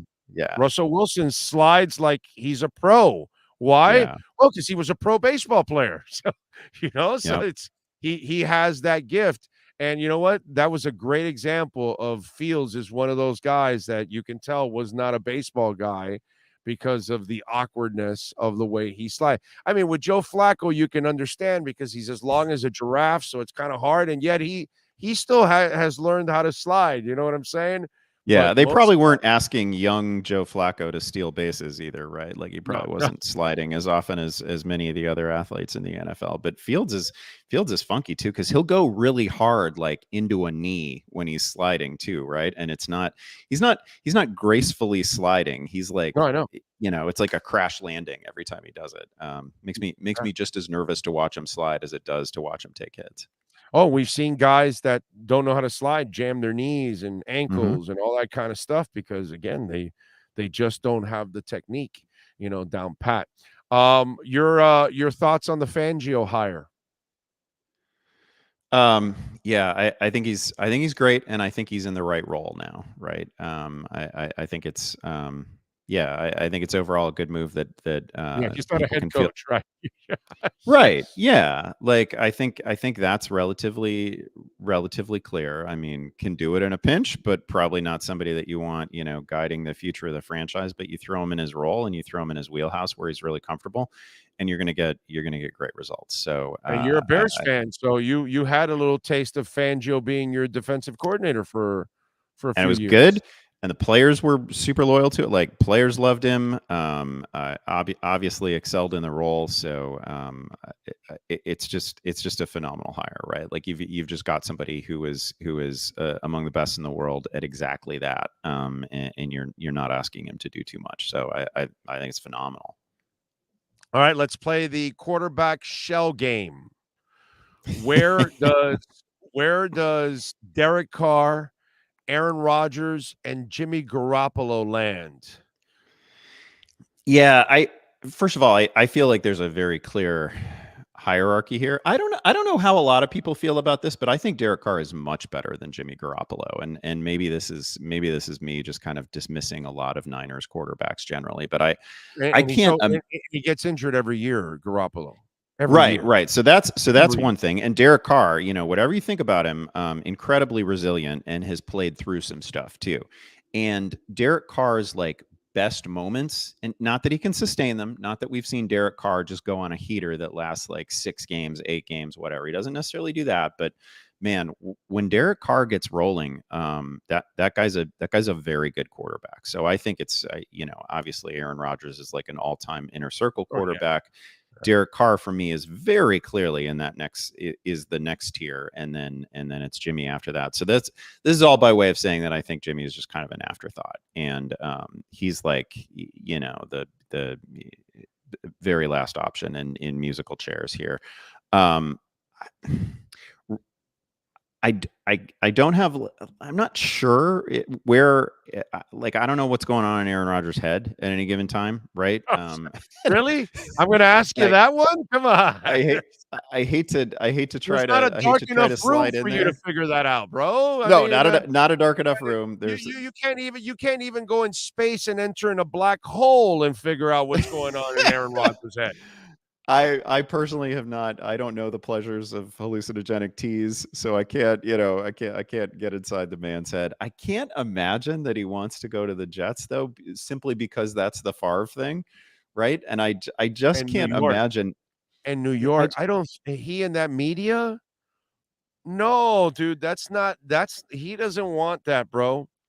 No, especially not coming from Green Bay. Like he's got this really nice thing right now where he can talk to, Pat McAfee, and he can talk to like the very, very friendly and relatively small collection. And that's yeah. it. He's got a couple yeah. guys. You've got your guys in Green Bay, and it's never going to be like a mob scene at the locker or anything like that. It's not going to be crazy in Brother, camp. In New York, it'll be 150, 200 mics in your face every week. I think he'd say some really interesting stuff. I think we'd hear some fantastic things out of Aaron Rodgers. I'd kind of like to see him, just for the sake, not that Devontae Adams can't survive with anybody else, but I think Rodgers in Vegas would be really fun. I think Carr with the Panthers would be really fun because it's just simply it's good for DJ Moore. It's good for a fun collection of skill players. But I would also most of us have been saying New Orleans, but that was the other thing that was going to fall out of my sense. mouth is I would really like to see Derek Carr in New Orleans because I feel like Chris Olave with just a competent quarterback, like could just have a supernova season at some point. You mentioned something really good because they have weapons they have a couple weapons in Carolina. They lost their back, but you could get a back. You can get another back, and their defense. They have some young players on that defense. That team would take a step forward right away with Derek. Yeah, I think, and plus Derek Carr would be probably by orders of magnitude the best quarterback that DJ Moore has ever played with. I think DJ Moore is really good. He was not like throw out everything that's happened in his pro career, right? Because he kind of caught the tail end of Cam Newton. He's not really played obviously with Sam Darnold and every other the sort of rogues gallery of quarterbacks that we've seen in Carolina over the last couple of years. Even at Maryland, his final year there, they were cycling through quarterbacks and dudes were nobody was good and guys were getting hurt and guys were getting benched. And like that was an absolute mess. So we've never seen what it looks like for DJ Moore to have like a great quarterback. And I think, we can disagree about Derek Carr, but I certainly think he's like a top 15, top 16 NFL quarterback, and that would be by far the most talented passer that DJ Moore has ever played with. So I would love to see that. Hey, some people believe in Kirk Cousins. Okay, so let me ask you something. You believe in Kirk Cousins, or would you believe more in Derek Carr? I'm going Derek Carr. I think they're pretty much the same tier of quarter. The real problem with Kirk Cousins is that you're paying all this money for Kirk Cousins. So like if we're gonna throw dozens of millions of dollars at a quarterback, they have to be able to overcome some stuff, right? Because we are going to have roster shortcomings elsewhere, and I don't think Kirk Cousins is of the level of quarterback where like. Okay, because we have Kirk, it doesn't matter that, we don't have an edge rusher, and it doesn't matter that we don't have this, we don't have that, right? Like, I don't think he's that level. I think he's similar to Derek Carr, but I've seen Derek Carr, like, let's remember what Derek Carr did just 2 years ago, right? Like, forget this last season. 2 years ago, everything went wrong for that team, right? From the Ruggs arrest and Waller gets hurt and the head coach has to leave in the middle of the season, and like the wheels are falling off right and left for Vegas. And Derek Carr gets them to the playoffs and gets them to like and I think passed for like 4,800 yards on the year. Gets them basically to within they have a chance to score at the end of the game to knock Cincinnati out of the postseason. Cincinnati goes on to the Super Bowl. Like that was a great year from Derek Carr that we're just going to forget, right? Because it didn't really lead anywhere and they were a first round exit and all that. But that was a phenomenal season considering the circumstances. And we've just not seen Kirk Cousins do that, right? Like Kirk Cousins has made some throws and he's, big arm talent. And he was a fun little meme for a lot of the season. And I don't really have, there are obvious shortcomings to Kirk Cousins, but we've never seen him do, I think, what Derek Carr just did a couple of years ago. Yeah, no, I'm with you there. No doubt about it. They've got the Chiefs favored again for next year. You agreeing with that? I feel like if I had to set it right now, knowing what we know, it's just so hard to bet against Patrick Mahomes because he's probably never going to have. First of all, Kelsey's clearly lost nothing, right? We're gonna make the case in fantasy. People are gonna try to make the case that wrong side of 30, aging, whatnot. Has he ever looked better than he looked this last year? Right? Like he's showing no signs of age, and he was great in the most important weeks at the end of the season. I'll give you something. If Tony stays healthy, I think he's a super dynamic player. And I loved him coming out of Florida, and I know it didn't work out with the Giants, and now they traded him over there, and he's made impactful plays for them a whole bunch of times now this year since they picked him up. if they get him back on the field on a consistent basis, then they will have their home run hitter next to Kelsey, and that offense could actually get even scarier. Okay. You know what I think the perfect use for Kadarius Toney might be within that offense, given everything that we've seen them do over the years. Like, What? think back to what McCole Hardman was doing before he got hurt this year, where they just, they kind of scrapped the idea of making McCole Hardman like some deep threat every route kind of receiver, and they're like, we're just gonna make you a big part of the red zone offense, goal to go offense. That guy had scored 5 touchdowns in 3 games prior to getting hurt. And they were handing him the ball, and they were getting it to him in space, and they were creating fun little mismatches for him. And obviously, Andy Reid and Eric Bieniemy have done great things near the goal line, over the years, and they were creating some really fun situations for Hardman. You do that with Toney. Tony's an even more electric athlete and a little bit quicker. Maybe not like long speed faster, but he's quicker. He's about as quick as anybody in the NFL, right? Like, yeah. Him used in that situation. Might be a stronger player too, because I've seen him break tackles also. Yeah. Like, if you're not asking Kadarius Toney to learn every route in the playbook, and we're not going to ask you to do something that you've never done before. We're just going to put you in space and tell you to be a playmaker, while being on a chessboard with guys, with Pacheco, with Kelsey. I mean, he could sneak into 10 or 12 touchdowns if he stays healthy. So Tony's really fun. You've got an actual sorcerer at quarterback, right? Like, I mean, look what we just got from a hobbled Patrick Mahomes. I mean, that guy's going to pile up 5,000-yard season. So, yeah, I think he was you pulling have to away from people in the middle of the field with a high ankle sprain. Right? I'm like, what the hell does this guy have in him? Like, what is going on? That adrenaline is carrying his ass, dude, because that run he had up the middle of the field, I was like, what, dude? He's way faster than Tua with a high ankle sprain. I mean, that's crazy, bro. I mean, he's just at an entirely separate level from almost any other quarterback right now. And the league is full of great quarterbacks right at this moment. Like, this is sort of a kind of fun golden age. There's a lot of talent out there, even among people who don't see the chessboard the way Patrick Mahomes does. There's guys with incredible traits right now. The AFC is tough. Like, the AFC looks like it's just going to be an absolute meat grinder for a few years here, but it's so difficult to bet against Patrick Mahomes at this point. All right, what do you got going on Yahoo this week, so folks can check you out, my man? We're ramping up fantasy baseball coverage, actually, but we're going to have plenty of football content out there. Nobody's stopping the fantasy football forecast, our podcast. That's going to keep rolling through the off season, and pretty soon we're going to start talking draft. Okay, I like it. Are you going to the combine? I'm not going to the combine. I'm going to Vegas this week for a fantasy industry conference. Combine's close to me though. Sure. And I want to do really do the combine at some point, because I find it super interesting, and I'm usually glued to it on TV, but I have not gone previously. Well, you should go one year, bro. We'll hang and we'll make the rounds together in the evenings.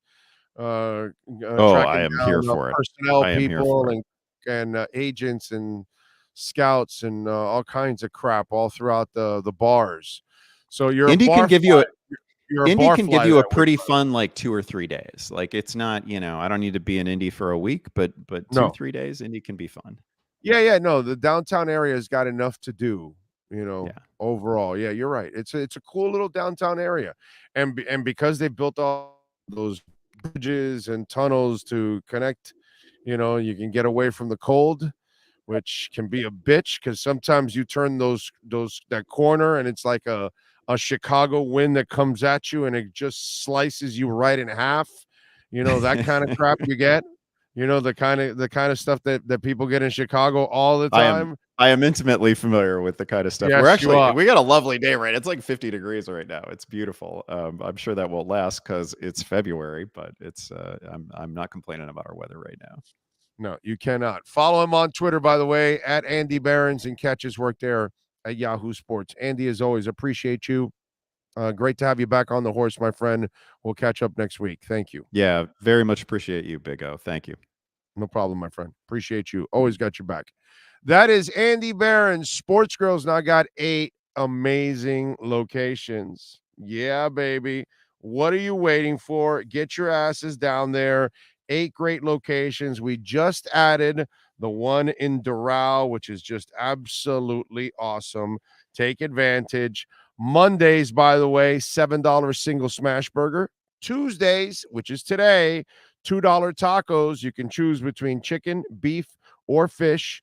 And tomorrow on Wednesday, the kids will eat free with the purchase of an adult entree. Get on out to Sports Grill. Go to sportsgrill.com and check out one of their 8 great locations. Get the one nearest you. sportsgrill.com. This has been the SportsGrill.com Dolphins and NFL Draft Report with Yahoo Sports' Andy Behrens.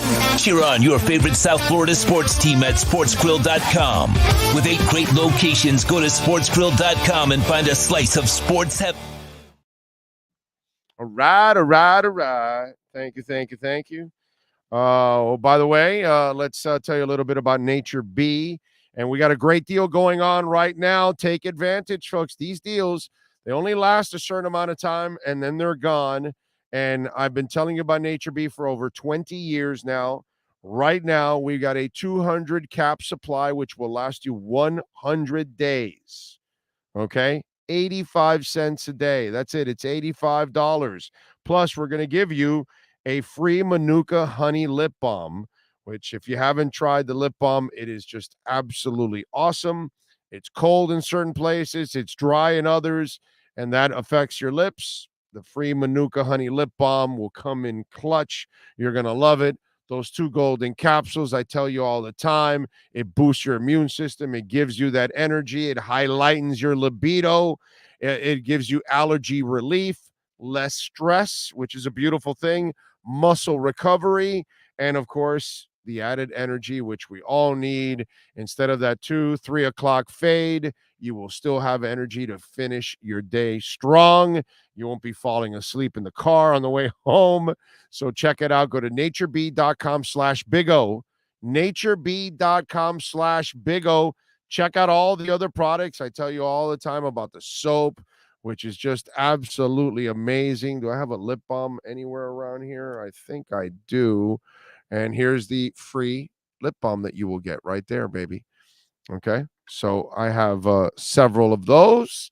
As you can see, I've got one in my bag. I've got one in the car all the time. I have it everywhere just in case. Whenever I need it. I'm going to need it in Indianapolis here in a couple of weeks. So check it out. Check out the wrinkle cream. The ladies love that. There's so many different products, but take advantage of Nature B. It is pure plant pollen. It is all natural, grown in clean, green New Zealand, not in some lab. And that's why it makes a difference for the kids and it makes a difference for the adults. My daughter's been taking it since she was a child, and now she's an adult, same as myself. I'm still a child, but I've been technically grown as an adult, so I've been taking it for 20 years. But I am kind of childish, so I do have to say that. natureb.com/big O and get the deal right now. All right. What else do we have here on the chat board? It's 50 here in Rochester. It's like a spring right today. Giovanni says, Omar Kelly just reported David Carr informed Raiders he will not accept to go anywhere via trade. Yeah, well, that's already been reported. That's not anything new. That was reported a couple days ago that he is not accepting any trades and he will be released and they're not going to get anything for it. And that's the smart thing for him to do so he can get the deal that he wants. Let's see. What else? Why hasn't Vic Fangio signed yet? It's already done, bro. It's not, they'll announce it. It's not a big deal.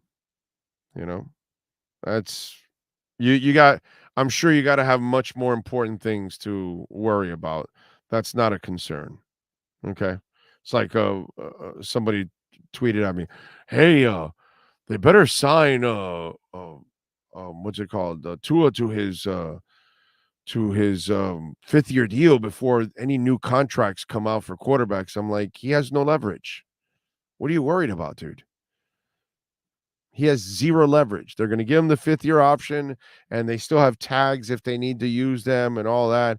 They have total control. Don't worry about it. And you don't have to worry about Fangio signing. Fangio's probably worried about the other coaches he needs to sign first. And that way he can kind of complete his staff. That's what I think Fangio's probably doing. But the whole announcement with the Dolphins doesn't matter to them. So that's already done. You don't even have to worry about that anymore. In music history, we like talking a little music history sometimes. And today, on Valentine's Day, February 14th, certain things happen. Like in 2000, I still have the concert shirt. I have it there in my closet. Kiss announced that they were going to do a farewell tour in makeup and then sell off the stage props from their career in an auction, which of course we all know they've had several farewell tours since then. They're in the middle of the end of the road tour, which has like been 4 years now, and it keeps getting extended. But I went to that one thinking it was the last also. In 87, Bon Jovi started a 4-week run at number 1 with their hit song Living on a Prayer. It was their second chart topper. In 86 on this date, Frank Zappa appeared on an episode of Miami Vice, playing a crime boss named Mr. Frankie. In 1999, on this date, the Deftones had most of their instruments and equipment stolen from their truck. The rig was parked at a Holiday Inn in Dearborn, Michigan, as the band got ready for the final stop of their trek, opening for Black Sabbath. And in 92, on this date, Wayne's World, Party On, premiered in America, leading to a resurgence in Queen's popularity because of Bohemian Rhapsody scene. 92. 31 years ago. I can't believe that Wayne's World was 31 years ago. God, that is nuts. Let's see. The Super Bowl had the worst field conditions in the history of mankind. The league should be stood for allowing players to. It happens, Gus. Nothing is perfect in life, Gus. So, you know what I mean? What are you going to do? It's not the first time that people have played on fields that they thought were ready and then it was a disaster. Remember when they put sod on top of sod in a Dolphins game? That was a real winner. I remember there was a punt and it stabbed into the ground. It didn't bounce or anything. It stabbed into the ground. Okay? Like, what punt doesn't at least land and then bounce and trickle one way or the other? No, dude, this thing went and it stabbed right into the ground because it rained and it was muddy. I don't know if you guys remember that. Yeah. Shit happens, man. You know? I'm sure the guy that was the sod master, I'm sure he wasn't, let me make sure they slip and slide all over the place. That's not what they wanted to do. That's not the effect they wanted. Obviously, that puts people at risk, at injury risk. So that's clearly not what they were trying to attempt. And, it's hard for me to kill somebody for that when, it's not really their fault. It's not something that they tried to do. They weren't purposely trying to screw the game over. They probably thought that was the right thing to do, and they were going to have the grip, and there wasn't going to be any slip, and that the sod was going to come through, and it happens. It happens, man. So, Big O, your thoughts on the upcoming Marlins season? I'll watch it because I love the Marlins. I don't have a lot of hope. They don't have enough offense. Okay, they added a couple bats, and I commend them for that. And, I read Barry Jackson had a very interesting baseball article and explaining how some of it might work out even better because obviously some of the guys they brought in, especially the second baseman, the shortstop, excuse me, those guys, they get on base a lot. And so by having guys that are going to be on base, some of these other guys will have opportunities to drive in some runs. But I still don't think they have enough offense, and that's going to be a problem. There's going to be a lot of pressure on the defense, on the defense, on the pitching, that is, to be perfect almost every night, and it's just not fair. Okay, so that would be, I'm going to watch the Marlins, but I'm not expecting much because the offense is just not there yet. So that's kind of the way I look at it with the Miami Marlins. What else do we have? Inter Miami. They extended the contract of their goalkeeper, Drake Callender, young guy. They have him signed through the 2025 season, team option for 2026. That is a really cool move. I just saw where Kaufman just reported that Robbie Robinson is out for a couple of weeks. What a shocker. Robbie Robinson is injured. My God. Robbie Robinson is never injured. He's a stud. He's been such a great draft pick. He's scored all those goals, and he's always available to you. I am shocked that Robbie Robinson is injured right now. Absolutely shocked. Rhinos, YTH, thank you, sir, for the love on the super chat. That's very nice of you. Thanks for all the hard work, Beno. Been tolerating you since 2001. Imagine my wife. 97, bro. That poor woman has put up with me since 97. You're just 2001. So have some sympathy for my wife. That's who you got to have some sympathy for. That poor woman. Oh, my God. That is just absolutely crazy. All righty. Yes, she is a saint. She is a saint, an angel, everything. That's what I can tell you. All right, we are out of here. We thank Andy Behrens. We thank Manny Navarro. We thank Alan Poupar. We thank Ira Winderman and Kurt Heelan. If you missed Inside the Paint, you can rewind. It was hour number 2 from the 9 to 10 hour. It's not tomorrow. We did it today because Ira was traveling. And if you missed any of the other interviews, you can rewind. Obviously, Sean Stanley will be slicing and dicing it up, audio and video. So he'll put up some segments and rants and interviews and all kinds of stuff. We will see you all tomorrow. We thank Sean Stanley for mastering it all. Same time, same place, same bat channel. Have a great one.